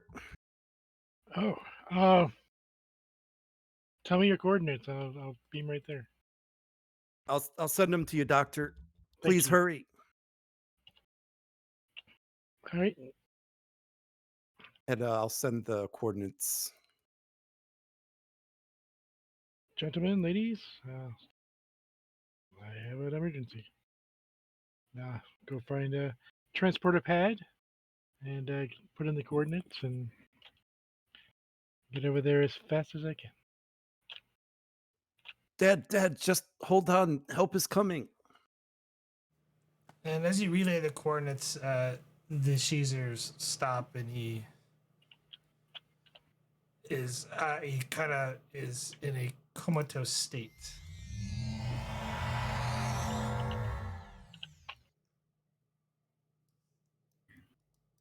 Should have my med pack with me. And what seems to be the nature of your emergency?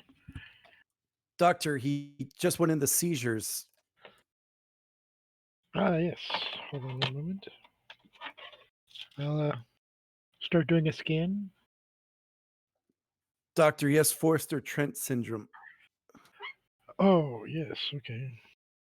Thank you for that information. I'll do a basic scan to see how they're doing currently, aside from the syndrome. Reason plus medicine, difficulty of 1. There's a good chance I'll get more momentum, so I'm gonna spend that momentum.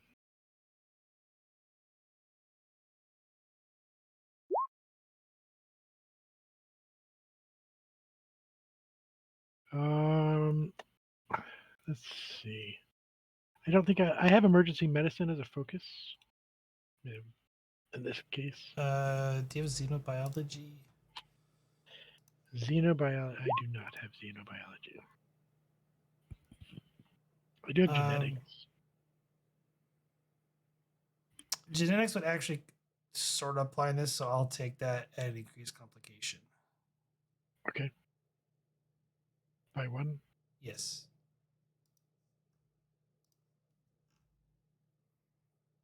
Gain a momentum. You have cautious medicine, so you can reroll that 0 if you want. I do. Yeah.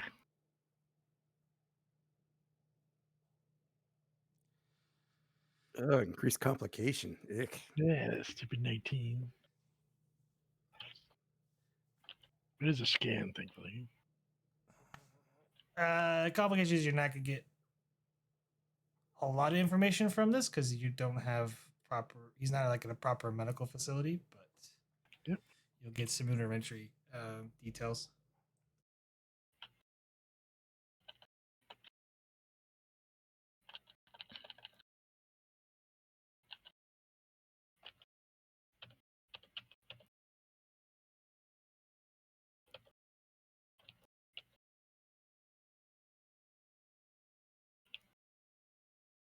And he taps the side of the tricorder.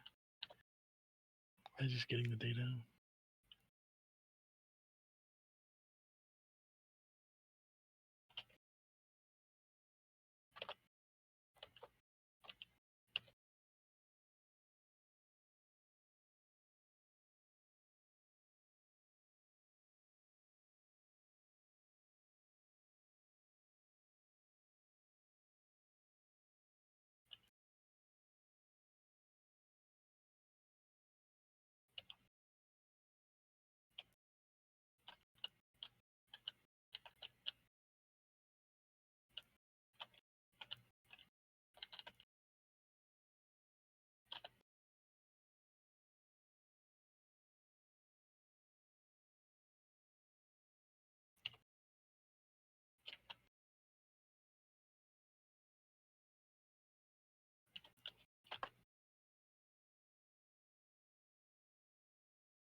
Hmm.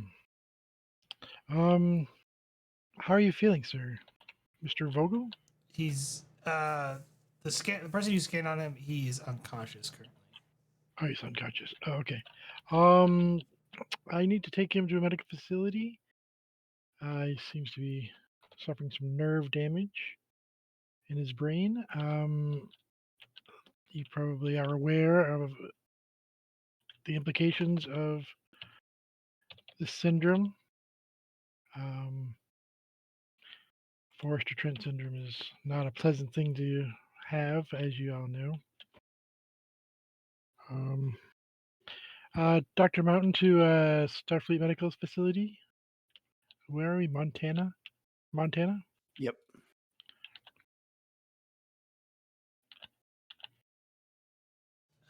Ethan comes back. The doctor is on his way. Who are you? Dr. Mountain, the USS Tenshi. I work with your daughter, cousin, My niece. niece? Yes. You keep listing off random things, you'll get there eventually. Your Yes. family member?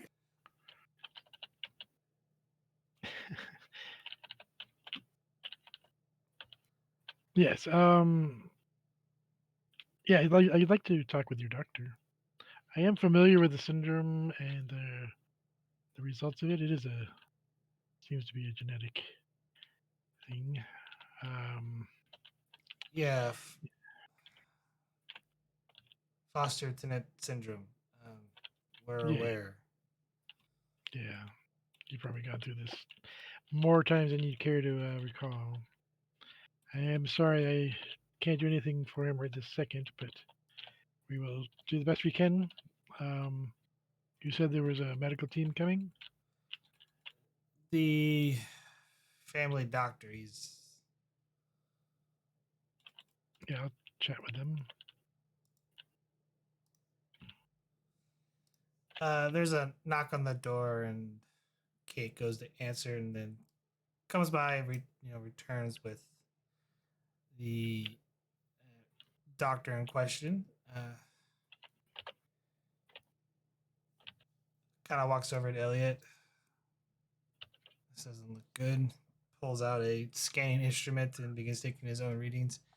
Here's what I got. He's got some nerve damage in the cerebellum. I'm Dr. Mountain, by the way. Zachary, call me Zach. Yeah, you're well aware of his condition. You said he had a seizure. How long ago was this, Lieutenant? A few minutes. A few minutes. Yeah, I tried to get here as fast as I could. Oh, he is correct on the brain damage to the cerebellum, which is going to affect his motor control.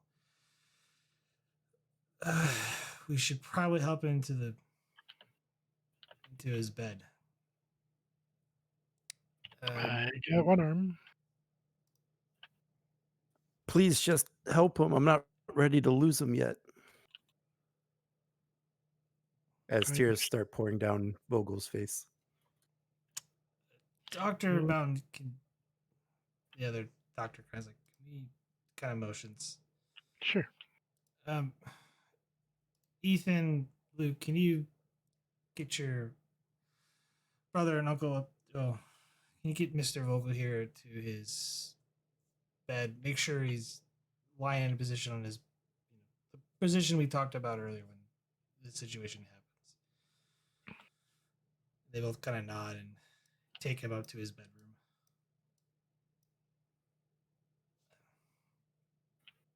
It's nice to see you again, Sarah. As he kind of walks out, like motions did for Dr. Mountain to follow him. I do. Dr. Mountain, Hi there. What's Dr. your name again? Wesley Kirk, no relation to that guy. Oh, yes. Look, Mr. Vogel, Elliot, he doesn't wish to go to a medical facility. Okay. He's refusing treatment. No, he's been undergoing advanced gene therapy treatments most of his life. The syndrome keeps returning. It's So rare. so neurostabilization doesn't seem to be having any effect. It does it. It's rare that it does. It's he hit the unfortunate, unlucky jackpot. Okay, but as we all know, I'm gonna try anyway. Um, so the so can I at least have a look at the medical records and I can maybe take a look at it? I have a specialty in genetics. I might be able to see something. I don't know. I doubt I it, unfortunately. But I cannot authorize that if you convince Mrs. Vogel to do that. I have no certainly, power here, Dr. Mountain. uh, I understand.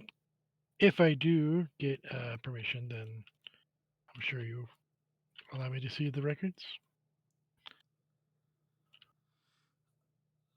Yes, I will allow it.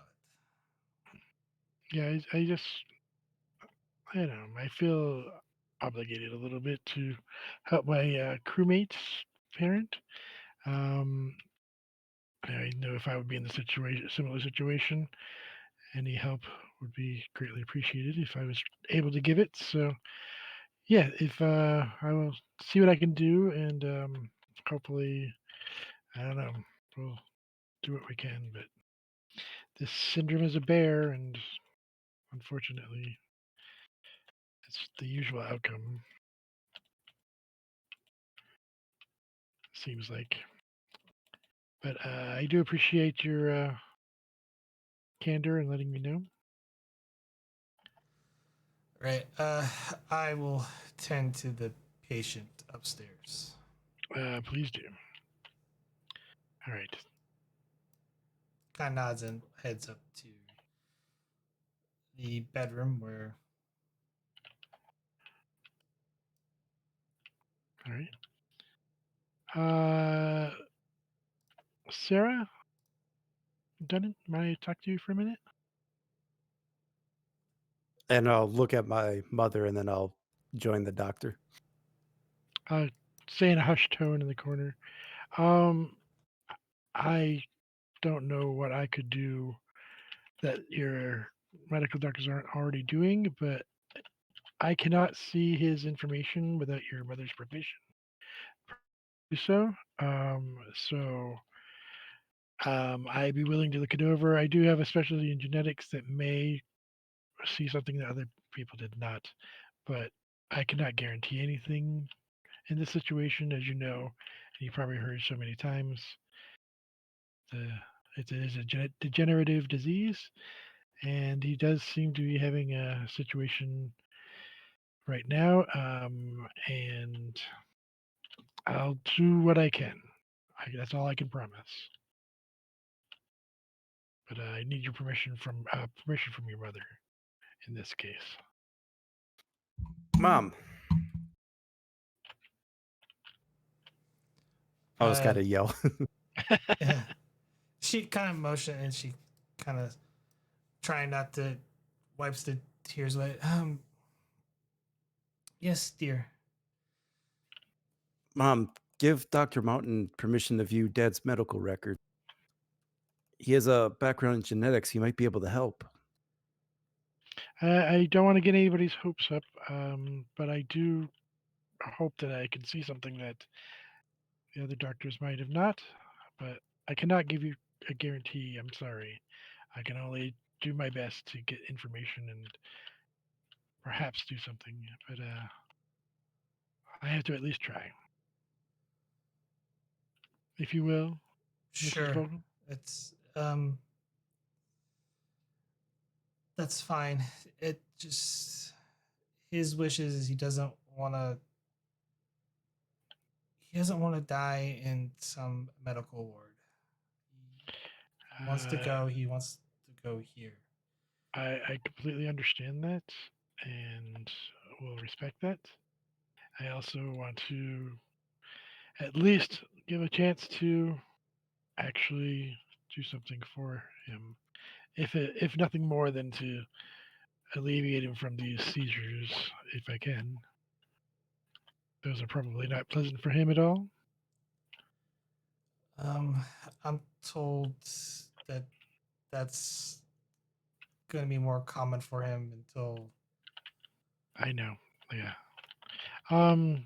So yes, I will take a look and consult with Dr. Kirk, and I will do my best to find something to help your husband and your father. And he's upstairs. I'll follow me. I'll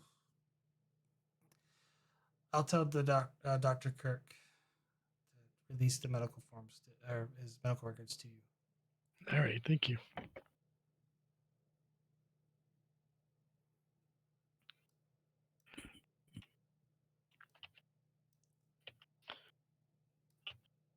Your aunt walks up to you. Sorry I haven't seen you all day, Sarah, but I wish it was better timing.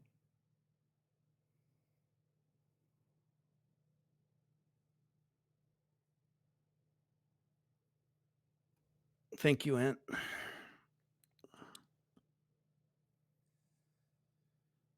And she'll just be standing like at the bottom of the stairs with like just her head in her hand, kind of in disbelief at what's happening. Dr. Martin will put a reassuring hand on her shoulder. I'm waiting for the other doctor. She was leading you upstairs. Oh, she was leading me upstairs. Okay, well, I'll just pat her on as I go by. Your aunt kind of sits down next to you, kind of giving you a hugging embrace. I thought I'd have more time.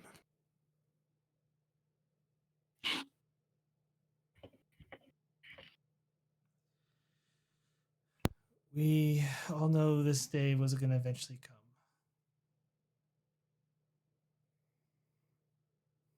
What important We is didn't even you're here we now. didn't even get to ride out to the ridge.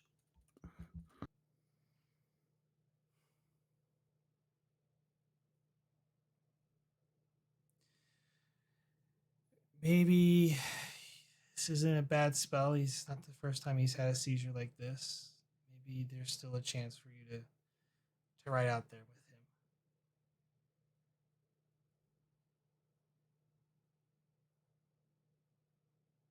Please just let him be okay.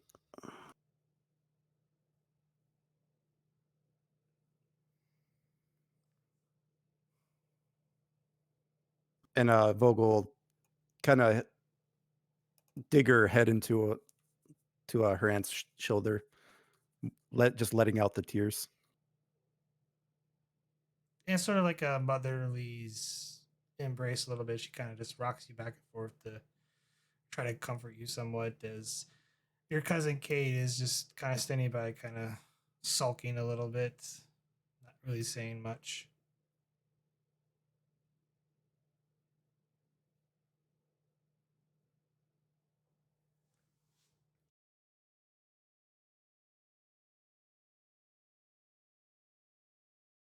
Dr. Munn, you were led up to the top where essentially they kind of comfortably placed Elliot in his bed, and the doctor has been kind of monitoring him a little bit.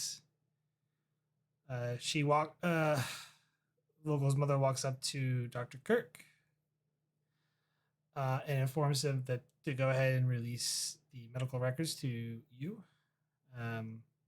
Moment passes by as Dr. Kirk finishes what he's doing, comes back to you, and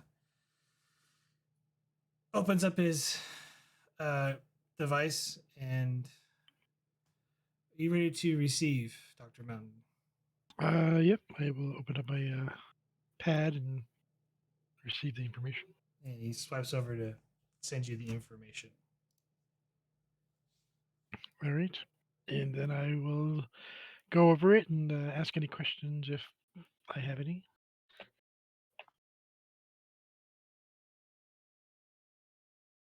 All right. Let's see. I think I'm going to use a determination. My value is driven to ease suffering, or also doesn't believe in a no-win situation. I haven't given you the roll yet. I'm going to use a determination anyway. The diff 1 roll. Spite. Okay. Give me reason plus medicine. Difficulty of 7. And the complication range is 2. Base. So difficulty of 7, complication range of 2. Reason medicine. And this is to see if you can't formulate a treatment on the spot for Mr. Vogel.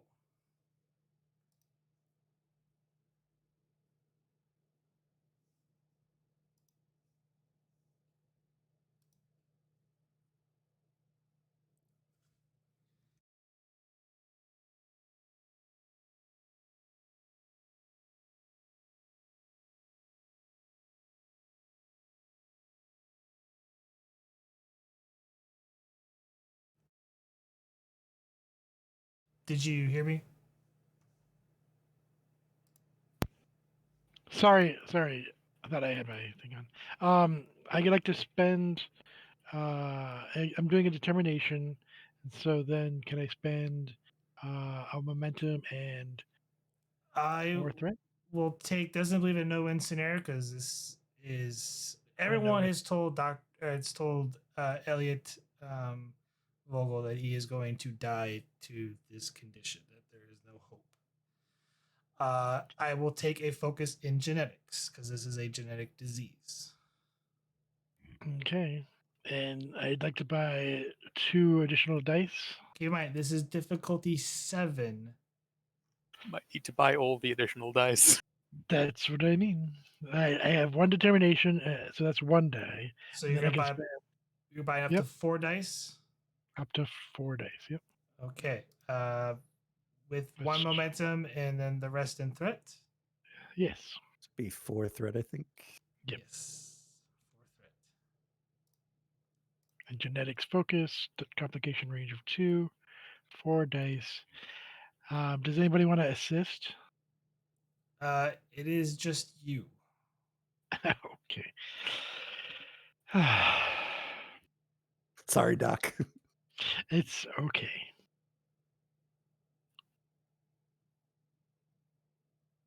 Oh my God, he made it.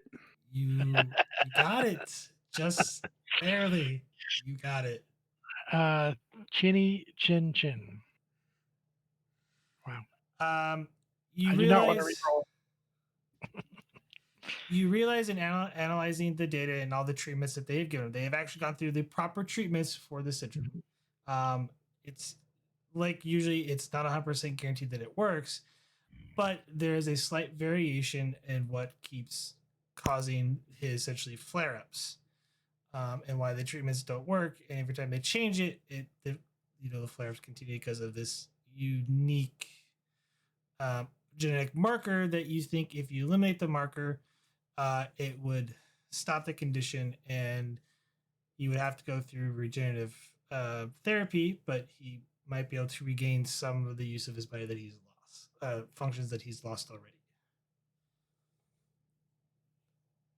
But you do know from the data, you will have to act quickly because he is very close to death. And you would need to essentially do that at a proper medical facility, either at Starfleet Medical or on board a medical ship or the Tenshi.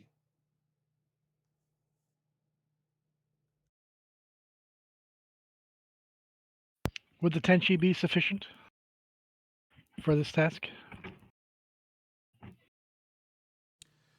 Yes, however, you won't have your superpower because most of your staff is on shore leave. Oh, right. All right. So I probably should go to Starfleet Medical then?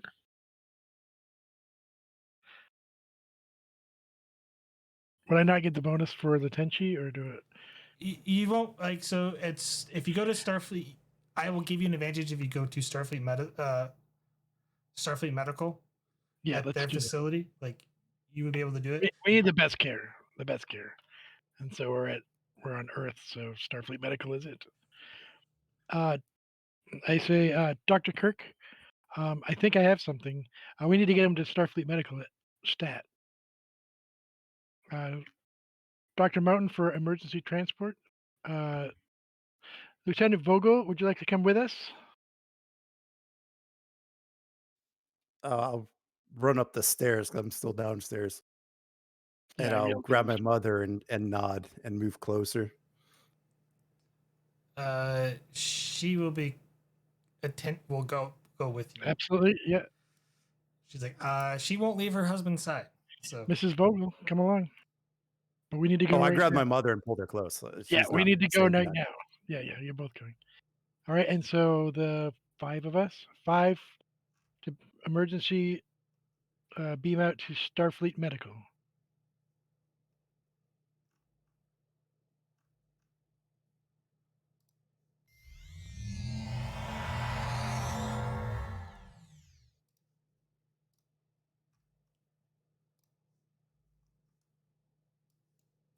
All right, we need to get him in the get some gene resequencing in on him right now. There's a marker here, Doctor, and I start pointing to the. hold up one so what I second. found. Sure. One second. Trying to drag tokens to a scene, I think. Yes, I am. It's a lot of pages to go through. Just, I bet, especially the first game. you beam over to Starfleet Medical, and you're kind of in the ward, and then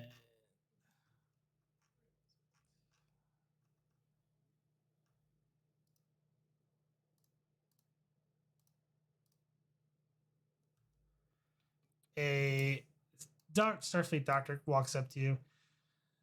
Vulcan, excuse me. We have a emergency situation. This patient has Forrester Trent syndrome and failing fast. I need to get them into a medical facility as soon as possible.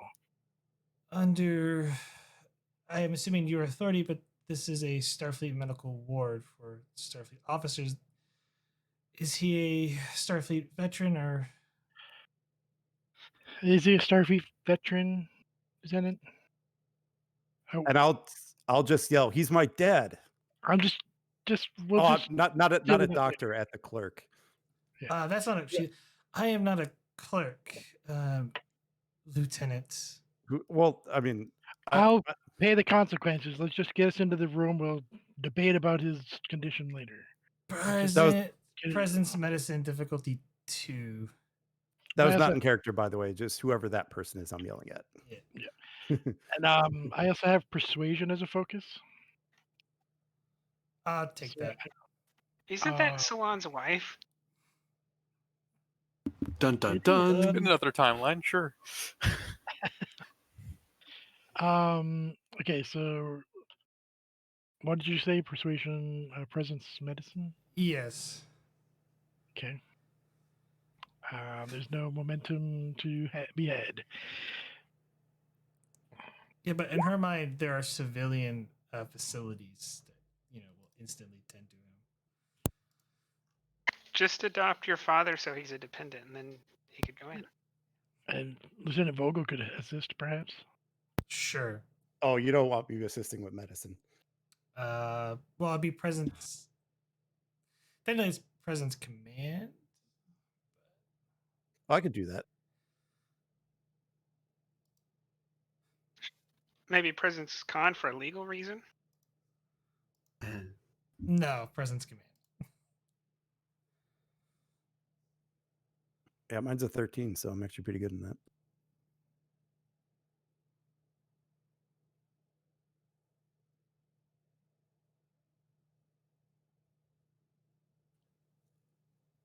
Did you already roll, Doc? That's your presence medicine, right? Yes, you already rolled. Yes, yes. Ah, there we go. Oh, yay. It is highly irregular, but very well. What is the state of the patient? Unconscious, neurological damage to the brain, and I need to do genetic resequencing on him as right now. Very well. Do you require assistance? I will. Dr. Kirk is most familiar with the patient, but I will take whomever knows what they're doing in this scenario. Unfortunately, if he's not a member of Starfleet, I must insist that he remain behind. I can get the appropriate staff members here to assist. I'm sure they will do excellent. Vogels, we're going to do our best. Please be patient. And all right, let's go. Thank you so much. And I start bringing them over to wherever they direct me. You go to essentially, a ICU type room. There's other medical officials there. And so this is going to be another difficult task.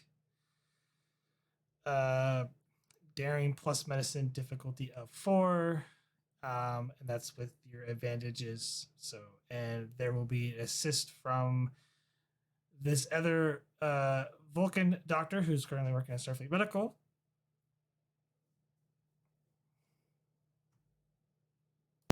All right. I'm going to have to buy. Well, let's see. What do I have? I also have. Well, my focus is. Focus already applies in this. Is that true? Genetics is the focus because you're Okay. coming up Yep. with a treatment. Do that over virology because you're probably using a retrovirus to change the genetic code. Okay. And also, can I use quick study? Oh, I also have a veteran. Oh yeah, How do- roll challenge dice.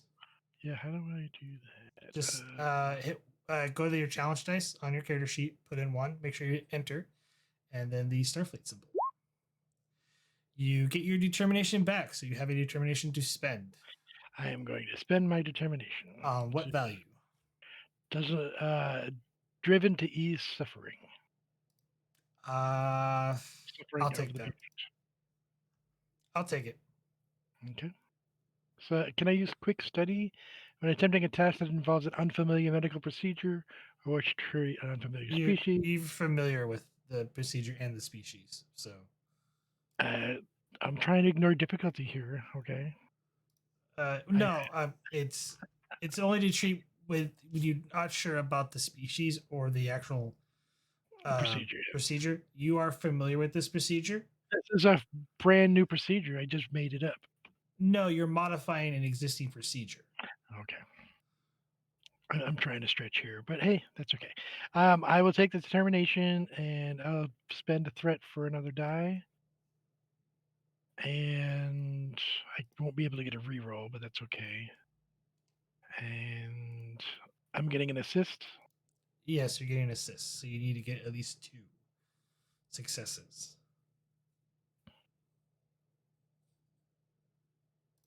Wow. The doctor, you get 2 momentum out of it. You manage to create the retrovirus and you inject Mr. Vogel with the agent, and it will be some time before he recovers, but he will need to remain at Starfleet Medical under observation for the next 24 hours. Absolutely. So how long was the procedure basically? A couple hours? A couple hours. Okay. So I'm gonna come out once it's done, clean up a little bit, and then make sure they're resting comfortably in their room or in the He's unconscious. observation room. And I'll go to Sarah and her mom.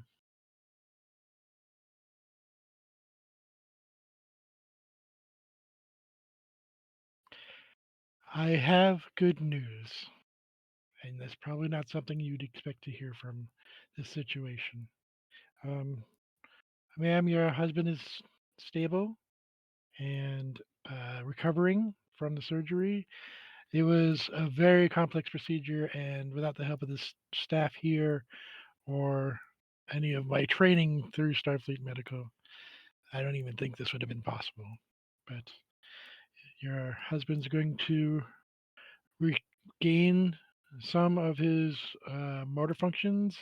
Most likely will minimize seizures, and with any luck, he'll be awake after our observations, and you'll be able to see him most likely tomorrow, maybe tonight. We'll see how it goes. But I just wanted to let you know that they're going to be okay, at least for now. So is he cured, doctor? Is he gonna Well, live out the rest of his life? it's it's going to go in remission, as far as I can tell. Um, I can get more information as we go. It's going to take some time to recover. I mean, he did have some brain damage even just from tonight. So, um, but we'll see how it goes. We'll keep him under observation for the next 24 hours, and then um, it, I have hopes that it will work out, and that he'll be able to live a normal life. There may be some difficulties and side effects, but hopefully those are minimal. But anyway, I was just glad I could help. Thank you, doctor. The other doctor comes out. Greetings. Just to Hi there. inform Thank you, you. he will be responsive most likely within the next few hours. Oh, good. He will need to go under some rehabilitation. It would appear that the damage to his cerebellum will take some time to recover. He should make a full recovery within a few months, but he will require intense, uh, rehabilitation. He would technically the damage would have paralyzed him completely. If Doctor Mountain here did not act in the appropriate timing, he most likely would have died within the next few hours. So, like I said, good news. So, I you get your reunion in the next couple hours. I'm glad that is the situation. Indeed. Congratulations, Yes, thank you, Doctor. You as well. Dr. Tapel. Thank you, Dr. Lapel.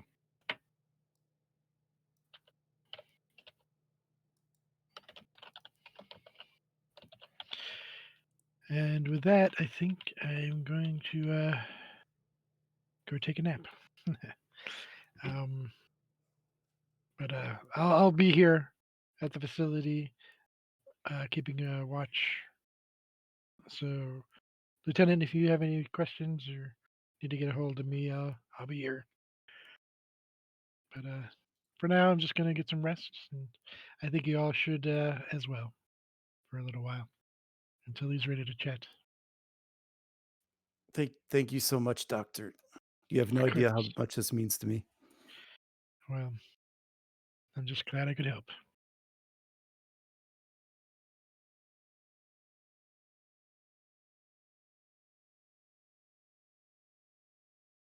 Mom, you relax. I'll let the family know. She's kind of like trying to wipe the tears away, and that's of course. Yes.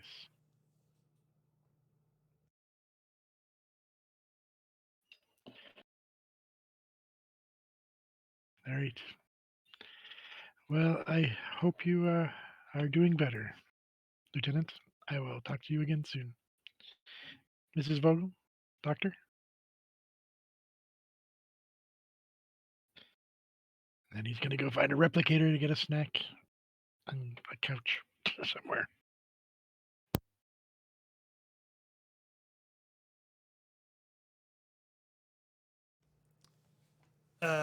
Dr. Kirk kind of shifts up. Well, I'm glad he'll make a full recovery.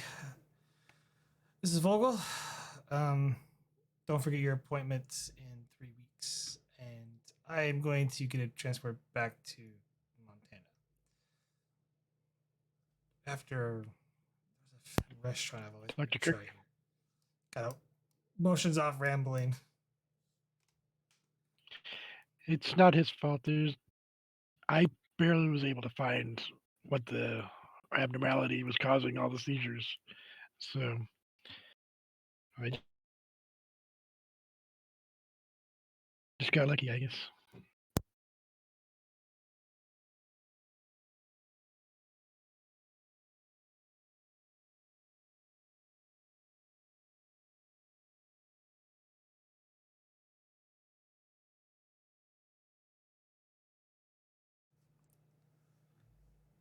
All right, Vogel, I believe you're going to inform.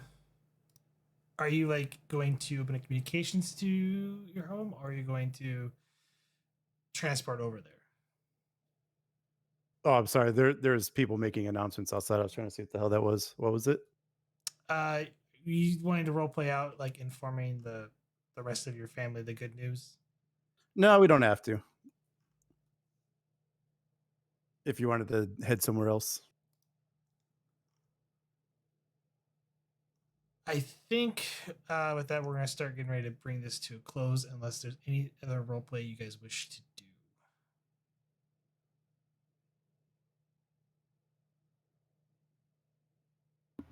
do. Nothing pressing for me. I got all my bases ticked. So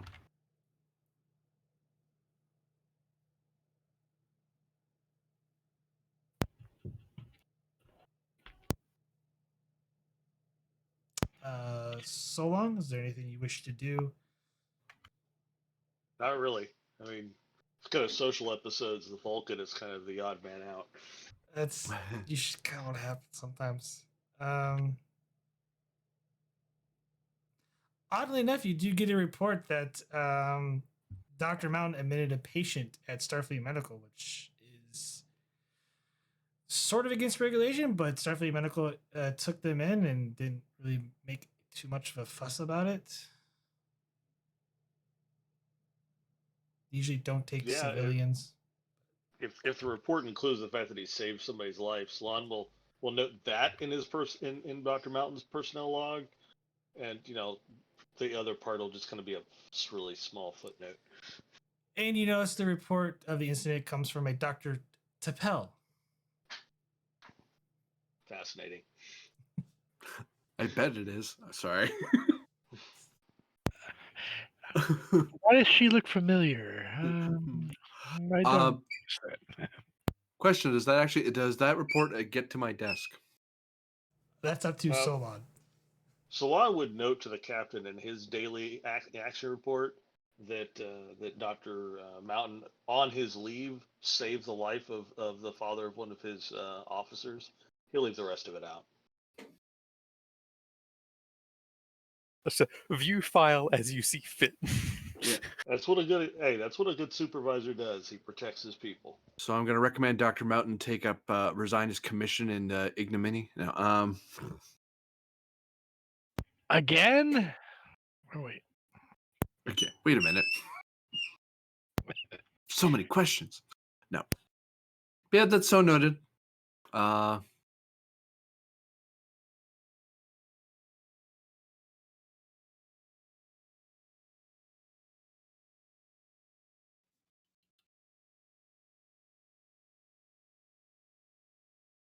Yeah, Thatton has the intention to note a commendation for acting in the spirit of the Federation Charter rather than the letter of the Federation Charter.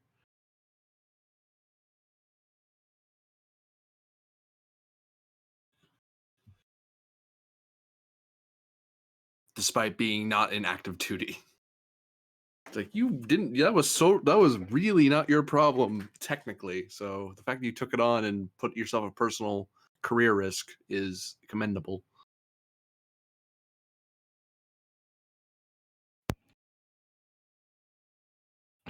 The funny thing is that I was already at Starfleet Medical having drinks with colleagues, and I got the emergency call to go to Montana, and then Like, well, yeah, there's other hospitals, oh, which yeah. there are. I mean, there's plenty of really good hospitals on Earth. Where's There's the a best lot of place good I could ones. be? The Tenshi was my first guess. No staff. Second, Starfleet Medical.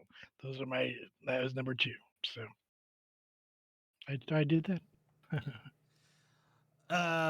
So real quick, we're gonna get ready to close out the session here as Vogel, her father, and then her cousin Kate take a nice little horseback ride up to one of the many ridges that the ranch faces or is around.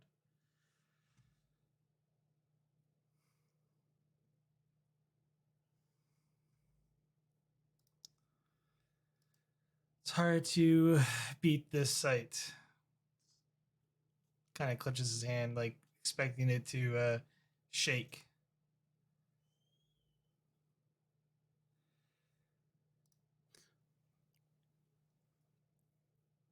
And Sarah will notice it. It's like, "Are you all right, Dad?"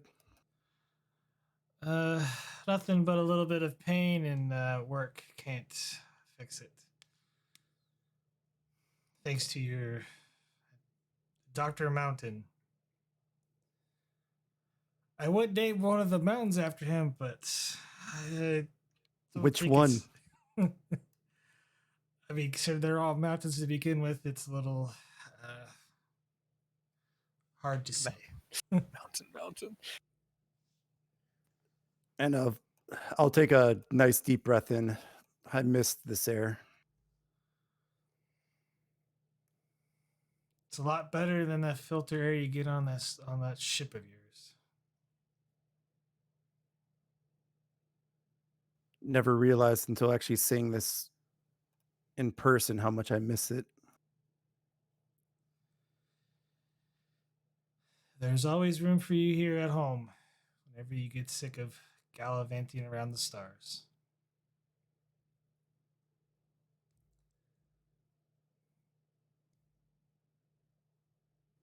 I know, Dad. But now that we're given a clean bill of health, I think I have to have my duties, goals that I want to accomplish.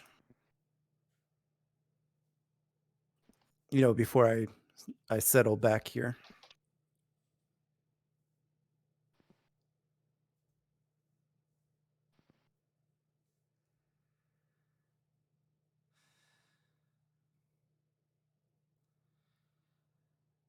I know. You're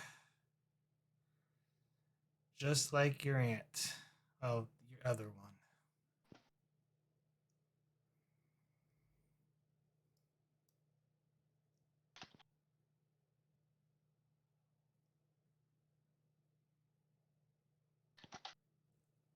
And I'm sorry, Kate. I know you don't understand why I left, why I joined Starfleet. But the So, work I do is very rewarding. if it wasn't for you joining Starfleet, Uncle wouldn't be here anymore. I can't.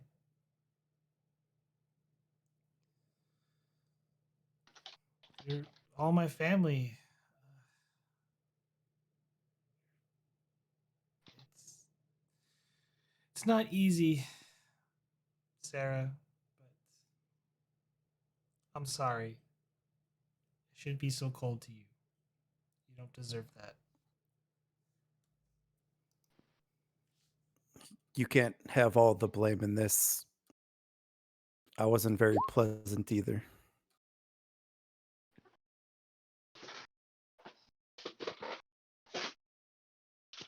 But I would love to have that old relationship we had when we were younger. We're the best of friends after all.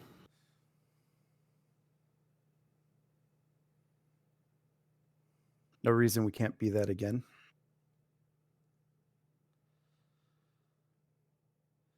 Yeah, though I think a race back to the house is in order. First one there gets dibs on the rocky road.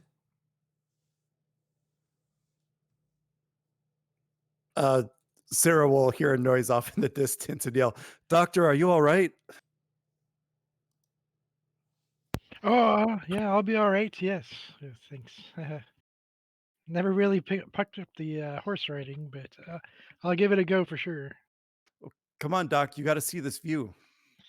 Wait, hold up. Oh, whoa. Doctor, give me Presence Con difficulty of 2. This is where the doctor dies. Difficulty Ordinary- 2, complication range 2 to get your Presence Con difficulty 2, complication range 2 to get your horse under control. Don't look at Vogel to do anything medicine. Do I get a second veteran roll to get my determination back? Oh, you did spend it. So yeah. You might get it back. Up, doctor with the train. You get a veteran roll every time you spend it, yeah. Wow. Not sure what you're going to spend it into, but So I can control my horse? No. that's a very specific value you have, Doctor. Just kidding. All right. So I guess I'll take a momentum just because it's there. Hold up. So what value are you spending it on? I'm not. I was joking. I don't have one that would apply. I could ask politely, threw out the handbook and wrote my own. That's my one of my values. Elaborate.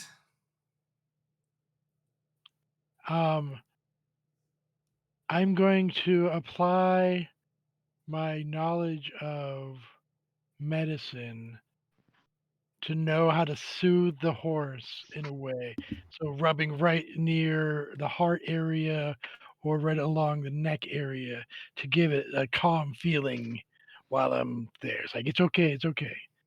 We're in this together. Okay, sure. Vulcan nerve soothing. Roll. I was about to say, Our doctor is also a veterinarian. Horse whisperer. Roll. At least I didn't get a complication. I mean, that's 3 momentum gain. Roll challenge dice.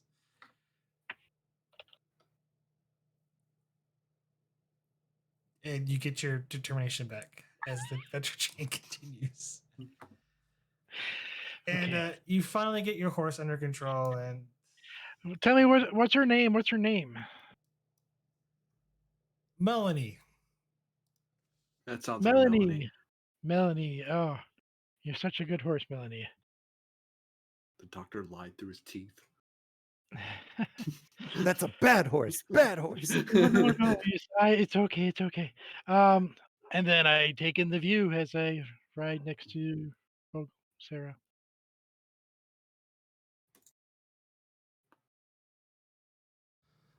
Wow, it really is beautiful here. And with that, we'll bring the session